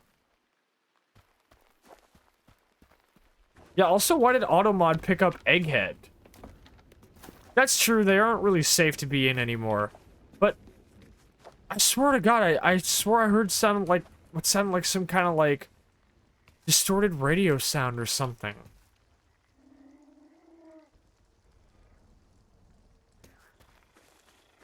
I guess this is zone fauna. Why does it keep telling you that Egghead is a slur? Why do they hate Egghead?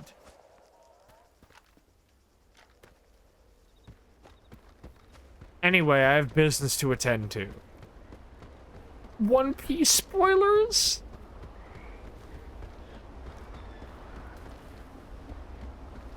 So check this shit out.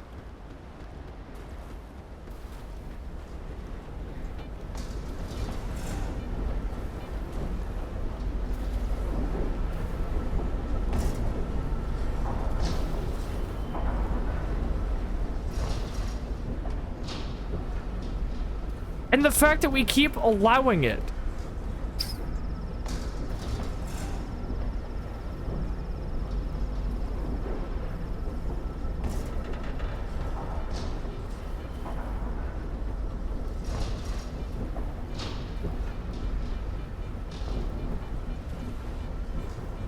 You guys like Space Hulk?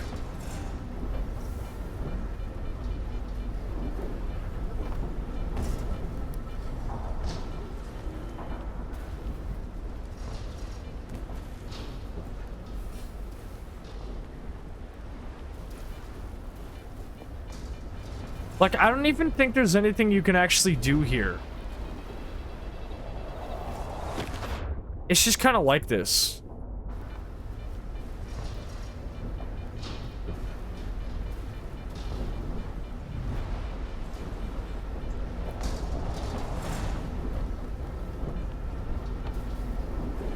Like, to my knowledge, there is literally nothing you can do in it. It's just like this.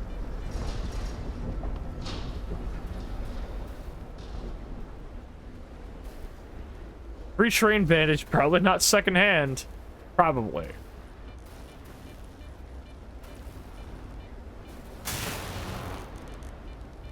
Damn, nothing in the fucking zone works. Anyway, this is only one of the anomalous things we're here to deal with. Do we have anybody in here who's especially anxious about extreme weather? I.e., do we have any Midwesterners? Oh, fuck. Hold up. I'm clear, I'm good. Anyway, check this shit out. So I kind of got to cut through these swamps to do this, but anyway.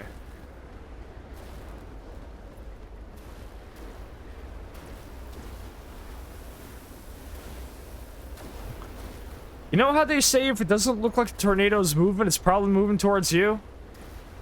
In this case, you're usually right.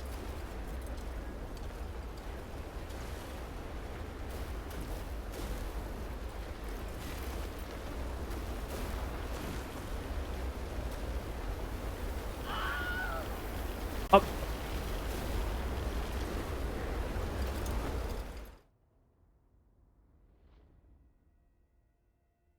That was the game? Was that a Wilhelm scream? Was that a Wilhelm scream?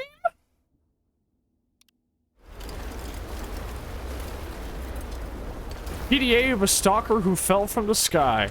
I'm sure looking at this right here is like totally fine to do.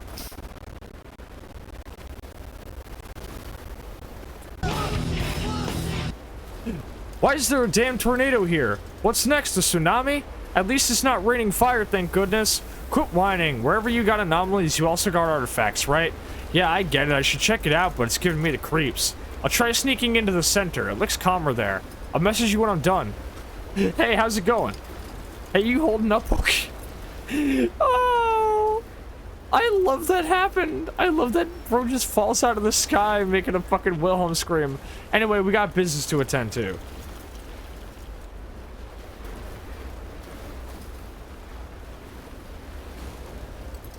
I can simply outrun it. I can outrun it. I can outrun it. There we go.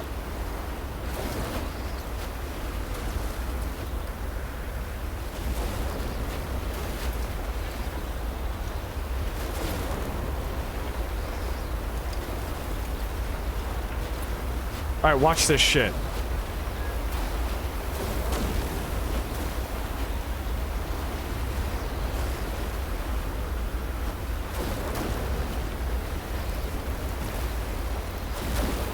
Fuck, I'm doing it wrong. Shit.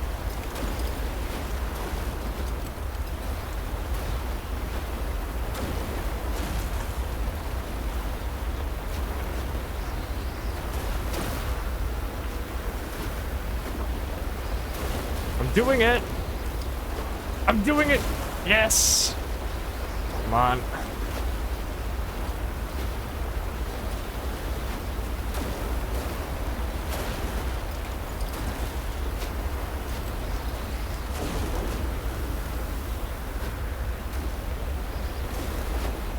Yeah, you ever do parkour inside of a tornado?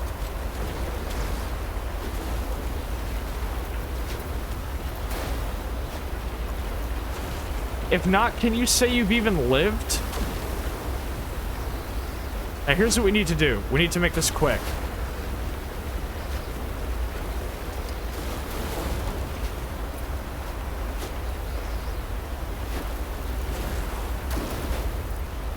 I'll know it when I see it. It has to pass right overhead.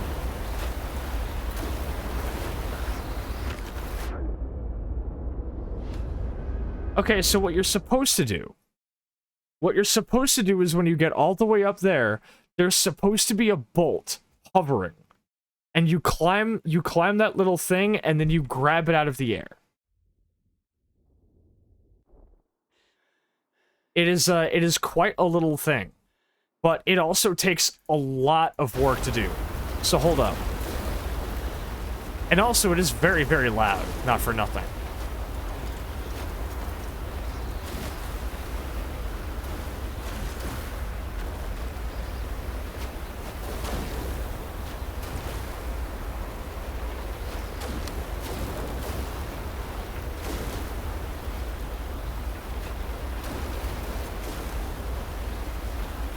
You almost gotta be right up against the eye for it to work right.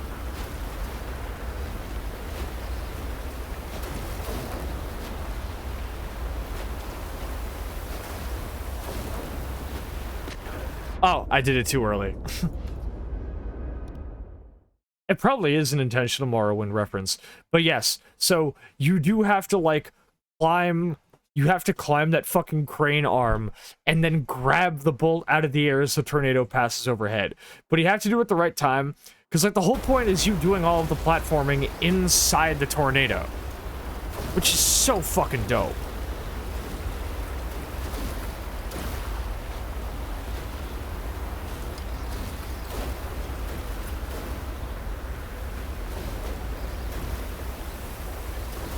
I can't remember where it is.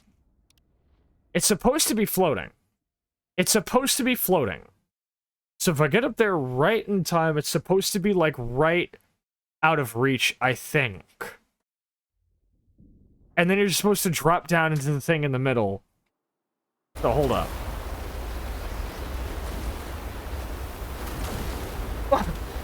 Jesus fucking Christ. I'm platforming in a tornado and you think it's a good idea to jump scare me?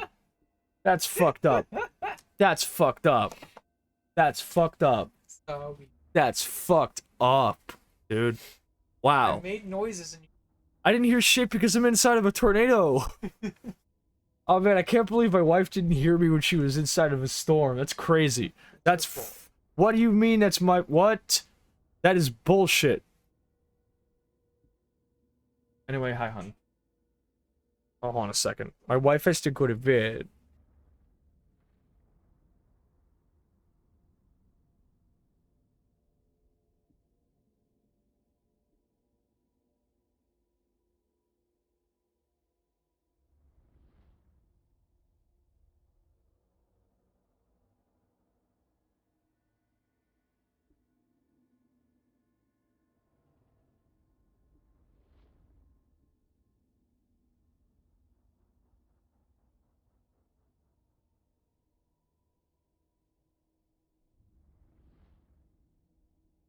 Can't believe it. I'm not even safe from wife jump scares in the eye of the storm. Yeah, it's supposed to be like right here.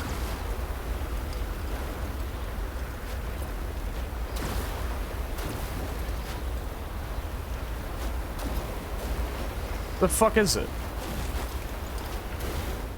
Give me a sec here. I need to get some outside help. Stalker 2 bolt artifact. Here we go. The weird bolt.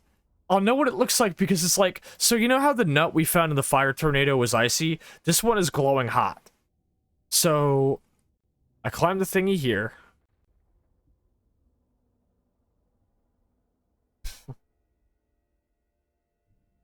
Huh.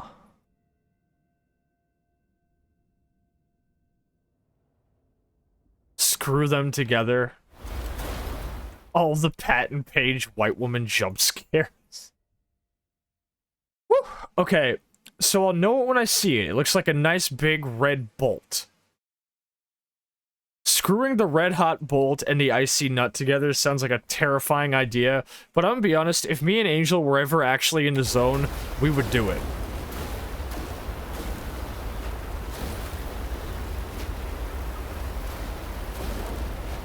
Ah, there you are. My darling, come here.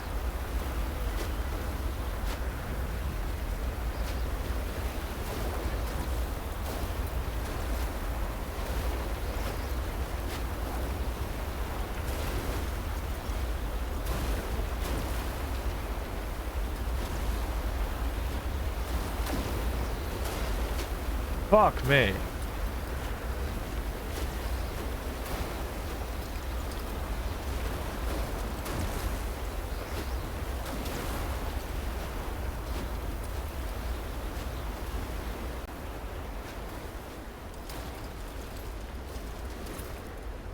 We did it though. And I'm the only one underneath the sun who didn't get it. As long as this bolt is charged and secured to your belt, it reduces damage from anomalies. It takes a lot of anomalous energy to recharge, far beyond what regular anomalies can offer. So to recharge this thing, you have to, you can only recharge it by surviving blowouts. But it's cool, isn't it? Now, to my knowledge, there is only one more anomalous item I don't have. That's still so cool. So, there's this, right? Oh, hey. Oh, hey. Morphine. Okay. Wait, huh? Really? Is that so? Hey, hands off the fucking merchandise, shithead. This is my crown of thorns.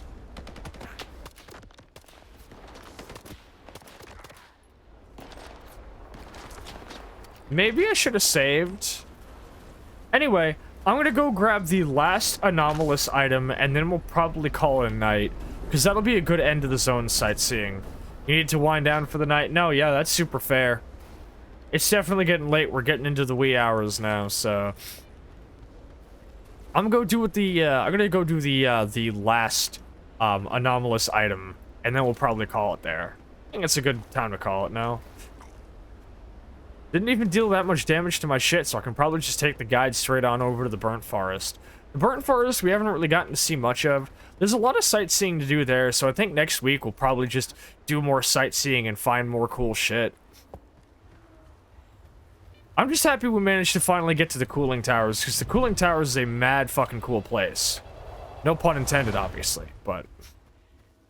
I do have to be heading back to Yenin first, and from there I can have Gary take me to... wherever is closest to the Burnt Forest, I suppose. Sleep well, Lav.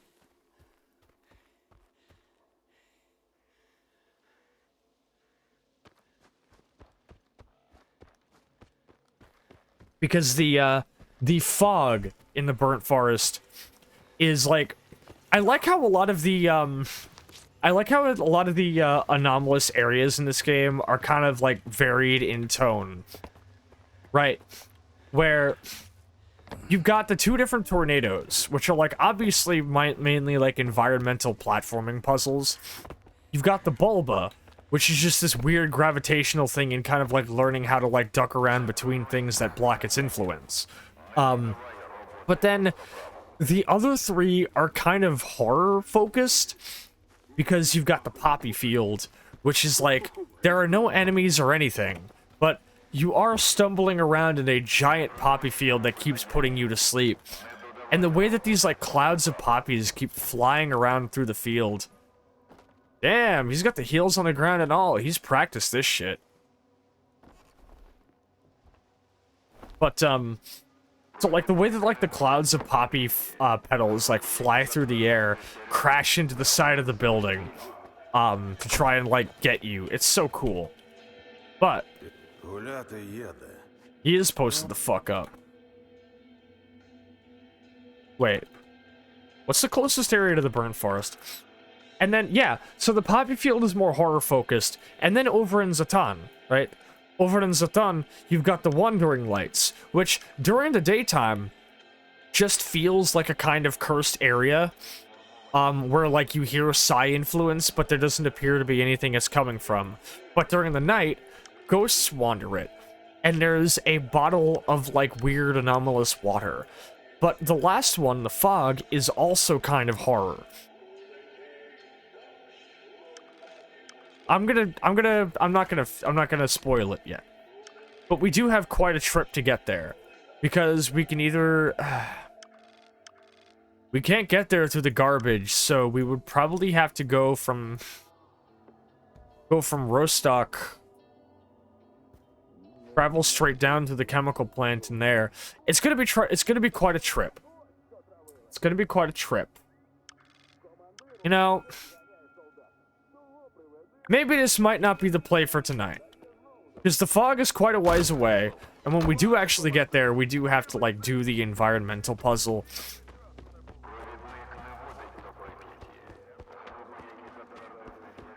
We'll do the Fog next week. We'll do the Fog next week. How does that sound? Ah, your mother. We'll go grab the stash of some guy's loot and then call it a night. How's that sound, Dockers? Oh, I really like these, like, weird temporal disturbance anomalies, too. And you can tell it because everything gets slowed in it. Like, watch this.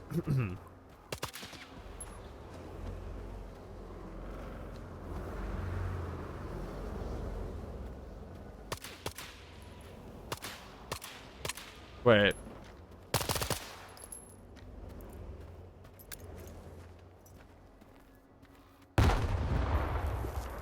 Sometimes you can shoot them and your bullets will actually go slower. But I love the Poppy Field anomaly. Like, I've gone on record to say that, like, the anomalous areas in Stalker 2 are some of the coolest parts of the game. Like, these big environmental puzzles with their own unique little stories to tell about what must have led to them being like this in, like, the zone now. It's so inventive. Like, that's the kind of shit that a lot of us were really hoping they would do with Stalker 2, and they didn't disappoint. They didn't disappoint at all. You know, for a stash called Some Guy's Loot, it's probably not going to be worth my efforts. But fuck, if I don't try, what am I doing, you know?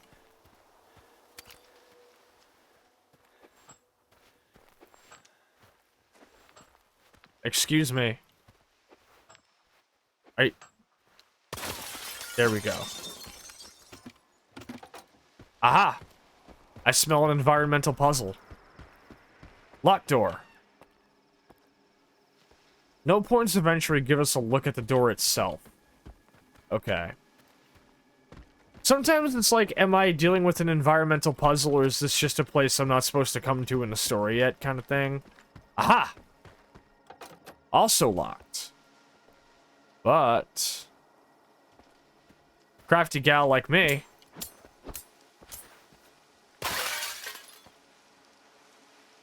Okay, so that door requires to be opened from the inside. Right.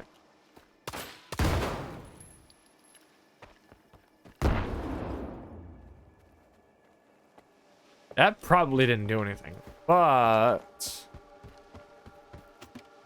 No, it didn't. Okay. This is another, like, turn dial lock inside. No, I can figure this out. I wonder if entry's... Fucking broken glass. I wonder if entry's possible from the top. It would certainly stand to reason, because... It's that door... Wait. There's a door on that side.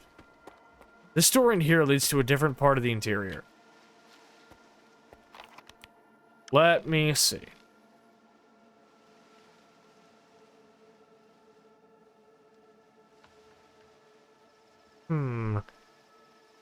Swamp is too far away for there to be any, like, storm drain or anything that would lead underneath this building.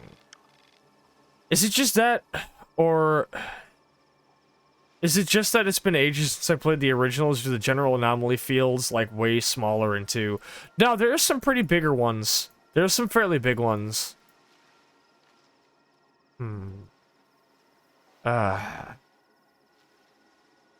Oh, where's this road land?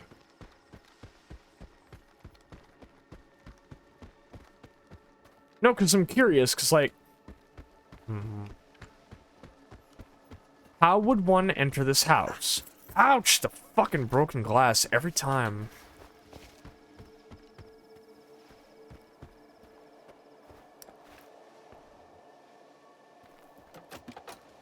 So if I remember correctly, this L actually does imply that you would have to shoot a lock.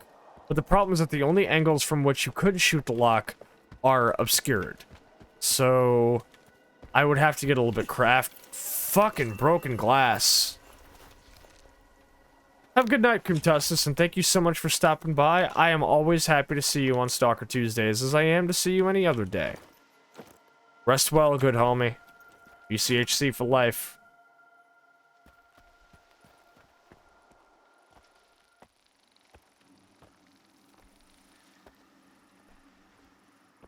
Also, it's playing creepy ambience when I come here. I feel like that can't really be overstated.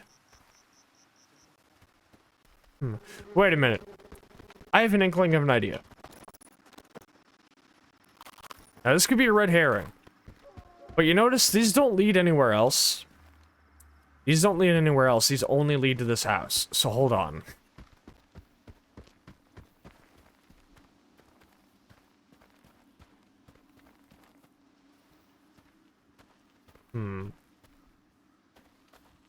It could just be an environmental detail, but... Shit. This could quite literally lead anywhere.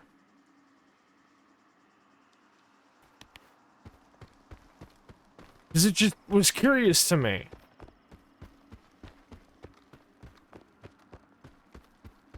It's curious to me is all. Also, why is Creepy Ambience playing? Sasha, look out. Holy shit, we're getting raided again? Holy fuck. Oh shit, oh shit. Ugh.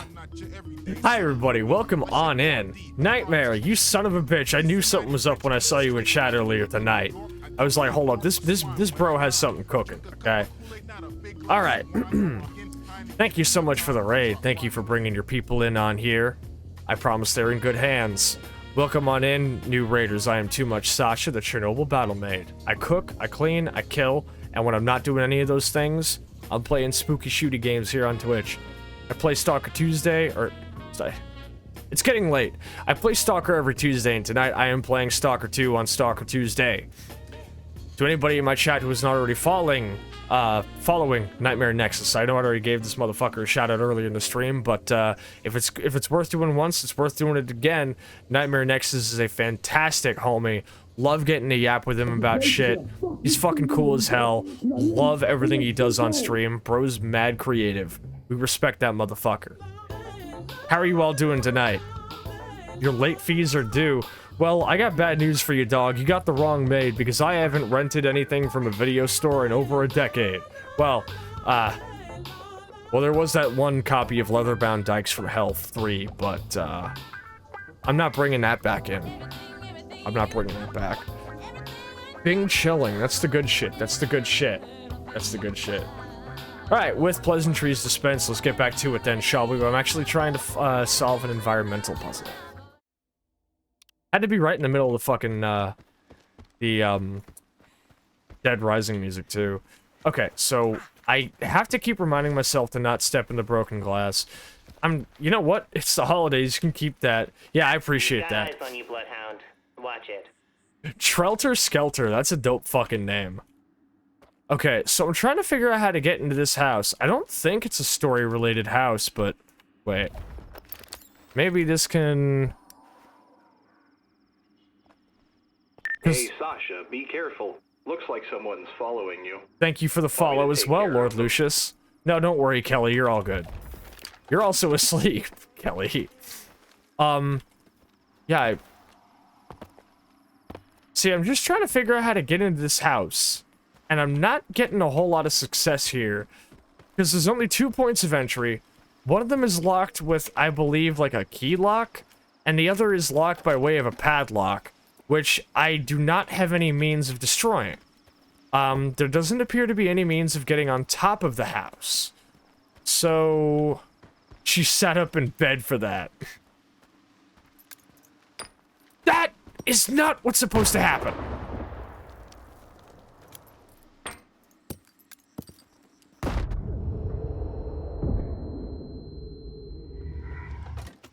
Okay, I think... I can't remember what the icon means, like...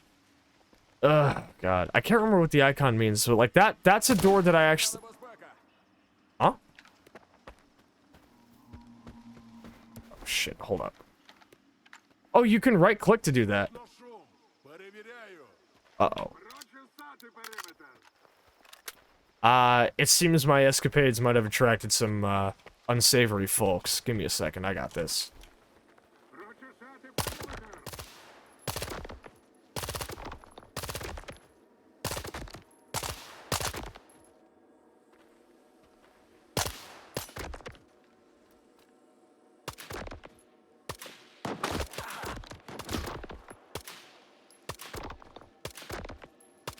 Holy shit.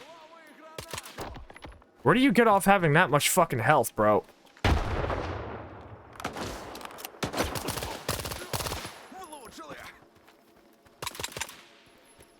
Wait, no, that's... Oh my god, dude. Dude, it's Muller! It's Muller! Eyes up, Bloodhound. You've been spotted. Dude, it's Muller. Also, thank you for the follow, Fallon7.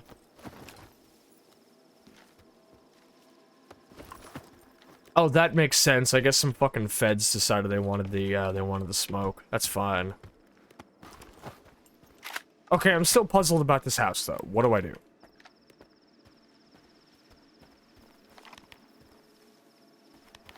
Like...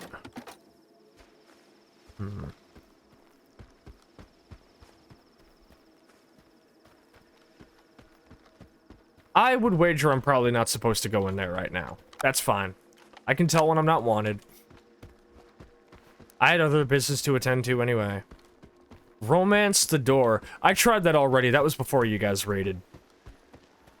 I don't know if you wanted to see that. I don't think you want to see that. Oh, hey, look, it's a bunch of quirks.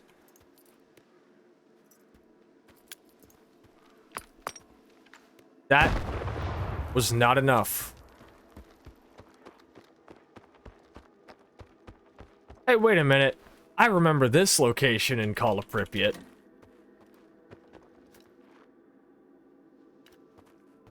Okay. Remember correctly.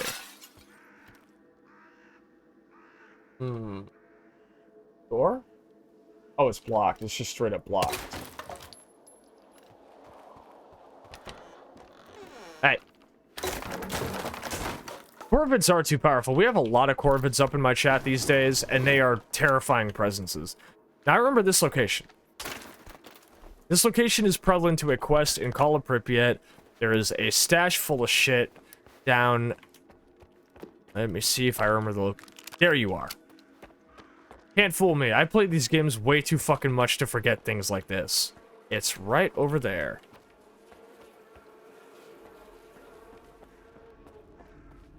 Now, I'm not going to do the stupid thing and try to jump down the hatch, because every time I do that, I kill myself, but... Huh, I'm impressed. I actually didn't die. Yep. It's still here, and of course now it's been raided, so there's basically nothing here, but... It is a fun little memory of like, hey, remember this place in Call of Pripyat? Remember that bullshit quest with Snag? Remember Snag? Remember Snag? No, you don't. Because all of his quests suck. Sascha, what items do I get out of the Snag car like chest quest? Sir Augustus the Seventh Noble, that is a name. Thank you for the follow. Oh shit, this is interesting. Who the fuck are you guys? Vanya Icarus. Кожен, хто вважає, що зону можна змінити чи підкорити. Huh, that is, I just didn't expect a bunch of dudes in the basement. It's not that there's like anything wrong with dudes in the basement, I just didn't expect them here. Y'all mind if I take your condensed milk? And your ammo? And basically everything else you own? Thank you. But like, oh, Sascha, how do I get, like, the best items out of the Snag quest where he asks you to get the fucking chest out of the car and Call of Pripyat? You don't. You give the chest to Cardin for 500 rubles and he cracks it open and you get everything. Okay, so if it is like a yellow lock, that just means it's being obstructed by something. But it might not always be a padlock. Oh, wait, isn't the debut suit like kind of worthless? Money's money. Fuck it. I'm just here to grab whatever I can grab.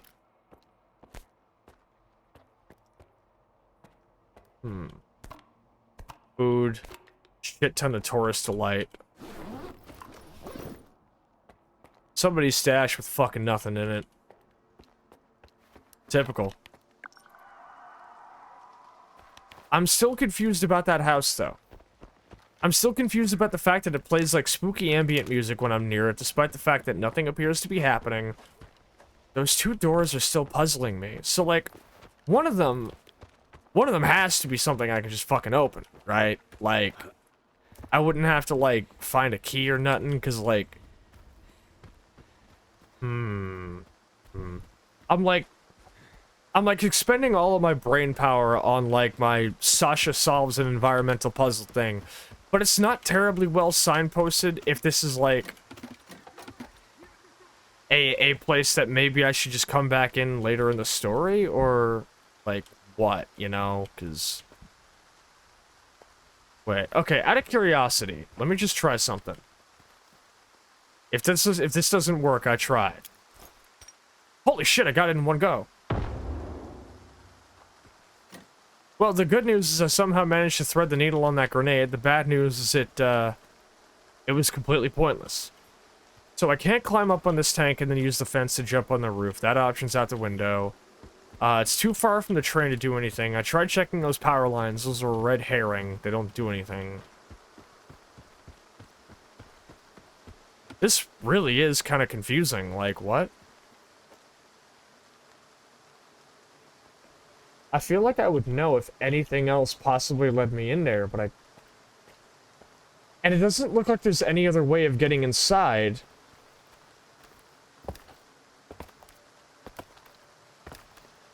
And I can never get a good enough look through the window. I think I'm just not supposed to be here, but while I'm here...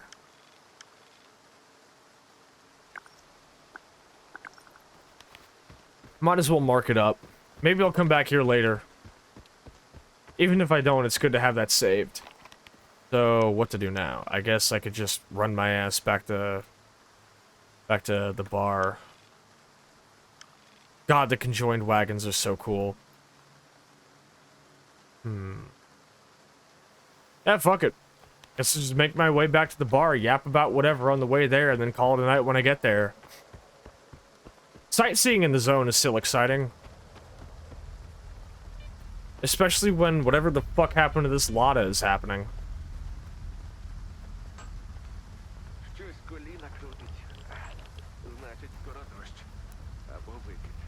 That was so weird. Something looked wrong about it.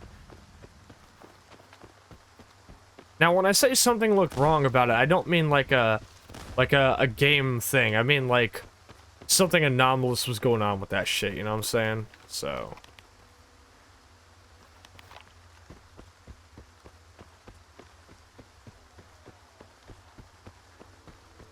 Alright, so I'm gonna follow this down to the crossroads, make a left, head back to Rostock through the Red Forest. Should be an easy enough path, but then again, nothing ever is here in the zone.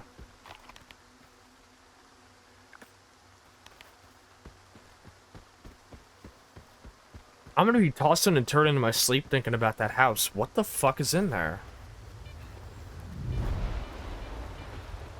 Because, like, it can't be overstated. Half of the reason I've been playing this game for like 15 fucking years is because finding new shit is so fucking cool to do. Like, every single time I find like a new location, it's like, okay, I love getting to figure out how I'm supposed to get in there. So I'm like sitting there and I'm scratching my head and I'm like, what am I missing?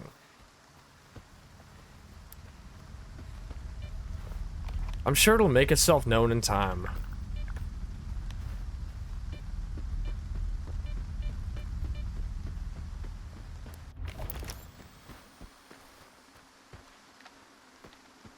Alright, that's better.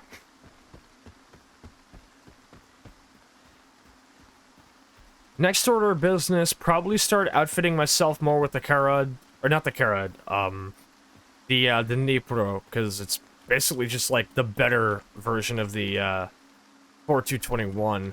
Wait, there's an anomaly over here. I should probably go check that out. Let me see this shit real quick.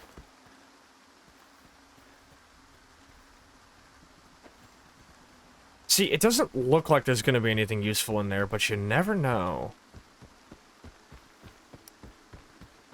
I think it's worth it to at least give it a look.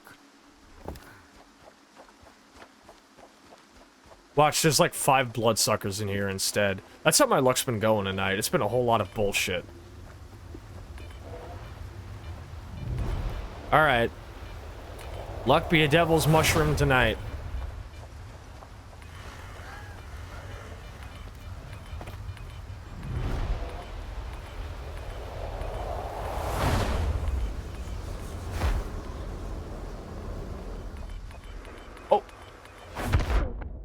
Well, I'll tell you what it's not. A devil's mushroom. I'll tell you what it is. It's a rosin. It's completely worthless. I risked my hide for this. Normally I'd say at least you'll fetch a pretty penny somewhere, but I don't think anybody would pay jack shit for one of these.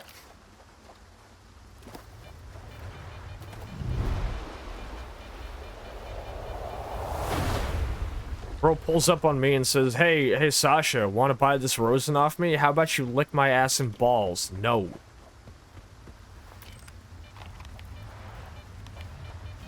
Uh-oh.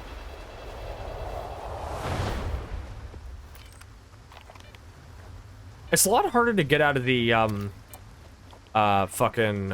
whirligig. It's a bigger problem. It's a lot harder to get out of the whirligigs in this game, if nothing else, just because, like, it, like, takes, like, a different kind of rhythm. Because, like, in the original titles, especially in, like, Call of Pripyat or Anomaly, all you had to do was, like, slingshot yourself out of them. It was really, really easy. But now it's, like, it actually requires, like, a decent amount of, like, timing and, like, work to pull yourself out of one. And if you're below a certain threshold of stamina, you might as well just, like, fucking end it all on the spot. So, whatever.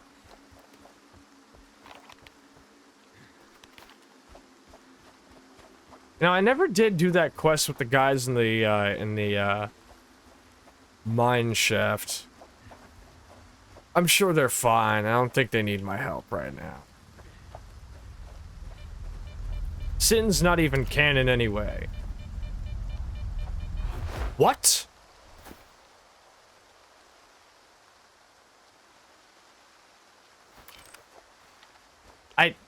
I wasn't imagining that, right? Like that happened?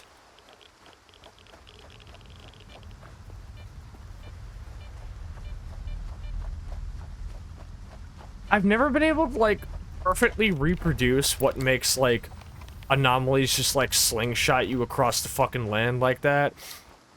But I imagine figuring that out will be, like, revolutionary speedrun tech.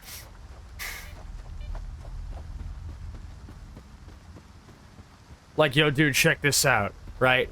I managed to, like, figure out how to use a whirligig to fling myself all the way past the Iron Forest into the end of the game. Like, considering Shadow of Chernobyl speedruns are literally just waking up in the morning. Huh?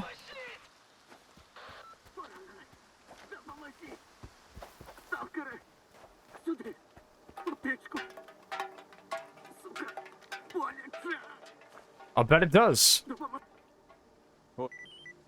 Що тут взагалі сталося? Curious. Зустрілися з пацанами, а за секунду я вже крові. От тільки тоді ці психи в центрі зони були.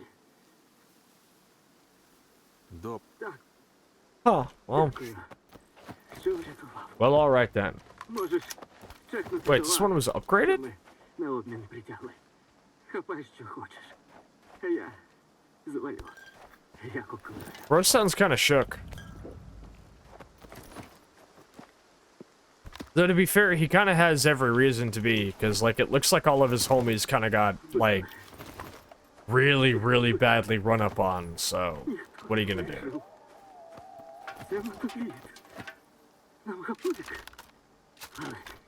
He's just kind of saying nothing.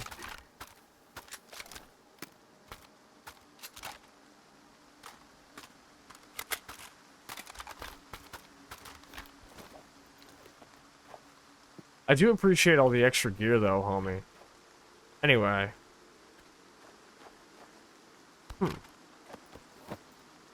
What makes you so special? Nothing. Alright, then.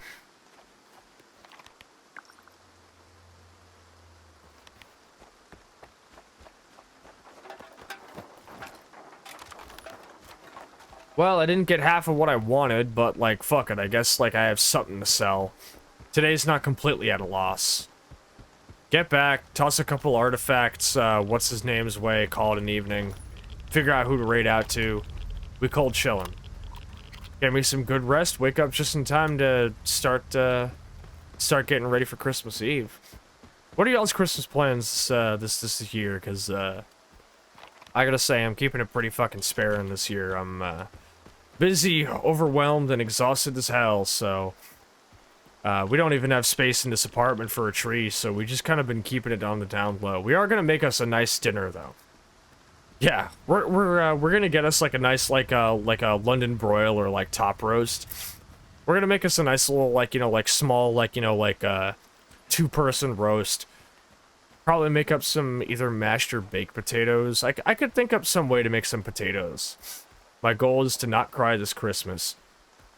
I'm definitely doing better at that this year than I did last year, I'll tell you that much. I'll tell you that much.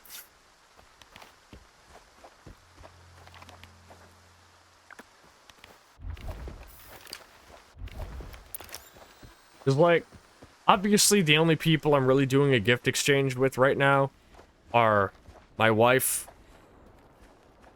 And that's it. Like, I kind of might have to swallow my pride and go visit my family tomorrow, as much as I really don't want to have to do it after everything they did to me this year.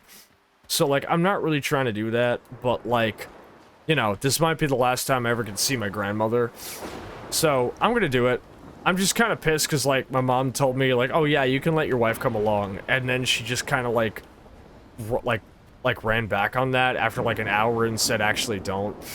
And I was like, look, dog, I'm gonna give it to you straight. Either my wife comes with me or I don't go. Like, straight up.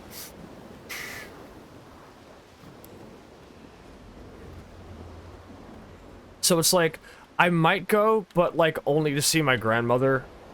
And for no other reason, because I really am not trying to have to, like, you know, see the rest of my family. Not after, no. And I was also just like, I am not going to concede on anything. Either I go as my, holy shit.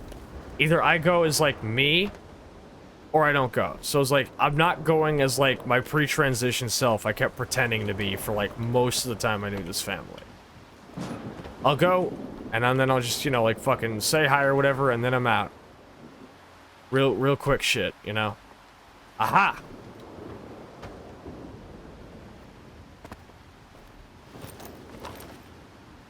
Oh, there's 2 stashes in the van, and both of them have absolutely fucking nothing of value.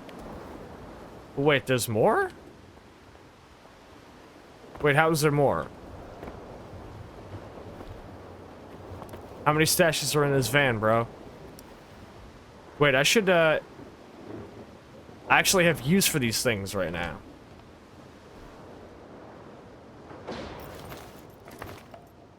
Okay, there were... That was weird. There were, like, 2 backpacks that were, like, right on top of each other. Whatever. Whatever. So yeah, it's gonna be pretty basic, like, drop by the family and say hi for, like, 15 minutes and fuck off. Me and Nick's go get our shopping done. Make us up some nice, roast on Christmas Eve. Probably read the Polar Express to Amber. Because... that was like a tradition in my family, but now I get to, like, do it for Amber, so that'll be nice. I do not want smoke with Boris.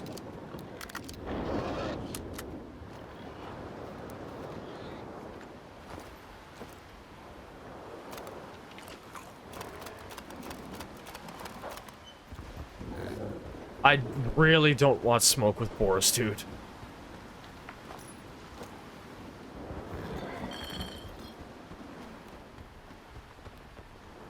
So it'll be nice to continue a family tradition with Amber, and then close it off, and then just do a quick, like, a little gift exchange. To my knowledge, I think me and Nyx are both off on Christmas Day, so that'll be nice. And then that evening, I'm streaming Silent Hill with Rachel. So what better thing to do to spend Christmas than play Silent Hill 1 on the PlayStation? And then me and Netta got Armored Core 6 on 28th, and then after that, me and Patrick are gonna be playing Captain Wayne on New Year's Day, which I think is a great way to ring in the new year. Busy fucking season, so... like, I'm busy with, like, myself and all that shit, you know? That didn't sound like a person, that sounded like a psy-cat. That sounded like a pseudo-cat.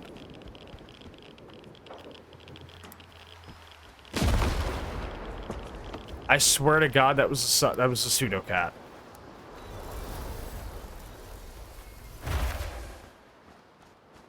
Yeah, I don't want smoke. I don't want the smoke. I just want to get back to the fucking bar, bro. Previous Christmas was pure ass. Your family gifted you a van that was basically a death trap. Wow. So what, it was like really obvious they just wanted to get it off of their hands? That kind of shit's the worst. Where it's like, man, if you don't, like...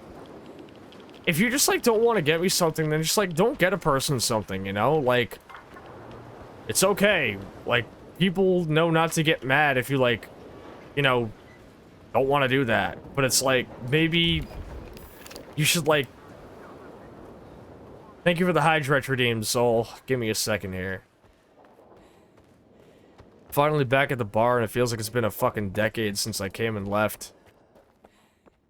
Very funny the storm lets up as soon as I get here, though.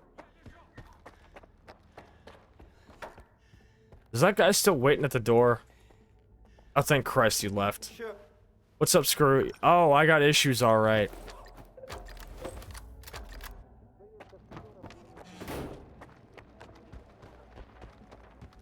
I got issues like Jonathan Davis. Something like that. They only gave me vehicles so they could keep, like, making me visit them. And because I didn't, they basically forgot your birthday. Ah, yup. Yup, I know that well.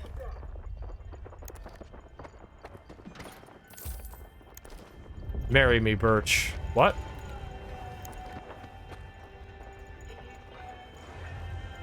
Wow. This gives us way too much radiation for basically negligible bonuses. Why would I ever equip this?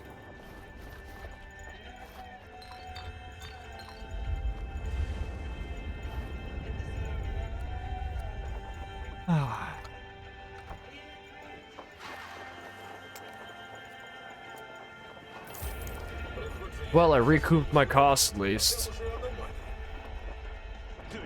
So we wait out the emission in here, and then we call it. Been ignoring most attempts at contact. Tell me about it.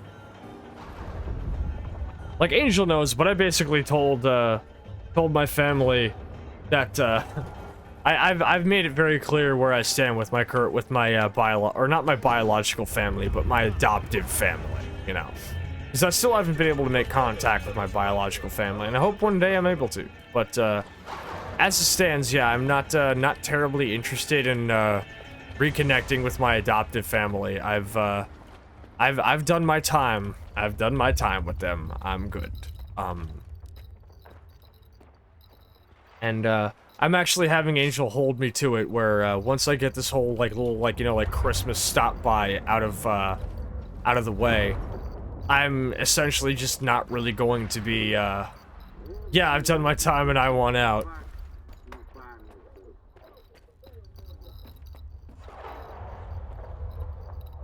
It's a reckoning. It's a sickening.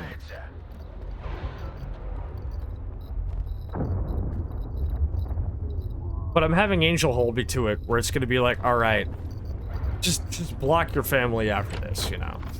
Like, I'm not trying to keep up the whole, like, charade of, like, pretending I wasn't hurt kind of thing, you know? Like, I know better. Continuing to expose yourself to people who hurt you is tantamount to self-harm after a certain point. And, I like to think that I can avoid that. So I simply will.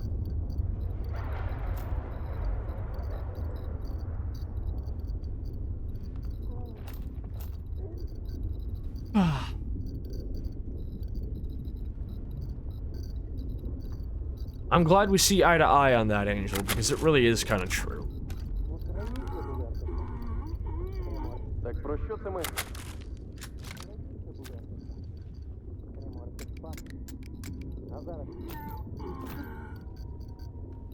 Let me do some quick retooling, actually.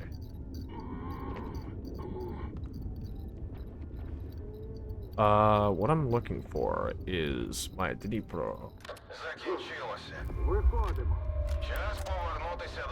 And where does my APB?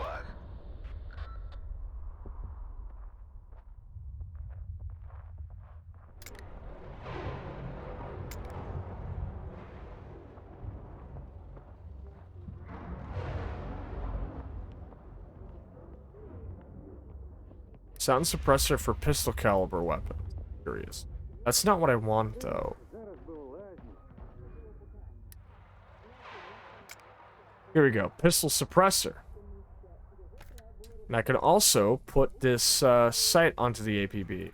Problem is I don't have the stendo for it, but I'll find one eventually, I would hope.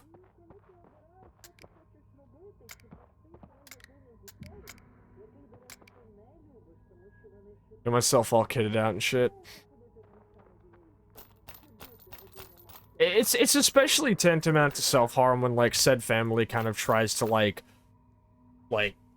tell you that, oh, no, we didn't actually hurt you, you know? Like, stop misrepresenting things, you know? And it's like, okay, dude, you know?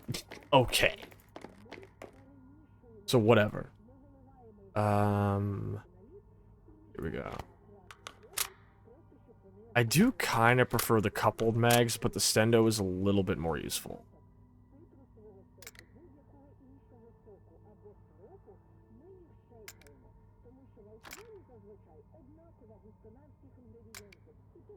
Generally, I am not a very big fan of Warsaw packed sites, so I have a fuck ton of AK mags.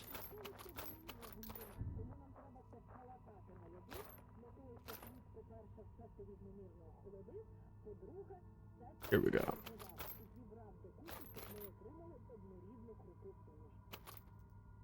Perfect. That's looking pretty good.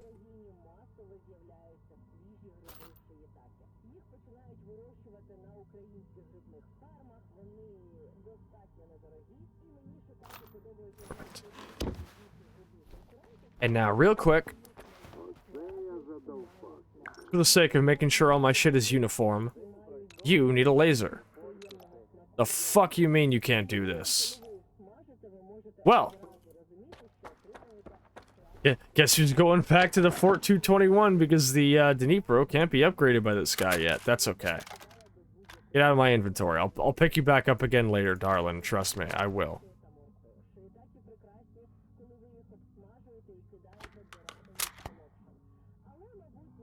But you can't take the suppressor. You require a different one. Here you are. And you also take a different magazine, so... That's fine. This is fine. However, you do require a quick little upgrade, my darling. We need to get rid of this laser sight you have. It's simply not going to cut it.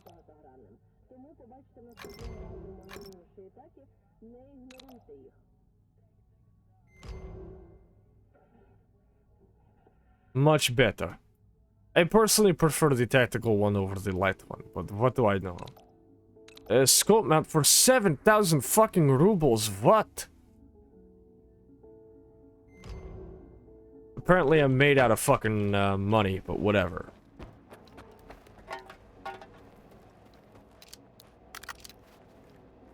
Alright, just you wait till I get the stendo for this thing, and then it's over for you motherfuckers. I'll bet... You know, if I wanted to really get silly with it, I'll bet the mechanic up in Yaniv. I'll bet the mechanic up in Yaniv could put that laser on that Dnipro. I bet he could do it. It would probably cost me a fucking fortune because I'd have to have somebody transport me all the way back up there, then talk to him and have him put the thing on it. And then fuck off. Could. Will I? Probably not. So, that's something we'll figure out next stream. Holy shit, is that hot? Angel, could we get a shout out for Hot Dog Bong Water, please? Pretty please? How the fuck are you doing, Hot Dog? It is lovely to see you this evening. For those who don't know, my good homie Hot Dog Bong Water is a really dope-ass dude who, like, hangs out a lot in fighting games. Haven't gotten to hang out in VC with him for like a fat minute, but bro's great. Super chill motherfucker, super fun to hang out with. From what I can tell, I know you haven't been streaming a whole lot, have you, homie? Hope someday that changes. Always good to see you.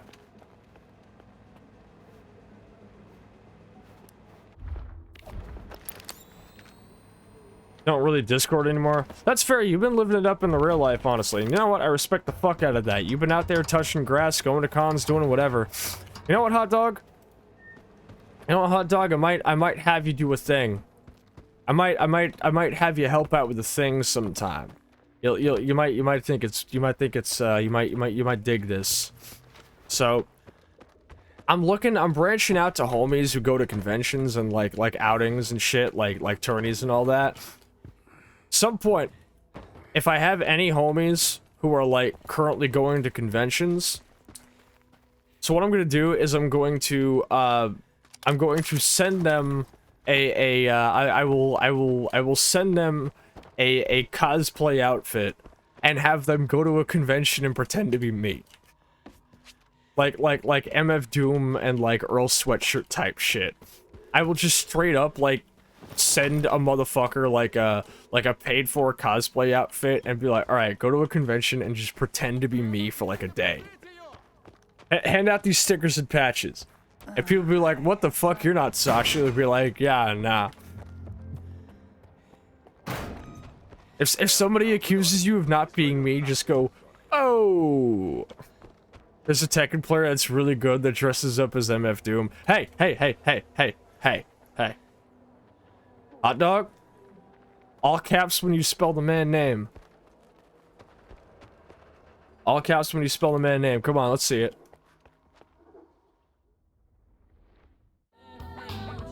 Ugh. Alright. At any rate, I'm back at the bar. I got all my shit in order. It's time for me to start turning in for the night, because I have had a long fucking day. That's fucked up. That is fucked up. You can't do that shit. That is so whack. Smooth transition. Thank you kindly. I'm very proud of how it looks. Okay. So, we need to figure out who to raid. We need to figure out what our raid message is going to be. Were there even any, like, bits on stream tonight? Like, what did we have going on?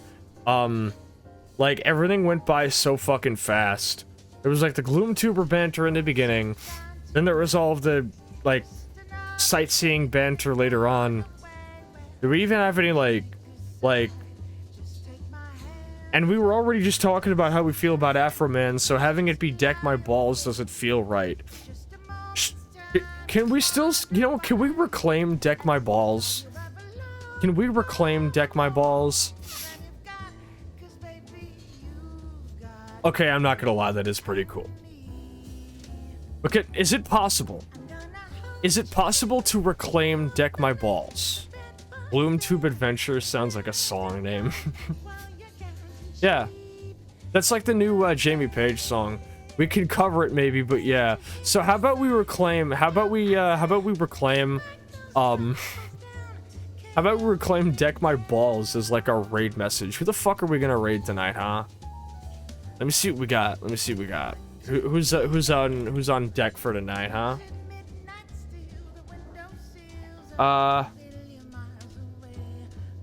We got Bonnie and Slump. We got Bonnie and Slump. You know what?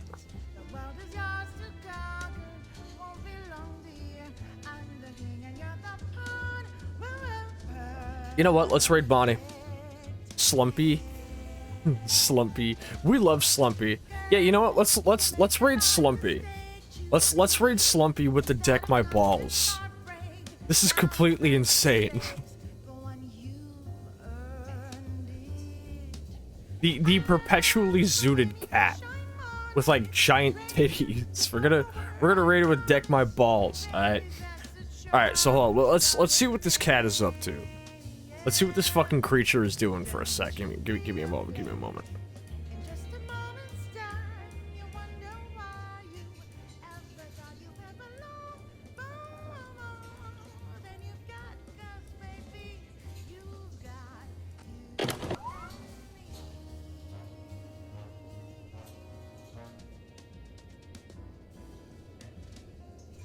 Yeah, let's go raid this dork. Let's go raid this dork. Okay, so that's what we're gonna be raiding in. I'm gonna bring us on down to the end screen. We're gonna get ready to head out, and I'll talk about whatever else I'm gonna be doing this week, even though I kind of talked about it already. Shit. Woo! Alright, so let me get that raid set up real quick. Fuck, dude. It's been a long-ass day, dude. So, what do we have going on? Well, for now, we're going to be raiding on into Slump Neko, pronouns she, her, respect the rules, respect the pronouns, don't be weird, don't be a dick, you fuck up in there, you're not coming back in here, I promise you that. What's going on for the rest of the week? Silent Hill 1 on Thursday, Armored Core 6 on Sunday, both with different guests, 8 p.m. Eastern Standard Time, as always. Expect more Stalker next Tuesday. We've also got Pathologic 2 next Thursday, and the Sunday after that, or no, not Pathologic 2. I think it's Pathologic 2 next Thursday? Yeah. And then we've got, no, it's not Pathologic 2, because then next Thursday is, I forget, Captain Wayne?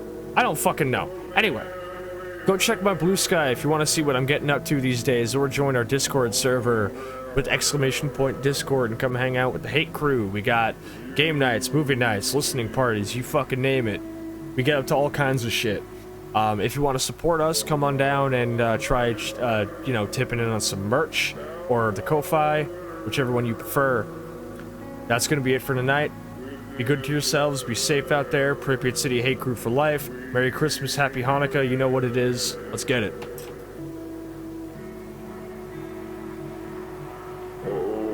Free Chance Nezumi.